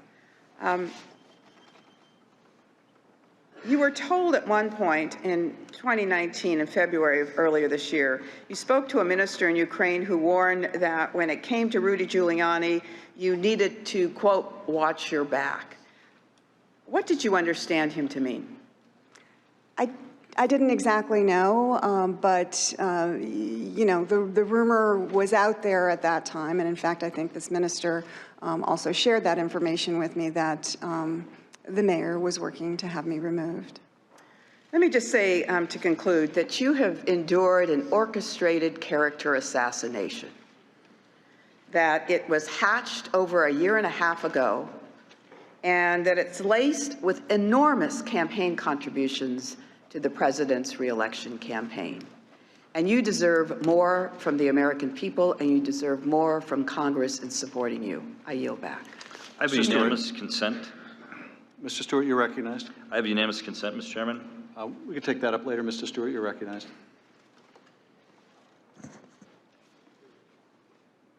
Thank you, Mr. Chairman and others. And Ambassador, thank you for being with us here today. Welcome, as I said a couple days ago to the witnesses, welcome to year 4 of the impeachment proceedings. I'm sorry that you've gotten drugged into this. For 3 years, we've heard these outrageous and frankly unbelievable accusations regarding Russian collusion. Accusations that we now know are absolute nonsense. There was no basis at all, despite promises from some members of this committee that they had secret proof that would prove this collusion. And again, we know that it was nonsense. But now in year 4, we apparently move on to Ukraine and quid pro quo, culminating yesterday when the Speaker announced that the President would indeed be impeached and removed for office for bribery. And with that statement, I would now feel compelled to ask you, Madam Ambassador, as you sit here before us, very simply and directly, do you have any information regarding the President of the United States accepting any bribes? No. Do you have any information regarding any criminal activity that the President of the United States has been involved with at all? No. Thank you. Thank you for answering that directly. The American people know this is nonsense. The American people know this is unfair. And I have a prediction regarding this. I think that public support for impeachment is actually going to be less when these hearings are over than it is when the hearings began. Because finally, the American people are going to be able to see the evidence. And they're going to be able to make their own determination regarding that. Now, I want to ask you one thing very quickly, and you've been asked this again and again, but my question is slightly different. You've been asked, as you recognize, that the president, any president, has the ability to ask his ambassadors to serve at will. I'm curious, do you think that's the right policy? Yeah, I probably think it is. I do as well. It may be imperfect. There may be times when it's not used perfectly, but I agree with you. It is the right policy. I don't think that we should change that. Now, I'd like to read from some previous statements, including one of your own as well as others, regarding the appropriateness of investigating corruption in the UK. From Ms. Fiona Hill. So again, the fact that there are investigations into corruption in the energy sector in Ukraine, as well as Russia and many other countries, is not a surprise. From yourself, your previous testimony. Question, was it the general understanding that Burisma was a company that suffered from allegations of corruption? Your answer was yes. From Ambassador Sondland, I just am generally aware that Burisma is considered a potentially corrupt company. Would you agree then that it's appropriate to investigate corruption? I think it's appropriate if it's part of our national strategy. What I would say is that we have a process for doing that. It's called the Mutual Legal Assistance Treaty. We have one with Ukraine, And generally, it goes from our Department of Justice to the Ministry of Justice in the country of interest. Okay, and that's the usual path. And I appreciate that. Regardless of the process, though, it's appropriate for us to investigate in potential corruption. And especially, look, we're about to give some of these countries hundreds of millions of dollars. The U.S. taxpayer said, here's $1 of mine, go ahead and give it to this other country. But please only do it if you know it's not going to be used for corrupt purposes or against our national interest. And I'll conclude with this, because I promised my friend, Mr. Jordan, I would save him a little bit of time. We mentioned earlier that the vice president, when he went to the Ukraine and called for the specific firing of a specific prosecutor, that he was, as they say, completing official U.S. policy. But the interesting thing is this. The vice president had exactly 2 countries that were his responsibility at that time, China and the Ukraine. And he has bragged and been very proud of his influence in the previous administration. He says again and again that the Obama administration listened to him, so it doesn't surprise me that they would be fulfilling a policy that this vice president certainly helped to formulate. Mr. Jordan, I leave you. Sir, if you just want to clarify, it was Cyprus and Ukraine and China. In Cyprus, I'm sorry. Thank you. Clarification, and I will yield for unanimous consent. I have unanimous consent, Mr. Chairman, that doesn't involve you this time. It's 3 articles, the New York Times article 2004 campaign, the advisors, Kerry foreign policy crew has a Clintonian Time look of the to gentleman it. has expired. Kiev Post, Holbrooke We to will visit Kiev take July up- 2004. And the I may Brahma News, recognize you Richard later. Holbrooke meets with one Ukrainian Gentleman's American time has expired. organization. I'd like to have that unanimous Mr. consent. Quigley, you're Mr. recognized. Chairman. Mr. Quigley, you're recognized. Thank you, Madam Ambassador. It's like a Hallmark movie. You ended up at Georgetown. This is all okay.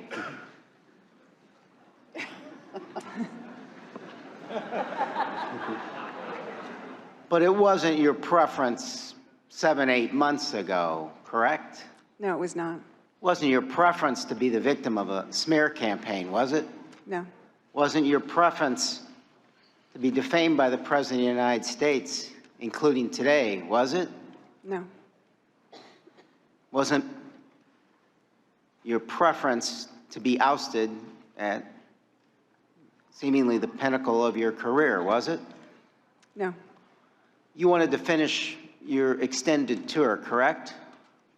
I did. What did you want to do after that? Did you know? I wasn't sure. There's nothing wrong with Georgetown. It's a fine place, right? It's a wonderful place. But it's your only choice at the end of a distinguished career after all that. It's not the end of a Hallmark movie. It's the end of a really bad reality TV show brought to you by someone who knows a lot about that. Why did you previously testified that you sought advice from Ambassador Sondland at this time about what to do. Is that correct? I did. And why did you reach out to the ambassador? Because this was clearly so political and was not going to be, you know, the State Department was not in a position, shall we say, to manage the issue. It didn't appear to me. And so I asked Ambassador Sondland, who said that he, you know, he was a political appointee. He said he was close to the president.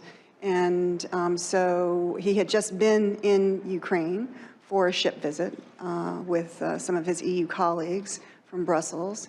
And so I reached out to him for advice. When this was no longer a Ukraine kind of an interview with Mr. Lutsenko, kind of a Ukrainian, but it became sort of the American politicians and pundits, et cetera, were repeating those allegations. I asked him for advice. And it meant a lot to you. This was an extraordinary time. It meant, and the advice meant a lot. And what was his advice?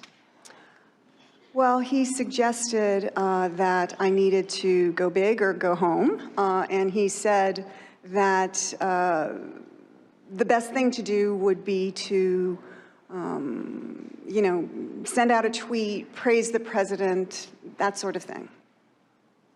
And what was your reaction to that advice? Well, my reaction was that I'm sure he meant well, but it was not advice that I could really follow. It felt it felt partisan, it felt political, and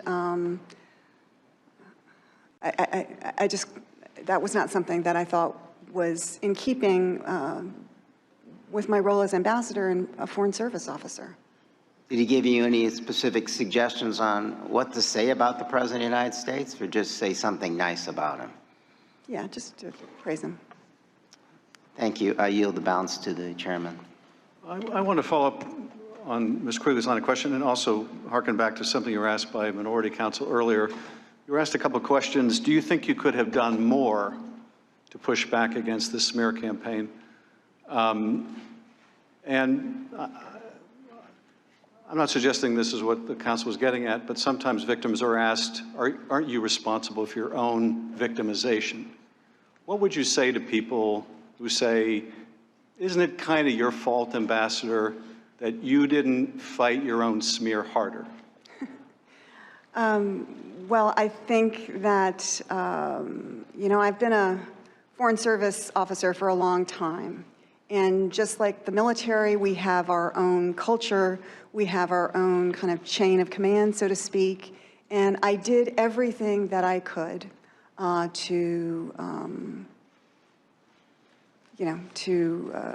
address these issues and ask the State Department to do what I felt was the right thing, which was support me when it was important to do so, because it was also about supporting the policy. I think it was for others to stand up for me. I quite agree. Representative Stefanik. Thank you. Since the chairman has gavelled out all of my colleagues with their unanimous consent, I am going to read for the record many of the chairman's comments in September of the importance of hearing from the whistleblower. Again, Ambassador, thank you for your patience, thank you for your service, but since we haven't been able to conduct ourselves in normal procedures, I'm just going to use the 5 minutes for this. September 29th, in the Wall Street Journal, quote, the whistleblower at the center of the impeachment investigation of President Trump will testify in the House very soon. This is a quote by the chairman. USA Today, September 29th. Talking with ABC News this week, Schiff, the Democrat who chairs the House Intelligence Committee, said the whistleblower would testify very soon, and the only thing standing in the way was getting security clearances for the attorneys representing the whistleblower so they could attend the testimony. From Vox, September 29th, Rep. Adam Schiff said Sunday the whistleblower at the center of a growing scandal surrounding President Donald Trump will testify before the House Intelligence Committee very soon. On CNN, September 29th, Schiff said Sunday on ABC as well as NBC's Meet the Press that he expects the whistleblower to testify very soon. The Washington Post, September 29th. In an appearance on ABC News this week, Schiff echoed Pelosi's message. He also said he expected the Intelligence Committee to hear from the whistleblower very soon, pending a security clearance from Acting Director of National Intelligence Joseph McGuire. In the Huffington Post, Schiff told ABC's This Week that he expects the whistleblower to appear before this committee very soon. In the New York Post, quote, we'll get the unfiltered testimony of that whistleblower. In the Washington Times, quote, that whistleblower will be allowed to come in. These are all quotes from Chairman Adam Schiff.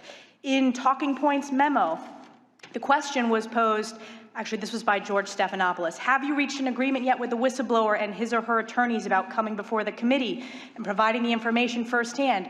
Quote, yes, we have, Schiff responded, and as DNI McGuire promised during the hearing, that whistleblower will be allowed to come in and come in without a minder from the Justice Department or from the White House to tell the whistleblower what they can and cannot say. We'll get the unfiltered testimony of that whistleblower. In Daily Kos, we're ready to hear from the whistleblower as soon as that is done, and we'll keep obviously riding shotgun to make sure that the acting director doesn't delay in that clearance process. In CNBC, we'll get the unfiltered testimony of that whistleblower. In Market Watch, House Intelligence Committee Chairman Adam Schiff said Sunday that an agreement has been reached under which the whistleblower will testify before the committee very soon. I can keep going, but again, the chairman refused to allow us to put these into the record with unanimous consent. So I've read those out, and as we know, it is important to protect whistleblowers from retaliation and from firing. And we want to make sure whistleblowers are able to come forward. But in this case, the fact that we are getting criticized by Chairman Adam Schiff for statements that he himself made early on in this process shows the duplicity and just the abuse of power that we are continuing to see. With a minute 54 seconds left, I'll yield to my colleague, Mr. Jordan. I thank the gentlelady for yielding. I would also add that the chairman has promised we'll get to see the transcripts. But there's still 4 people we've deposed that we have not been able to see their transcripts, have their transcripts released, and therefore the testimony they provided we're not able to use in these open hearings. If it's an open hearing, all the available testimony from depositions that has been taken by the committee should be available to be discussed for the American people to see. But no. Mr. Morris and Mr. Hale and 2 other, Ms. Williams, 2 others have, and another one have not yet been released. So I hope the chairman releases that. One other point I would make in the last minute of Ms. Stefanik's time. The Democrats have asserted that this whole thing with Ambassador Yovanovitch was part of some sinister scheme by the White House to get Mr. Zelensky to do an investigation, President Zelensky to do an investigation. If recalling Ambassador Yovanovitch was part of some scheme by Trump and Pompeo and Giuliani to get President Zelensky to do an investigation, why would they replace her with the Democrats' first witness, their star witness, Bill Taylor? I mean, if that's the plan, not the best plan I've ever seen put together. Their star witness, their first witness, Mr. Taylor, was here Wednesday. That's what they were up to?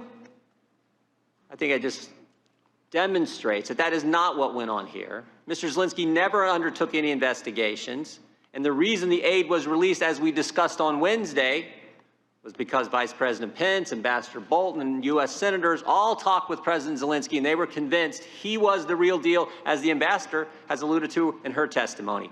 That's why the money was released. That I yield back. Mr. Swalwell. Mr. Chairman, a lot has changed since the whistleblower came forward. 2 things in particular. First, most of what the whistleblower has alleged has been corroborated by the witnesses that we have heard from. Second, the president, who my colleagues so shamelessly continue to defend, continue to pressure, threaten, and intimidate the whistleblower. So I'd like unanimous consent to put into the record a September 26, 2019 article from Business Insider. Trump suggested the whistleblower who filed a complaint against him is guilty of treason, which is punishable by death. Without objection. How about September 26, 2019, Vanity Fair? Trump suggests executing the whistleblower's sources, like, quote, in the good old days. Third, without objection. September 29th, whistleblower's lawyer raises fear for client safety. Without objection. From Axios. Mr. Chairman, the whistleblower has an absolute right to anonymity. The whistleblower's lawyer has said that he fears for his personal safety and will only answer questions now in writing. I wish my colleagues would join me in protecting the whistleblower's right to anonymity.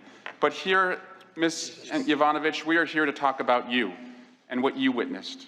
And you saw a lot as it related to Mr. Giuliani. And I want to read a quote to you from Mr. Giuliani, but first ask you, when you were in Ukraine, you understood that Rudy Giuliani was Donald Trump's personal lawyer. Is that right? Yes, that's right. Are you familiar with Rudy Giuliani's quote in the New York Times describing himself as the lawyer, saying, quote, he basically knows what I'm doing, comma, sure, as his lawyer. Were you familiar with that quote? It sounds familiar. And you have a lawyer with you today, Ms. Yovanovitch. And you understand that lawyers act on their client's behalf, is that right? Yes. That it would be improper for a lawyer to go outside any directive that a client gives, is that right? That's my understanding. Are you familiar with a New York Times story on May 9, 2019, where Rudy Giuliani says that he intends to visit Ukraine and says, we're not meddling in an election, we're meddling in an investigation. Are you familiar with that quote? Yes. That's 11 days before you were removed as ambassador, is that right? Yes. He is talking publicly about designs on coming to Ukraine. But what I think is interesting is that Mr. Giuliani says, we're, as in we are. He doesn't say, I am not meddling in an election. He doesn't say, I'm not meddling in an investigation. He says, we. He's speaking for himself and his client. And I want to talk about that quote, we're not meddling in an election, we're meddling in an investigation. Is it proper for you or anyone who acts on behalf of the United States government to meddle in an investigation? No, I don't believe so. Why not? Well, there are law enforcement channels, and things need to be handled properly and without any kind of political bias. Now, this anti-corruption crusader, President Trump, who my colleagues have touted out as having such a great interest in anti-corruption, in both the calls that have been referenced today, the August 21 call and the July 25 call, isn't it true that President Trump never mentions the word corruption? Yes, that's true.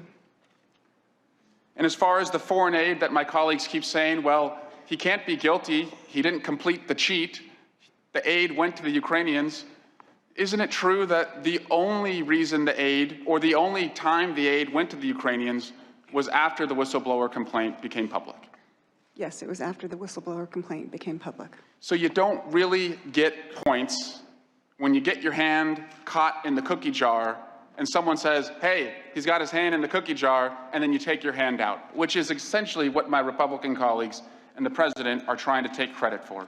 Finally, I want to put up the disgusting tweet from the president today, where he attacks your character. But I think I know who you are, Ambassador. I think the country knows who you are. He smeared you when you were in Ukraine.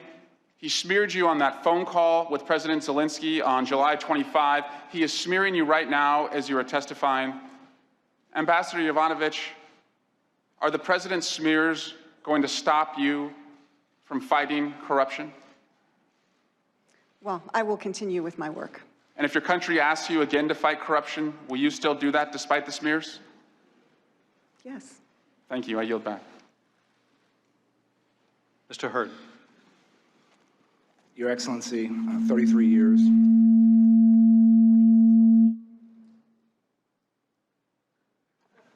We'll move over here. 33 years, 6 Senior Foreign Service Performance Awards, 5 State Department Superior Honor Awards, the Presidential Distinguished Service Award, and the Secretary's Diplomacy and Human Rights Award. You're tough as nails, and you're smart as hell. And you're a great example of what our ambassadors should be like. You're an honor to your family. You are an honor to the Foreign Service. You are an honor to this country. And I thank you for all that you have done and will continue to do on behalf of your country. Now, I'm nervous about what I'm getting ready to do. I want to do a 5-year history of Ukraine in about 45 seconds. And now that you're a professor, you can grade my paper, okay? Valentine's Day 2014, the Ukrainian people get fed up with the Ukrainian president, Yanukovych, and basically overthrow him. He goes on the run. This was the Revolution of Dignity.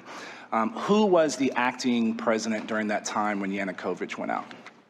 I think it was... Turchinov, is that how you say it? Turchinov, thank you for helping me. Turchinov, okay, excellent. Then in March of 2014, that is when we saw little green men coming into Ukraine, and ultimately the Russians invade the Ukraine and not only try to annex Crimea, but also they invade the entire country in the eastern Donbass as well. Yes. Then there was an election, and the Ukrainian president was Poroshenko. That was in June of 2014. Then you came to post in 2016 of August, is that correct? 2 years later. January 2017, Trump was elected. And in December of 2017 is when the javelins were approved, right? And we saw those javelins delivered in April of 2018 to be put to first use. Then we had Zelensky elected in 2019, April, correct? Now, the Zelensky defeated the previous president, Poroshenko. Yes. There's no love lost between those two dudes, is there? I don't think so. Okay. And then in May of 2019, Zelensky is sworn in. Yes. So my questions, we talk a lot about Rudy Giuliani. Do we know what officials within the Zelensky regime he actually met with? I know two. A gentleman named by Yermak, who was one of Zelensky's senior advisors. And then we also know of the former attorney general that we've already established here, was corrupt, Lushenko, right? And Mr. Lushenko served under Zelensky for a couple of months, up until August, is that correct? Yes, that's right. And their parliament basically voted him out, is that correct? Yes, that's right. So if Rudy Giuliani is trying to influence the Zelensky regime, would a guy that worked under the previous regime, under Poroshenko, be the right guy to do it? So are you saying Mr. Lutsenko? Yes. That he, So did Mr. Lutsenko have much credibility within the Zelensky regime, the current regime? I don't think so. He didn't. Now, Mr. Yermak, do you know of any other Ukrainians that Mr. Giuliani was meeting with that was part of the Zelensky regime? Well, just to remind, I would have already have left Ukraine by that point. But there was no, I'm not aware. Even with the administration to come, right? Zelensky won the election. There was a 2-month period of preparing to be installed as president. Even during that time, were you aware of any contact? There was, so there is a, one of the oligarchs, as we've heard about. One of the oligarchs is named Mr. Kolomoisky, and he met with Mr. Fruman and Mr. Parnas, and that was apparently to get a meeting for Mr. Giuliani. And but those are not people that were actually in government or became in the Zelensky regime, is that correct? No. Okay. Mr. Chairman, I yield back. Thank you. Mr. Castro. Thank you, Chairman, and thank you, Ambassador, for your 33 years of service to our nation. A big question here today is why you were pushed aside as ambassador. For example, Americans know that an employer has a right to fire an employee, but they shouldn't do it for certain reasons. You shouldn't be fired because you're disabled, because you're a woman, because you're black, and for other reasons.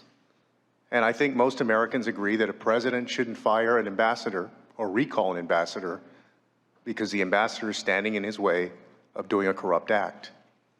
So I want to ask you, did the president ever tell you why he was recalling you? No. Did anybody at the White House ever tell you why you were being recalled? No. Did the president ever consult you about who the good guys and the bad guys were in the Ukraine? No. Did Secretary Pompeo ever tell you why you were being recalled? No. And it appears in the testimony that we've heard in the Intelligence Committee so far that there were a group of the president's men, perhaps Secretary Perry, Rudy Giuliani, Ambassador Sondland, who were in on this scheme to help the president get the Bidens and Burisma investigated. And I want to put aside President Trump for just a second and ask you, in all of your years of service, have you ever come across a president, been asked by a president, or known of colleagues who were asked by an American president to help that president get an American investigated overseas? I'm not aware of that. And if a president asked you to investigate a former vice president for this purpose, what would you have said? I mean, with what I know today, I would have said no. And would you have considered it an unlawful act?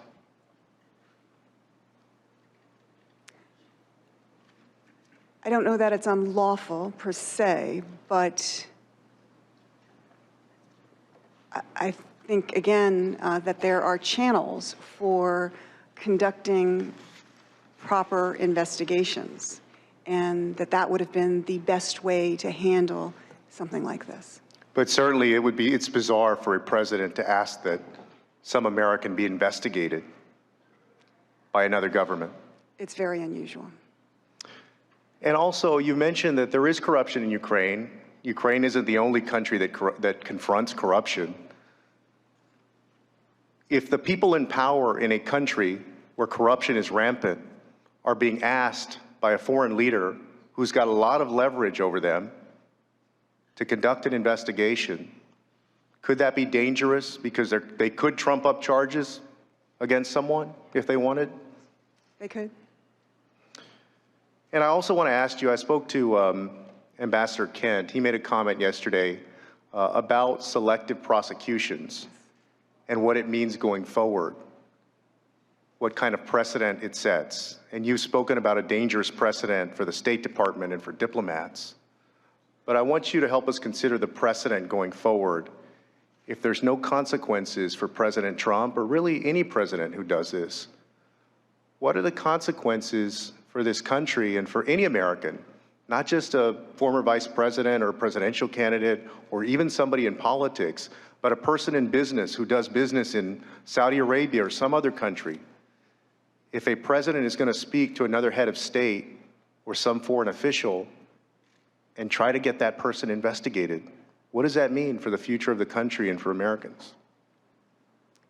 Well, I think that investigations, prosecutions, judicial decisions properly should remain with investigators, prosecutors, and the courts.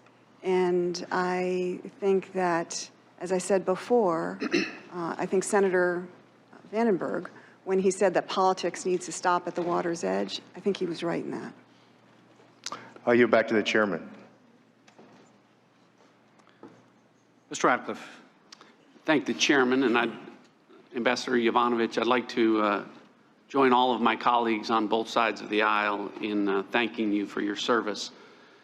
I'd like to ask you about your earlier testimony about your Senate confirmation, and Congresswoman Stefanik had asked you how the Obama-Biden State Department had prepared you to answer questions about Burisma and Hunter Biden specifically. You recall that? Yes. And yes. She mentioned that you had been asked or been prepared for a question about Hunter Biden's role on the board of Burisma, but I don't think that you gave us the answer or answers that the Obama-Biden State Department prepared you to give in response to that question. Do you remember what those answers were? Yeah. It was something along the lines of, I would refer you to the Vice President's office on that. So did they, in the course of that, brief you about the amount of money that Hunter Biden was being paid by Burisma? No, this wasn't part of a briefing. I mean, I had sort of big old books with questions that might come up. In preparation for your confirmation. And they thought that Hunter Biden's role at Burisma might be significant enough that it would come up during your confirmation. Is that correct? Apparently so. I mean, there were hundreds of questions. Well, hundreds of questions, but were there hundreds of companies? How many companies other than Burisma did the Obama-Biden State Department prepare you to give answers for? And if so, if there were others, which ones? I just don't recall. You don't recall that there were any other companies, is that correct? I'm quite sure there probably were some companies, but I mean, you know, this is a while ago and I don't recall. But you specifically recall Burisma? Yes. All right. Out of thousands of companies in the Ukraine, the only one that you recall the Obama-Biden State Department preparing you to answer questions about was the one where the vice president's son was on the board. Is that fair? Yes. You understood from Deputy Assistant Secretary George Kent's testimony, as it's been related to you, that he testified a few days ago. Do you understand that that arrangement, Hunter Biden's role on the Burisma board, caused him enough concern that, as he testified in his statement, that in February of 2015, I raised my concern that Hunter Biden's status as a board member could create the perception of a conflict of interest. And he went on to talk about the vice president's responsibilities over the Ukraine or over Ukrainian policy as one of those factors. Do you recall that? Yes. Do you agree with that? Yeah. That it was a legitimate concern to raise? I think that it could raise the appearance of a conflict of interest. And did you discuss that ever with Mr. Kent? I don't believe so. Shortly before your confirmation in August of 2016, Prosecutor General Shokin was fired by President Poroshenko, correct? Yes. And Prosecutor General Shokin was the one who had opened the investigation into Burisma, correct? I think that's right, but I'm not actually sure. He was in charge of it, at least at that point in time, as the Prosecutor General. And are you aware of the very public statements by the Vice President that firing of the Prosecutor General occurred in March of 2016, 6 hours after the Vice President told President Poroshenko that he needed to fire the Prosecutor General or that he wouldn't receive $1 billion from the United States? Do you recall that? Yes. All right. And do you think that raises a potential concern or conflict of interest that the Vice President of the United States was ordering the firing of the prosecutor in charge of a company that has been identified as one that is substantially corrupt? I actually don't. I don't think that the view that Mr. Shokin was not a good prosecutor general fighting corruption, I don't think that had anything to do with the Burisma case. But the legitimate concern about Hunter Biden's role was legitimate, correct? I think it creates a concern that there could be an appearance of Well, based on your interest. testimony, Ambassador, I'd like to renew my request, Mr. Chairman, that Hunter Biden's testimony that has been Time of the gentleman has expired. requested by the Republicans be considered The gentleman's expired. as Mr. legitimate Heck, rather than as a sham, as the Gentleman will has been suspend. referred to Gentleman will by the suspend. chairman. Your time has I expired. have a unanimous. Mr. Heck, I have a you are unanimous recognized. consent request. You're not recognized. Mr. Heck, you are. Ambassador, I'd like to thank you very much. Add my voice of gratitude for your years of service. Frankly, you're the best of this nation, and I cannot think of anybody else I would rather have representing us in a foreign capital than you. My colleagues have gone to a great deal of effort to better understand the facts surrounding your removal. I think the facts are pretty clear. There was a smear campaign, and it was orchestrated by a corrupt Ukrainian prosecutor, the president's attorney, the president's son, and even some of the president's allies at his favorite TV station. So that campaign led to your removal, despite 33 years of outstanding service, progressive responsibility, and awards. And so I kind of sit here with a mix of emotions. On the one hand, there's some pride and gratitude for all your outstanding service, and on the other hand, I'm angry, like my friend from Connecticut. In fact, I'm very angry about how it is the most powerful person on the face of the earth would remove you from office after your stellar service and somehow feel compelled to characterize you as bad news and then to ominously threaten that you're going to go through some things. So I am angry, but I'm not surprised.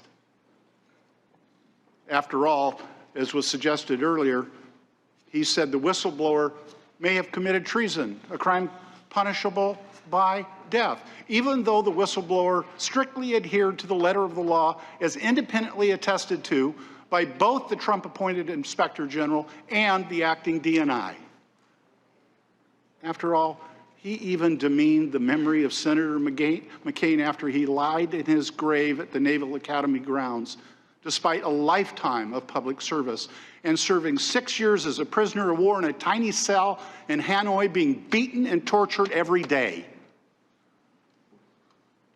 And after all, he belittled the Gold Star Khan family, whose son, Captain Khan, gave his last full measure of devotion out of love for this country. And let me tell you, as somebody whose older brother never saw his 35th birthday because of service in the Vietnam War, those words are deeply offensive.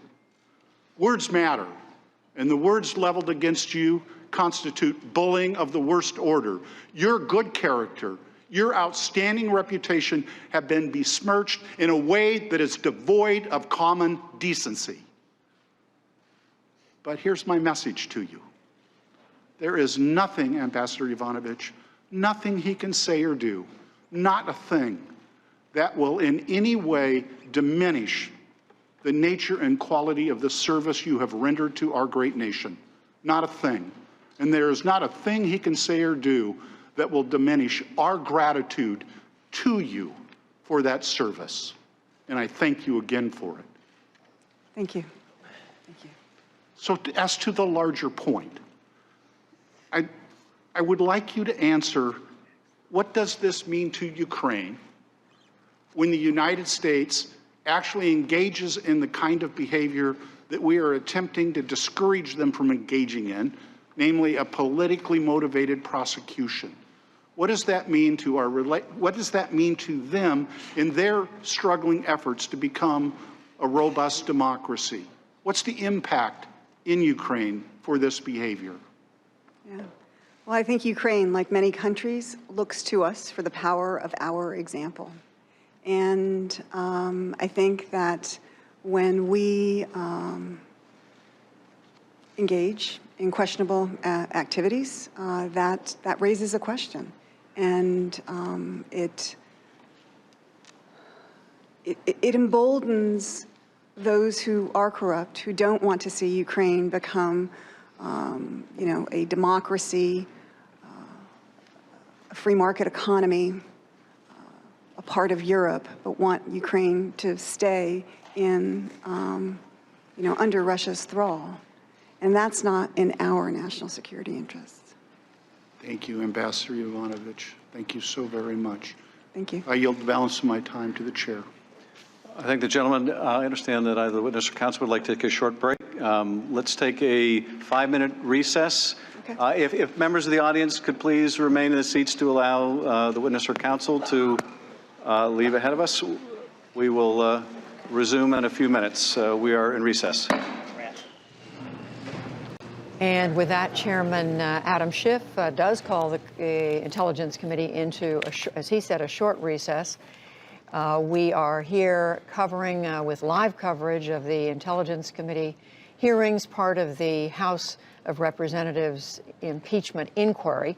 I'm Judy Woodruff at the PBS NewsHour studios in Washington, along with my colleagues, Nick Schifrin, who's our Chief Foreign Affairs Correspondent, Mika Oyang, Michael Allen, both of whom worked on the staff of the Intelligence Committee in the House. So much of what we've been hearing, Nick, since the committee came back from that long recess, if you will, when they went away to have votes on the House floor, has been around the president's attacks on Ambassador Marie Yovanovitch, who's the only witness today. The president tweeted much earlier today while she was testifying that, in essence, everywhere, I'm quoting, I think, everywhere she went, it turned out bad. So the committee, we've seen Democrats coming to her defense vigorously. We just heard Congressman Heck from Washington State, but even Republicans have been starting their comments thanking her profusely for her service. Yeah, I think, as Michael pointed out earlier in the day, this was not the Republicans' plan. For when President Trump criticized her, denigrated her, whatever verb you want to use, while she was speaking, that allowed Adam Schiff to paint a picture of months-long slander, I think was the word he used. Smear campaign is a word that we've seen that started months and months ago that led to her firing. And that allowed Adam Schiff, as we discussed earlier, to use the word witness intimidation. The White House, by the way, has responded to that, saying that's not what this is. And it also connected to Yovanovitch's overall argument. The State Department has failed to defend her. That widens the playing field for autocrats like Putin. The State Department is being undermined. And so that narrative has continued throughout the day. People, like you said, Republicans and Democrats defending her, but there is a string now of the campaign that got her fired, the president's personal criticism of her earlier in the year, and now the president's criticism of her today. And that string has been made, in part because the president tweeted when he did and how Democrats treated that. It is striking, Mika Oyang, that even Republicans on the committee, and Michael, I want you to weigh in on this as well, are making a point to separate themselves, if you will, from what the president had to say. Yeah, and I think you've seen the Republicans separate themselves from the president on a number of instances and not wanting to criticize the patriotism of people who are national security professionals. The committee has traditionally taken that position, and you see that again. But what you did see with Yovanovitch was that they were trying to minimize the damage done to her. Well, in the morning, we had heard that Adam Schiff elicit from her that she felt threatened. She had this vague threat. She was concerned. This has taken a toll on her personal life. Republicans kept saying, but you're still an employee of the State Department. Now you have this cushy job at Georgetown.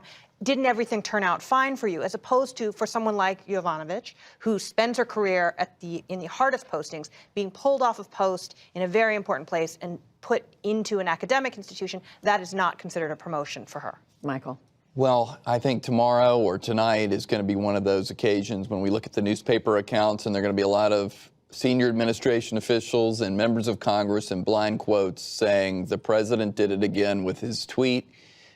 Here, the Democrats are trying to prove today that this individual, Ambassador Yovanovitch, was unjustifiably smeared, and then what does the president do? He bombs in with a tweet in the middle of the hearing and unjustifiably smears her. So that's where we are. I think the Republicans did their best to clean it up and to move on with the business at hand, which is to prove a lot of corruption in Ukraine and also bring it finally around to Burisma and Vice President Biden, where I would have thought they would have gone much sooner than they did.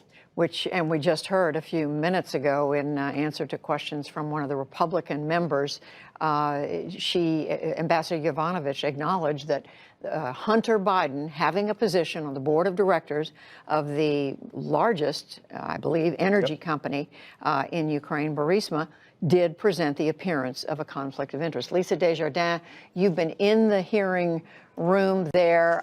Tell us what you've been seeing and any chance you've had to see things that we can't see because the cameras are focused pretty narrowly of what we're watching. I think that Michael's got some good points here about Republicans trying to refocus. And one of the stronger moments to me for them was when Chris Stewart of Utah brought out and sort of asked the ambassador, do you have any information that the president did anything criminal? And she said no. And then he went on to really make something that hits to the Trump core audience, the argument that the voters believe this is an unfair process. I mean, obviously he means Trump voters, but I thought he really articulated that in a very clear way. I'm very interested to see what Jim Jordan has to say, what he does with his 5 minutes of time. He's obviously had a few minutes before now, but he will be sort of the closer for Republicans. Devin Nunes will also get a chance to ask more questions, but I think Jim Jordan's the one to watch. I will say that overall, the atmosphere is a little more subdued than yesterday. I've seen more sleepy eyes on the dais and mostly in the audience than I did the day before. That may have to do with sort of the pace here. It's a slower pace. I do think that when you watch Marie Yovanovitch in person, you notice her poise. She has sat there with no support this entire time, with kind of really a steel back, and very seldom does she give off any expression at all. One of the few times I noticed an expression on her part, and you may have as well, was when she was saying, of course, I believe the president has the ability to withdraw any ambassador, but my question is, why attack my reputation? The back and forth immediately after that was something you could tell she was displeased with. She felt I think she felt dismissed a little bit right after she said that. It was striking, Lisa. I made a note of that as well. She said, I understand he does have the right to name another ambassador, but my question is, why did he have to smear my reputation? Lisa, I also noticed that she became, I think, the closest we've seen to becoming emotional when she was asked about the effect of all this on her family. Yes, it seems she had to really pause. It wasn't a large pause, but you really felt it in the room, sort of the weight on her at that moment, and she said she didn't really want to talk about that. And that was a moment I think everyone felt. Some of us in the press corps were looking at each other like, did you feel what I just felt, that this was a woman really struggling with how to handle this and deciding, it wasn't something she wanted to talk about. Lisa, thank you. At the Capitol, again, this is a short break that the Intelligence Committee is taking, according to the chairman, Adam Schiff. Yamiche, I want to come to you at the White House. We've been talking about the Republican members of the committee taking pains to separate themselves from the president's sharp criticism of Marie Yovanovitch in his tweets today. And we noticed that the White House press secretary, Stephanie Grisham, made a statement this afternoon.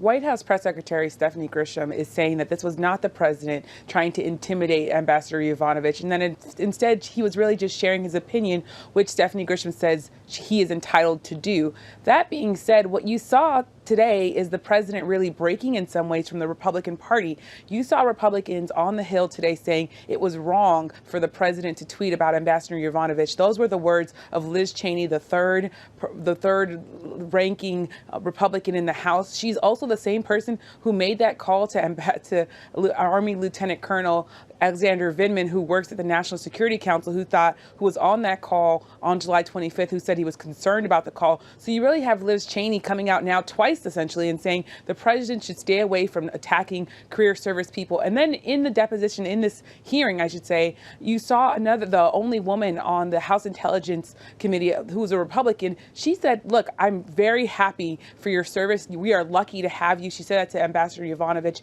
And that was also a key moment where a Republican was saying, I'm not going to back what the president's saying here. So while the White House is really sticking to the president's tweets, Republicans on the Hill are distancing themselves from the president. And Lisa, to you again, bring this all back to the impeachment inquiry. How does what we are hearing today from Ambassador Yovanovitch, how is it connected to the House inquiry into whether this president should be impeached? It will be directly connected. What will happen after all of these public hearings have ended in the next week or two, possibly, is this committee will write a report. The Democrats will write a report. They will determine if they are recommending articles of impeachment or not. It feels like they're going in the direction of the articles of impeachment. That report will go to the House Judiciary Committee, which could write those articles. And those articles of impeachment, if they go that direction, will very likely refer to specific words by this and other witnesses in this public hearing, use that as evidence for reasons to impeach the president. It will be a direct connection. And Lisa, since the House took that vote on whether or not to proceed with a formal impeachment inquiry, when we saw not a single Republican be on board, is there any sense of any more Republicans who are backing this impeachment inquiry? Certainly not in the House of Representatives, not at this time. In fact, I think it's going the other direction. There seems to be growing momentum supporting the president, talking about the idea that this is an unfair investigation, blocking the process, kind of raising questions about the process. That's the direction in the House for sure. I think Republicans in the Senate are a different group. They are trying to stay a little bit arm's distance from this. There are some vulnerable Republicans in the Senate who are thinking about this, I think, seriously and do have questions about exactly what happened in Ukraine, what the president's role was, and I would put them in the undecided camp of how wrong it was or what needs to happen as a result. And what about among the Democrats, Lisa? We know that only 2 of all the Democrats who are in the majority in the House voted against the inquiry. Any sense of any second guessing since then on any side? Not yet, but I am going to be keeping in close touch with 31 Democrats. That's the number of Democrats who are in office, but whose congressional district voted for President Trump.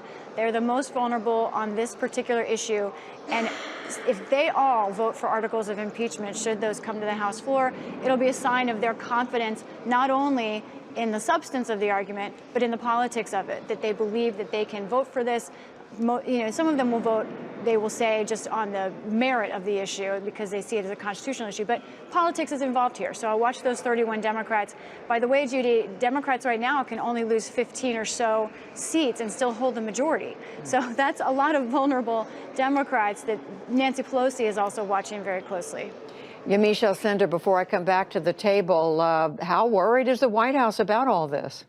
Well, the president is speaking still right now, and he's really unloading and saying that he has the right to attack Ambassador Yovanovitch. He says that he has free speech and that he should be able to say what he wants. He also said that there's no due process and that Republicans really are being treated unfairly as part of the impeachment inquiry. But we have to note, of course, that this is the president of the United States. His words have weight. He has millions and millions of followers on Twitter. There are people who are now attacking Ambassador Yovanovitch because of his tweets today. But he's saying essentially, I'm just like every other American. I should be able to attack this ambassador if I want to. I should be able to criticize her in real time, which of course is not what the Republican Party is doing. The Republicans on the Hill are not doing what the president is doing. So he's standing his ground. Very interesting. Well, we'll look for further report, Yamiche, once that session with the president ends. Back to the table here with Nick and Mika and Michael.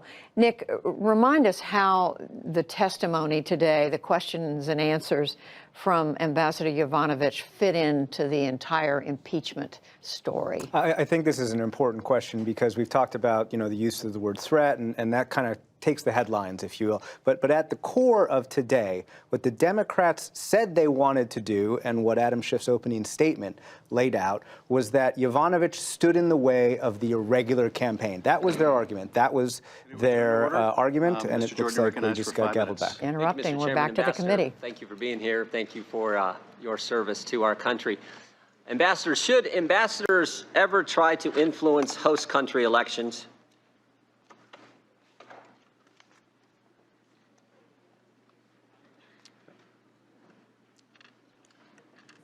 No. I think you said in your opening statement, partisanship of this type is not compatible with the role of a career foreign service officer. Is that right? Yeah. But that's exactly what happened in 2016. In August of 2016, the very month you went to Ukraine as our ambassador, the Ukrainian ambassador here in the United States, Ambassador Chali, wrote an op-ed in The Hill, said this: Trump's comments send wrong message. So the very month you're over there as our ambassador to Ukraine, Ambassador Chali writes that op-ed, and it wasn't just that attack, as Mr. Castor got into earlier, it wasn't just that attack on the president. We had former Ukrainian Prime Minister Yatsenyuk, who criticized candidate Trump. We had Mr. Avakov. I believe earlier you said, Ambassador, that Mr. Avakov was the individual who first alerted you to the efforts of Mr. Giuliani. Mr. Avakov, back during this same time period in the months just prior to the 2016 election, called then candidate Trump all kinds of names, called him a terrorist. And of course, we have Mr. Lushenko, a member of parliament, who was a source for Fusion GPS and the now somewhat famous dossier that flowed from Fusion's work. He said this in the Financial Times, again, in August of 2016, when you first arrived in Ukraine. He said this: the majority of Ukrainian politicians are on Hillary Clinton's side. So you had several high-ranking officials in the government, in the Ukrainian government, and President Poroshenko is president of Ukraine, criticize President Trump, then candidate Trump, all in the late summer and fall of 2016. What I want to know, Ambassador, when this was all happening, did you go talk to anyone in the Ukrainian government about this?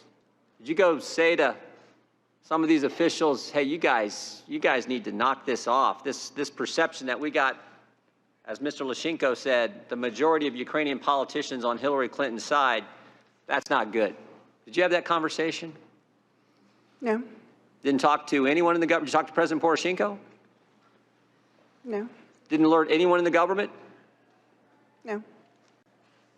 Well, one of the things we've heard so much over the last 6 weeks in depositions and frankly in the hearing on Wednesday is how important bipartisan support is for Ukraine. Democrats and Republicans agree they want to help Ukraine. In fact, the Democrats' first witness, their star witness on Wednesday, Mr. Taylor said Ukraine's most important strategic asset is this bipartisan support. And you would agree with that, right? I do. He said this in his testimony on Wednesday. On September 11th, I learned that the hold had been lifted the next day. Ambassador Taylor said, I conveyed this news to President Zelensky and the Ukrainian foreign minister, and I reminded Mr. Yarmak of the high strategic value of bipartisan support for Ukraine and the importance of not getting involved in other countries' elections. So what I'm wondering is, this is the day after the aid's been lifted that Ambassador Taylor made this statement to the Ukrainian government. And he makes this after there's nothing been done by Ukraine to influence our election. because President Zelensky didn't announce he was doing an investigation and the aid was lifted. But he felt he needed to say that. But in 2016, when we know that the majority of Ukrainian politicians want Clinton to win, because it was said by a member of parliament, when the ambassador to the United States from Ukraine writes an op-ed criticizing then candidate Trump, when Mr. Avakov calls candidate Trump all kinds of names, nobody goes and talks to him and tells him to knock it off. Did you have any conversations, Ambassador, with Victoria Nuland or Secretary of State Perry about what was going on in 2016 and this majority of Ukrainian politicians being for candidate Clinton and not and opposed to President Trump? No, I did not. No one did anything. No one did anything. You see why maybe the president was a little concerned about what went on in Ukraine? And you couple that with the corruption level that we know exists in Ukraine, you add to that this idea that he's not a big fan of foreign aid, why he might be a little concerned about sending the hard-earned tax dollars of the American people to Ukraine? I'm sorry, is there a question there? There was. Okay, could you repeat it, please? I'm asking. Time of the gentleman's expired, but I'll allow you to repeat the question. Thank you, Mr. Chairman. I'm asking, maybe we can kind of see why the president was a little concerned when you have the highest ranking officials in the government, the ambassador criticizing him, parliamentary member Lashchenko criticizing him, when you have Avakov, the guy who first told you about Giuliani, criticizing him. All this going on, and when you couple that with the concerns he has about corruption, the concerns he has about Europe not doing enough, the concerns he has about reluctance to send in the hard-earned tax dollars to any country, Jordan, frankly. I have indulged you with extra time, but I appreciate it. My indulgence is wearing out. I appreciate it.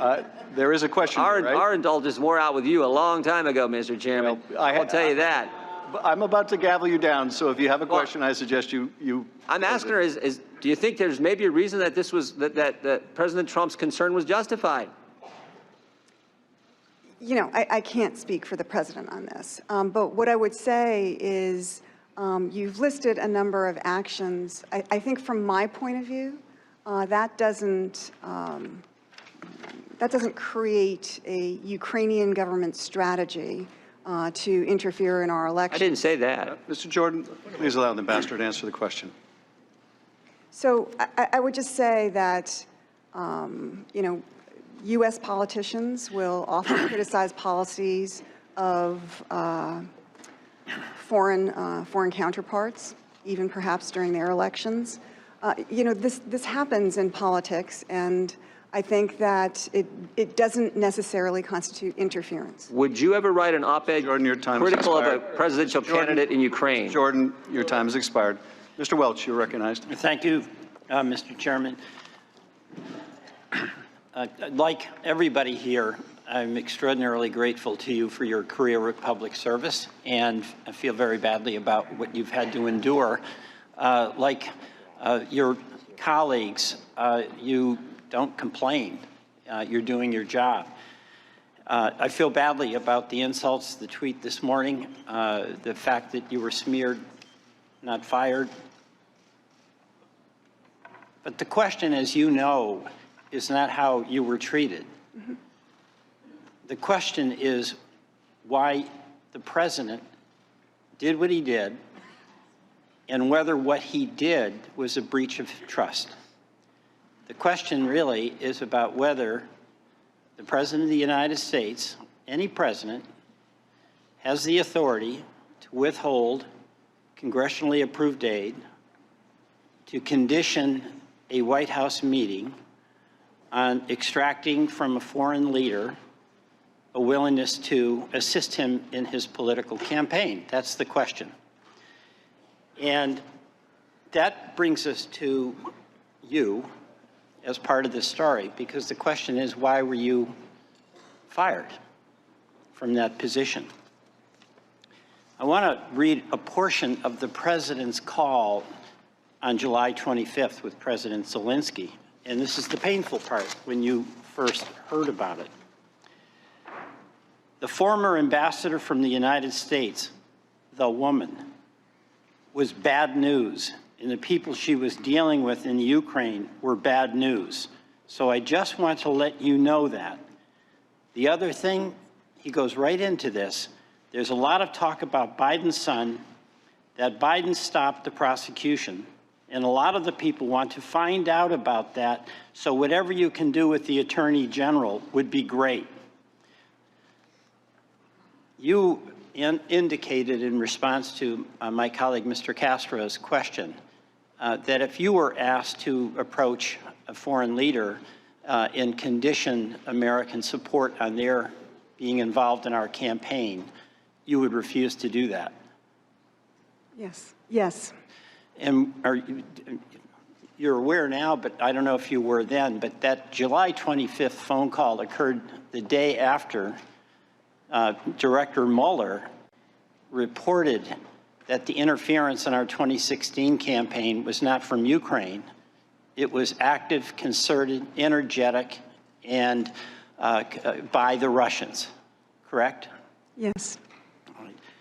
Now, as ambassador, you had no knowledge of whatever it is President Trump ultimately seems to have wanted to get for cooperation in this investigation. Isn't that's correct? Yes. Right. Now, you've been asked about whether a president has authority to replace an ambassador, and you have agreed that that's the president's prerogative. Yes, that's true. But that assumes that the reasons are not related to the personal, private, political interest of the president at the expense of our national security, right? Yes. And you've been the target of insults from the president. You join some very distinguished company, by the way, Senator McCain, General Kelly, man I admire, I think all of us do, General Mattis.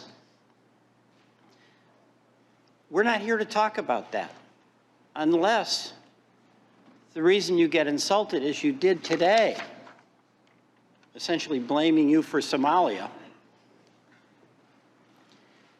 is if this is another step by the president to intimidate witnesses. He didn't intimidate you. You're here. You've endured. But there are other people out there that can expect the Trump treatment if they come forward. That's a question for us. Now, you also indicated that the president has a prerogative to appoint a non-career person, and to be candid, Republican presidents and Democratic presidents have done that. Mr. Sondland's transcript is out, and he was someone who indicated that everything hinged, the White House meeting and the release of the vital defensive aid, everything hinged on the President Zelensky being willing to do that investigation that would benefit the Trump campaign. You're aware of that? Yes. And you've indicated that's something that you would not agree to do. Yes. And Sondland was quite willing to do. Apparently so. I thank you for your professional service, and I yield back. Thank you. Mr. Maloney. Ambassador Yovanovitch, thank you for being here. It's been a long day. You know, the first time we met, it wasn't clear, and so I just want to start with a quick comment. But, you know, your testimony in this inquiry broke the dam. You were the first one through that stone wall that the president was trying to set up. And I just want to thank you for that, because others have followed your example. And there's an old expression that first person through the wall gets a little bit bloody. And I think you must understand that expression in a new way. But thank you. Thank you. I want to ask you about the day you were let go. And I know this is a painful series of events, so forgive me, but I think it's very important. It's April 24th, and you told us a few things that really stuck with me. You said you were at the embassy in Ukraine, you were honoring a Ukrainian woman anti-corruption activist. I believe her name is Katarina Handziuk. Is that correct? Yeah. Am I saying that correctly? I was at my house. You were at your house, excuse me. And you were giving her the Woman of Courage Award, I believe. Yeah, the Embassy Kiev's Woman of Courage Award. Right. And of course, that's the day you get a call from Carol Perez, a senior member of the Foreign Service. Did you know Carol Perez? Yes. You're both senior women in the Foreign Service. You had an opportunity to meet her before. Yes. And she says there's trouble coming. Want to give you a heads up. Correct me if I get this wrong. And I don't know a lot, but it's coming from the White House. I'll call you later. Yeah, that sums it up. But you're literally that evening honoring this anti-corruption activist. Is that right? Yes. And not just any woman, but a woman who was, you said, horribly attacked and killed for her efforts. And she wasn't just killed. You said I believe that someone threw acid on her. That's correct. And I went and I checked during the break, and it turns out she was horribly injured, and it took 4 months for her to die. Is that right? A very painful death. Why would somebody attack her with acid? There are easier ways to kill people. Why do you think they did it with acid? Well, I think they wanted her out of the way, but I think the message was this could happen to you too if you continue her work. That's what happens when you go up against corrupt people in Ukraine.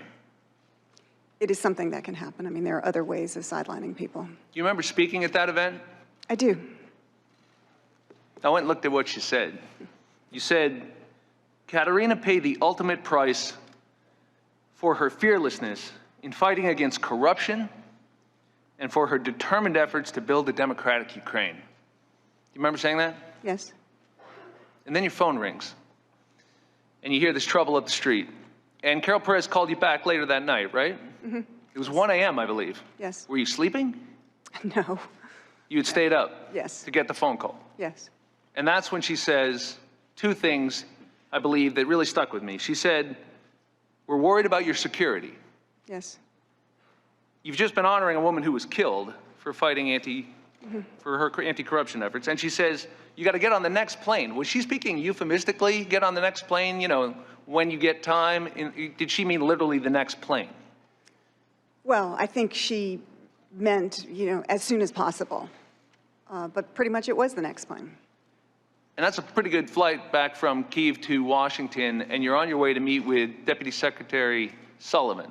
Yes. And he says to you two things. He says there was a concerted effort against you, and he says you've done nothing wrong. Right. And when what I'm fascinated about is when he says you've done nothing wrong, what did you expect the United States government would do next? It was pretty clear that a decision had been made by the president, implemented by the State Department, that I had to leave Ukraine. But I'd hoped that there would be more public support. Did you expect them to have your back? Yes. And were you surprised when you found out they weren't gonna? Not at that point anymore. Why? Well, because over the last several months, that had not been the case. Ma'am, in your opening statement, you said, how could our system fail like this? Yeah. How is it that how is it that foreign corrupt interests could manipulate our government? How could our system fail like this? How is it that foreign corrupt interests could manipulate our government? I want you to know, ma'am, that is the very question we are determined to get an answer for. And I want to thank you on behalf of your country for your service and with our work in answering that question. I yield back, Mr. Chairman. Thank you. Ms. Demings. Thank you so much, Mr. Chairman. Ambassador, everyone in this room should be thankful for your service to our nation. I have 4 little girls in my life, and as I sit here thinking about them, and as a woman, I could not be prouder of you, and I consider you an inspiration for women around the world. I just have to say before I get into my questioning is I think it's disgraceful to hear my colleagues refer to your sworn testimony as a performance today, or speak in a condescending way, basically suggesting that the woman, because I think that's how the president referred to you. I'm not sure he knows your name or there's some other meaning there. But to basically suggest that the woman should be thankful for whatever she was left with, smear campaign and all, after you were recalled. But I want you to know today that we thank you for your service, your 33 years of service. Ambassador, on a press conference call on October 17th, acting White House Chief of Staff Mulvaney discussed his belief that it's entirely appropriate to politicize U.S. foreign policy. Here's what he said. If you read the news reports and you believe them, what did McKinley say yesterday? Well, McKinley said yesterday that he was really upset with the political influence in foreign policy. That was one of the reasons he was so upset about this. And I have news for everybody. Get over it. There's going to be political influence in foreign policy.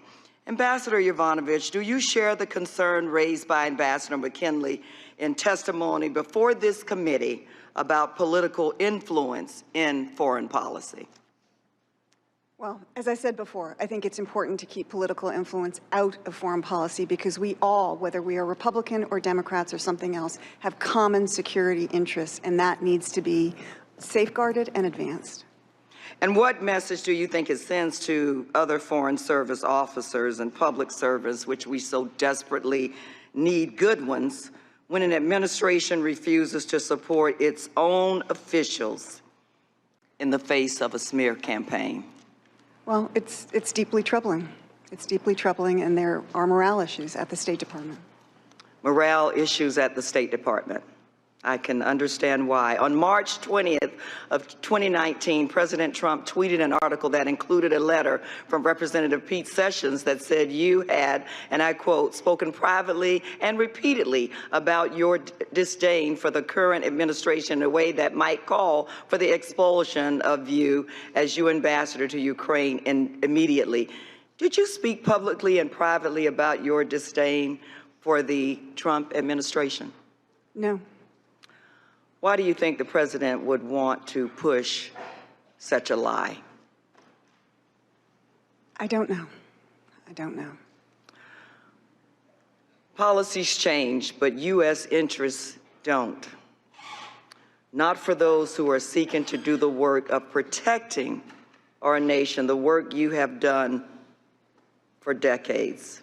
The president, his chief of staff, and his allies seem to want nothing more than to smear the good people trying to protect this country and to hijack our institutions for their personal and political gain. Again, Ambassador, we thank you so much for your service, and I'll yield my remaining time to the chairman. Thank you. I thank the gentlewoman. I'm going to go to Mr. Krishnamurthy. Good afternoon, Ambassador, and thank you to the family as well for being here in support of you today. I'd like to direct you to an area of bipartisanship, namely aid to Ukraine. Congress, on an overwhelmingly bipartisan basis, has appropriated hundreds of millions of dollars in military assistance to Ukraine, correct? Yes.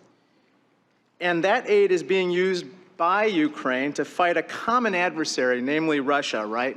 Yes. The U.S., in fact, has consistently partnered with other European countries to keep Russia at bay and maintain the peace in Europe, right? Yes. As Ambassador Taylor suggested earlier this week, supporting Ukraine helps maintain peace so that Americans don't have to go to war again in Europe, right? Yes.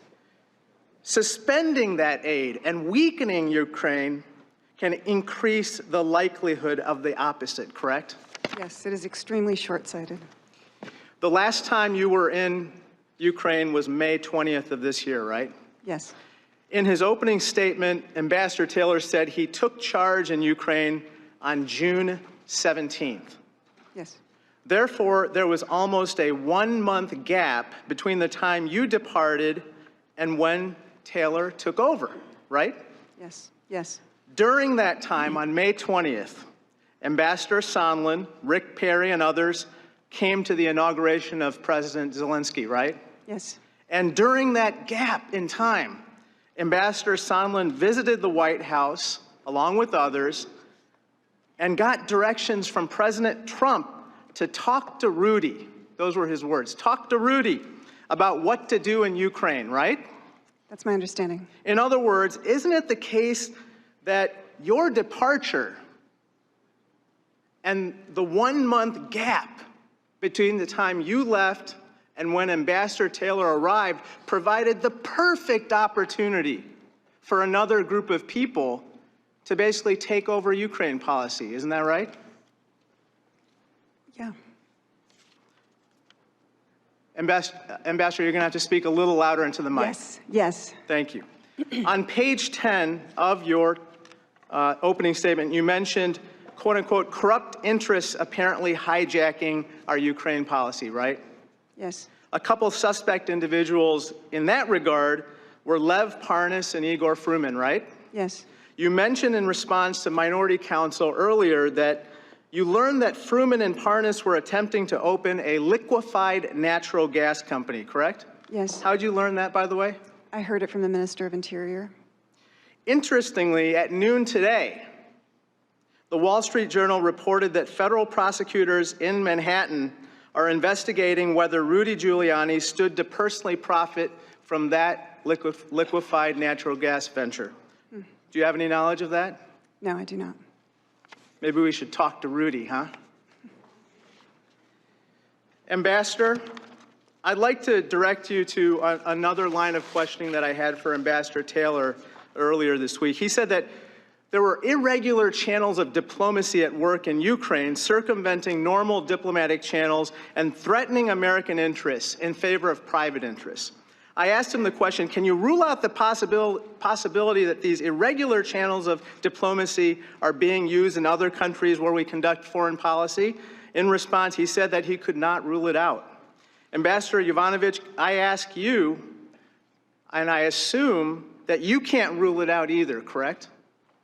I can't, but I would also add I have no knowledge of that. I understand. Are you concerned that these irregular channels of diplomacy may be at work elsewhere?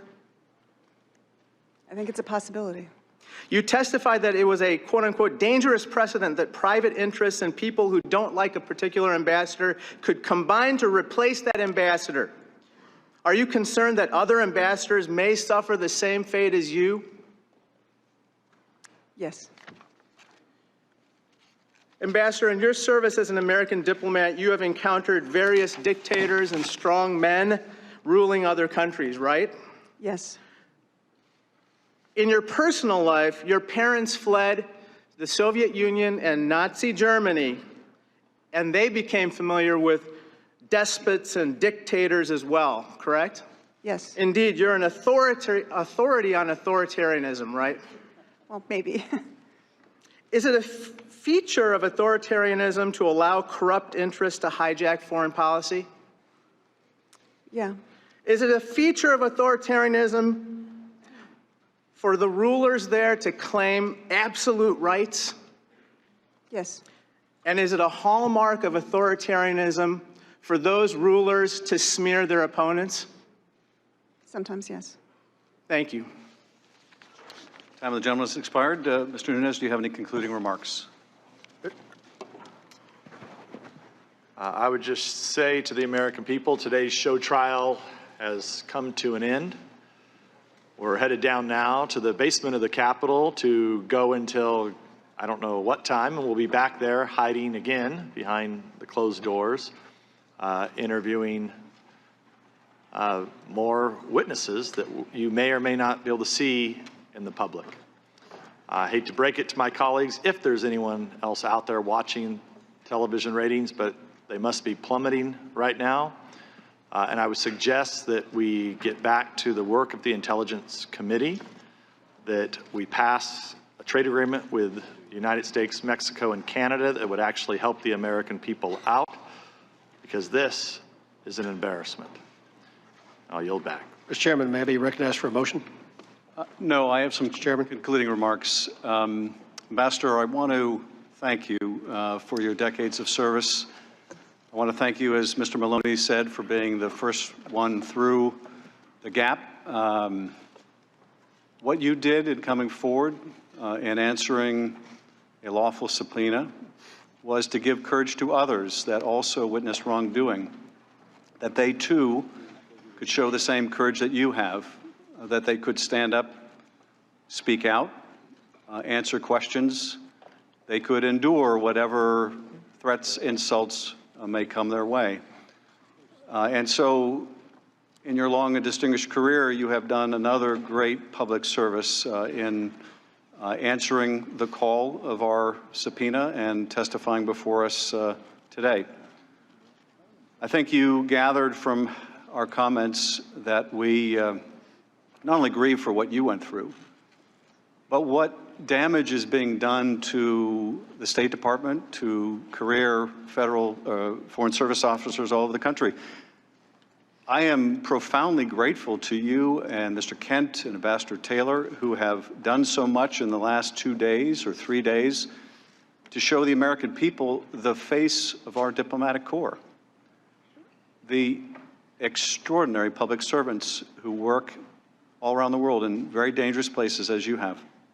And so I'm glad they've gotten to see you, because you're often vilified as bureaucrats, or diplomacy is diminished as unimportant. Anything other than the military doesn't really matter, when it's your efforts that often prevent us from going to war. Sometimes you're disparaged as the deep state. But what you are is what holds this country together, what holds our foreign policy together, what makes it seamless, what makes it work. And I'm glad America gets to see that. I will just emphasize once again about the importance of your testimony. Mr. Kent and Ambassador Taylor gave us the broad outlines of this story.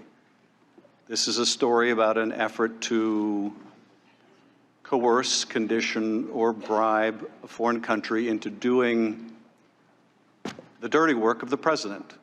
Investigations of his political rival, by conditioning U.S. taxpayer money, by conditioning a meeting that President Zelensky desperately wanted and needed to establish that relationship with the most powerful patron of Ukraine, the United States of America. The fact that they failed in this solicitation of bribery doesn't make it any less bribery, doesn't make it any less immoral or corrupt. It just means it was unsuccessful. And to that, we owe other dedicated public servants who blew the whistle. Had they not blown the whistle, we wouldn't be here. And I think it is appalling that my colleagues continue to want to out this whistleblower so that he or she can be punished by this president. But let's underscore once again, while you are the beginning of this story, you're not the end of it, but nonetheless, the beginning is important, because the beginning of the story is an effort to get you out of the way, an effort by Rudy Giuliani and Fruman and Parnas and corrupt Ukrainians like Lutsenko to get you out of the way, because they felt you were an impediment to these political investigations the president so desperately wanted. Giuliani has made it abundantly clear he was in Ukraine on a mission for his client, for the president, to investigate the Bidens. And you were viewed as an obstacle that had to go, not just by Giuliani, but by the President of the United States. And if people had any doubt about it, they should do what the president asks: read the transcript. And what they'll see in that transcript is the president praises the corrupt. He praises the corrupt, Lutsenko. He condemns the just, you. And then he asks for an investigation of the Bidens. There is no camouflaging that corrupt intent. We are adjourned. Mr. Speaker, I'll speak on condition. Please allow the witness to leave. Mr. Chairman, you Please allow the disparaged witness to leave. those members on this side of the aisle. We should have a chance to respond to your disparaging remarks. Mr. Chairman, I demand or speak. Mr. Chairman, Mr. Chairman, Mr. Chairman.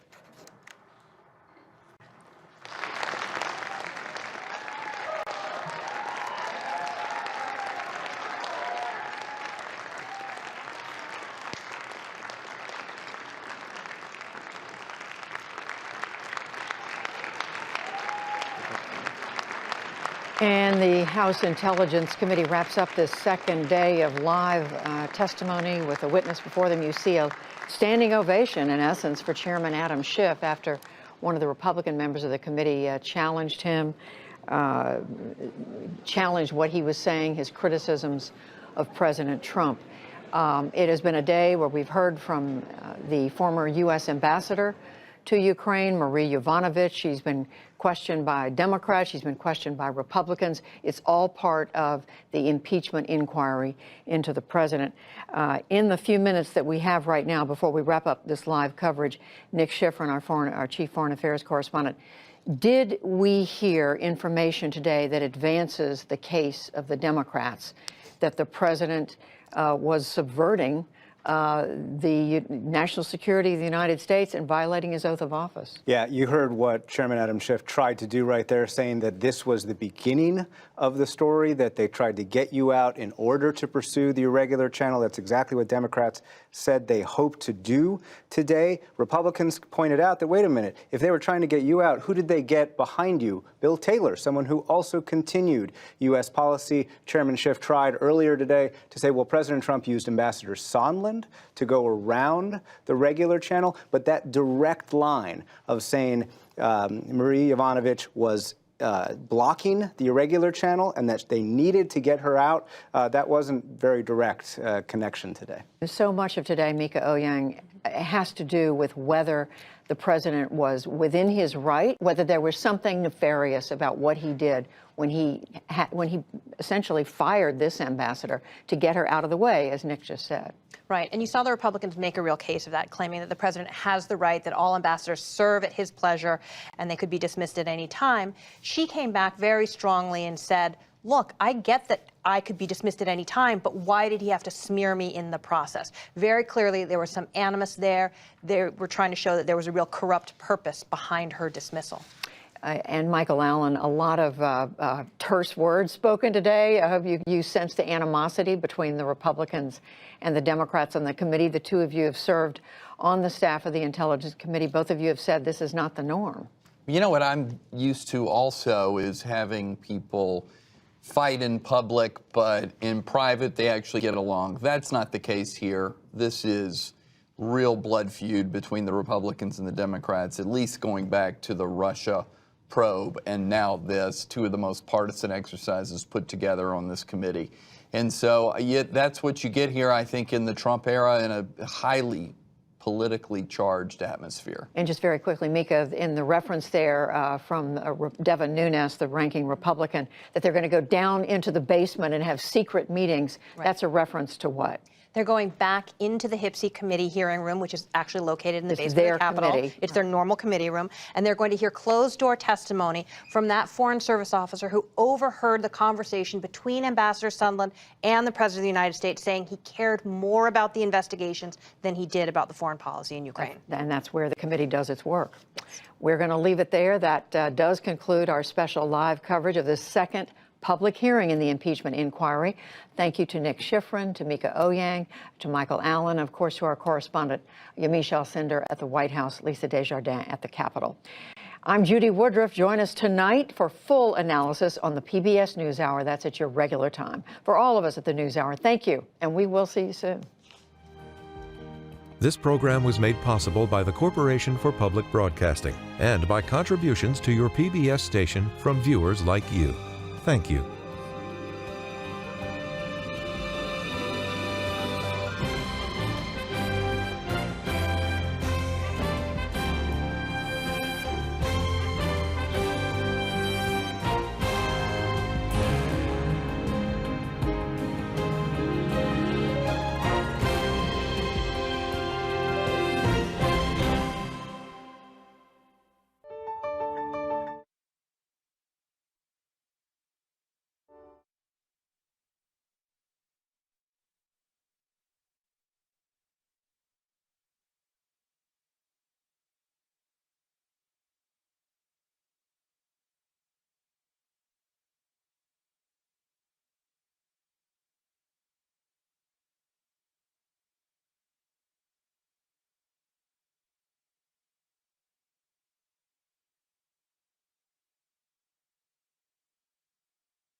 career Foreign Service officer. We're enormously proud of them.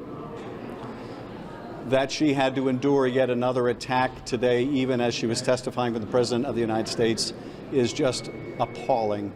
But as we have observed so often, appalling in this administration is not the least bit surprising.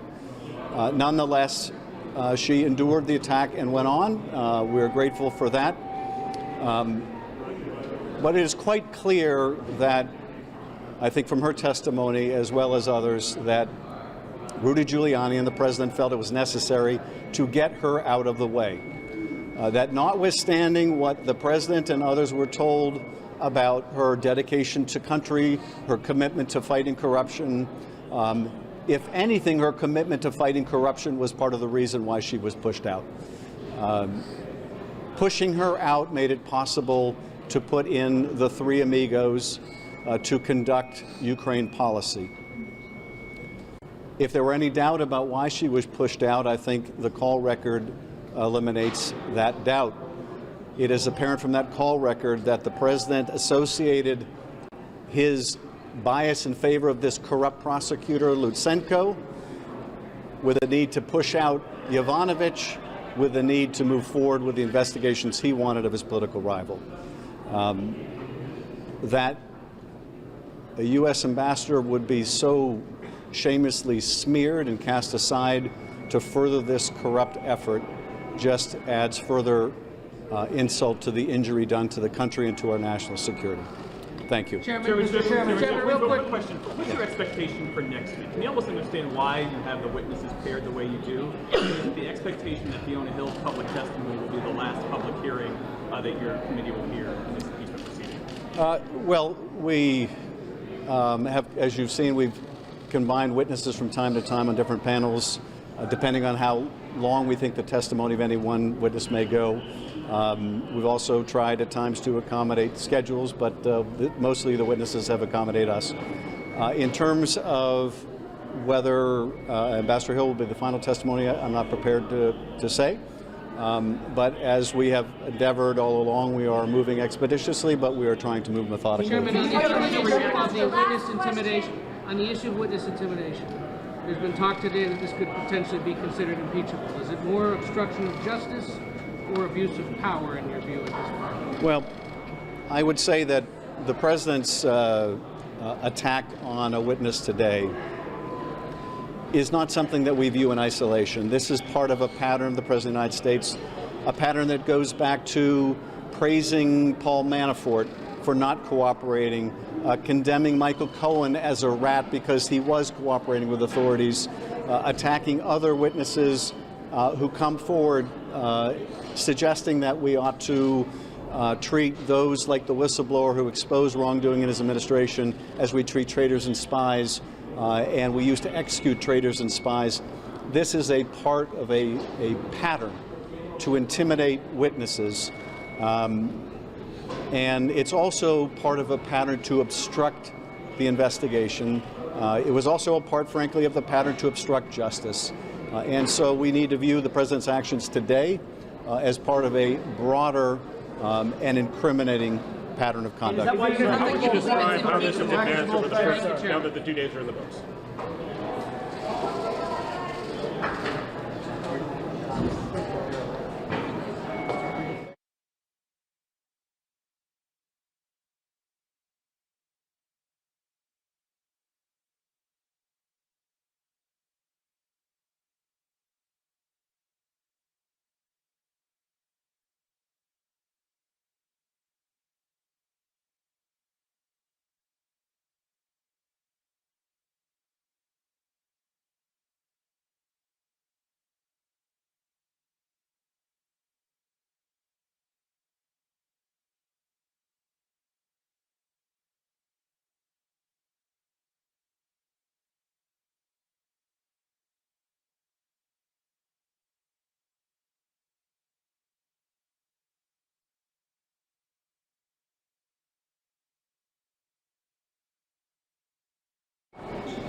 Republicans now in the foyer, Republicans down the floor. Well, second hearing, third witness who has no firsthand knowledge of the subject at is supposed to be the focus of this entire inquiry. Third witness who never talked to the president. Third witness who never spoke with Chief of Staff Mulvaney, who was not. Third witness who was not on the call. Third witness who wasn't even, as I said, in Ukraine when the relevant during the relevant time frame.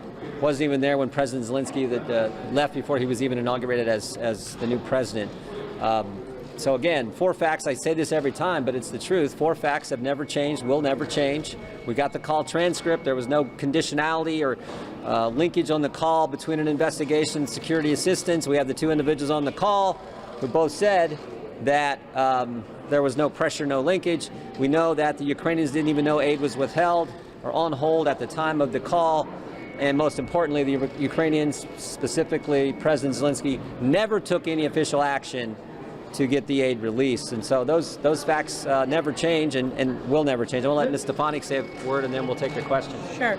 So this was day 2 of an abject failure of Adam Schiff and his regime of secrecy. As we saw today, he is making up the rules as he goes. He did not let Republicans put forth any unanimous consents. He did not let us control our own time, Republican members' time. I think I was interrupted about 6 times throughout the hearing. So this is just more of the ridiculous abuse of power that we're seeing from Adam Schiff. I think one of the most important facts that came across today, Ambassador Yovanovitch testified that the president can appoint ambassadors at will. That is important. The president has a right to pick who his or her ambassadors are. And then in my line of questioning, I just wanted to highlight the Obama State Department was so concerned about conflicts of interest with Hunter Biden sitting on Burisma's board that the Obama State Department, that was the first instance where Ambassador Yovanovitch had ever heard the word Burisma. That's an important fact to note for all of the viewers here today. So we're going to continue asking about Hunter Biden's role on Burisma on behalf of the millions of Americans who want to know the answer to that question. And then on the whistleblower, it is important to note that Adam Schiff, and I listed all of the instances of this, Adam Schiff initially in September said he was adamant about hearing from the whistleblower, and it only changed when it became clear that there was coordination between Democratic staff and the whistleblower before the whistleblower complaint was issued.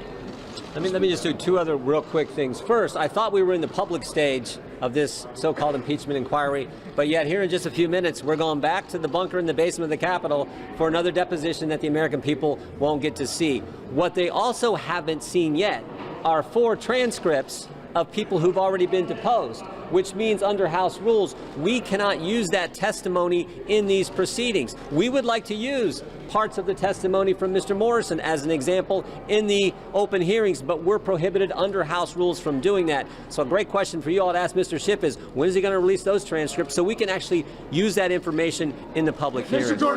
Jordan, once the president sent his tweet, didn't that completely undercut anything you were trying to do in the hearing today? Chad, we're not here to talk about tweets. We're here to talk about impeachable offenses. Chad, let me answer your question. These hearings are not about tweets. They are about impeachment of the President of the United States. This is a constitutional matter. You can disagree or dislike the tweet, but we are here to talk about impeachment, and nothing in that room today and nothing in that room earlier this week, nothing rises to the level of impeachable offenses. This is wishful political thinking by the Democrats. This is not the first or last tweet that they're going to complain about, but we are talking about impeachment, and there is not a single fact that is impeachable in terms of this president. Was that tweet intimidating? Would you consider it intimidating? No, the witness was able to answer questions. As you saw, the only people that were limited from asking questions were Republican members because we were muzzled by Adam Schiff. So, Congresswoman, you agree with the tweet? Earlier today, you said you didn't agree with it. I said I disagree with the tone of the tweet. But again, when we're talking about impeachment, we are talking about impeachable offenses. You can disagree or agree with the tweet. I happen to disagree with the tweet. But again, as we know, the Democrats want to continue making this a political food fight. They are going about this in a partisan way. This is a very serious matter when we're talking about impeachment. This is a constitutional matter. It's not about tweets. Congressman, do you agree with the president's decision to recall Ambassador Yovanovitch based on what you learned today? I agree with Ambassador Yovanovitch's testimony where she said she thinks it is good policy that the President of the United States can determine who serves as their ambassadors. But do you agree with his decision ultimately? I agree with the President's ability to pick and choose who his ambassadors are and those that are nominated and voted on by the Senate. What do you think of the President's decision to recall him? The President can have whom he wants in diplomatic positions. Today, do you think that was the right decision? That's the president's call. Yeah, but what we do have is we have what President Zelensky, we have a new administration in Ukraine that didn't have the same confidence in this ambassador. And so isn't it appropriate with all the Foreign Service diplomats we have to put someone in with a new regime in the Ukraine that can actually work on the president's behalf or on behalf of the American people? Why is it appropriate for the president to tap his personal attorney, Rudy Giuliani, to mount what she testified to was a smear campaign against her? Why is that okay? The president can have, as I said, the president can have whom he desires doing diplomatic work for the country. There's been all this talk about the irregular channel. I think it's important that folks in the quote irregular channel were Senate confirmed Ambassador Sondland, Senate confirmed Ambassador Volker, and Senate confirmed Secretary Perry. So you all want to make some of the witnesses want to make a big deal about that, and you had the president's lawyer also part of that group. I think presidents are allowed to have whom they want doing the work of the country. Do you think it was a smear campaign? She said it was a smear campaign. Under oath, she testified it was a smear campaign of false attacks against her. Do you believe her? Congressman, Democrats say that the president is intimidating the witness. Is it appropriate for the president to be attacking a witness while she is testifying? I don't know that it's. Excuse me. I don't know that it was an attack on the witness. It was really a characterization of her resume. And when you look at this, you guys want him to go in with no attorneys, no witnesses, no Twitter, no anything. You know, at some point you got to say, when is it going to be a fair process? And today was not a fair process in there. It's not going to be a fair process in the bunker that we're about to have to go to. And it was not a fair process when they muzzled the gentlewoman from New York over and over again. It's not fair. But it's fair to attack. It's fair to attack on policy on Mogadishu. Do you think it's a fair process for the Listen, witness? the second sentence of that tweet. For example, one example. Adam Schiff never brought this up. The second sentence of that tweet goes back to the July 25th call transcript. And in that, President Zelensky is saying to President Trump that he's concerned that Ambassador Yovanovitch is a, quote, bad ambassador, and that President Zelensky believed that Ambassador Yovanovitch had a loyalty to President Poroshenko. Now, Adam Schiff, when posing the question to Ambassador Yovanovitch to respond to the tweet, never even mentioned that, because this is what Adam Schiff does. When he had the acting director of national intelligence in front of the committee, in his opening statement, he made up a fictitious call transcript of July 25th, because the real one doesn't have the bribery that he wants to allege. So just like that make-believe, what he called parody, instead he created a parody version of the tweet, a partial rendition, where he left that out, and then asked Ambassador Yovanovitch to respond. I think it would have been more responsible if Adam Schiff wants to ask that question, to let Ambassador Yovanovitch read the entire tweet, to digest it, and then respond. And by the way, if you want to talk about what President Trump said to President Zelensky about Ambassador Yovanovitch, why would he cherry pick out, once again, he loves to withhold key facts, that's how he rolls. He withholds information, he outright lies, and he cherry picks leaks. In this case, he took a part of a tweet. So it was the entire approach to it, the fact that they never asked Ambassador Yovanovitch about what President Zelensky said about her, plus not providing her the full information in the tweet. That is how he rolls with all of this. Why is President Trump putting out information and fighting back? It's because Adam Schiff only wants the American public to have 3% of the information and connect dots that aren't actually connected to write the world's greatest parody. Why didn't you ask him? Donald Trump, well, I'm not on the House Intelligence Committee. I'm saying this right now. By the way, we have asked Ambassador Yovanovitch, and anyone out there can go back and read her deposition. Because we spent 7, 8, 9 hours, and that's now public, even though Tim Morrison's isn't. But President Trump is right to want to defend himself and ensure that the other 97% of the story gets out there, because Adam Schiff is only going to tell the American public 3%. Sir, do you still think that the identity of the whistleblower should be known publicly? Is the impeachment about withholding aid? Sir, do you still Is the think the impeachment about withholding aid? Because that's really what I thought it was all about. And I find it pretty interesting. We heard from somebody who's in the intra-agencies today who recommended that we give Ukraine lethal aid. We heard her say that. She said it even in the previous administration. This is what they wanted, okay? And Congress approved it, okay? This is about providing the aid or not, right? The previous administration, against the interagency, against Congress, denied Ukraine lethal aid. This president provided, and for this he's getting impeached. What about the previous president who denied the interagency and denied Congress? Thank you. Is there any way you guys can characterize this as a good day today for Republicans? You said this was an abject failure. I mean, This is an abject failure for Adam Schiff. Let me be clear. But it was an not abject a good failure day for for Adam Republicans. Schiff. I said I disagree. We're talking about impeachment, not about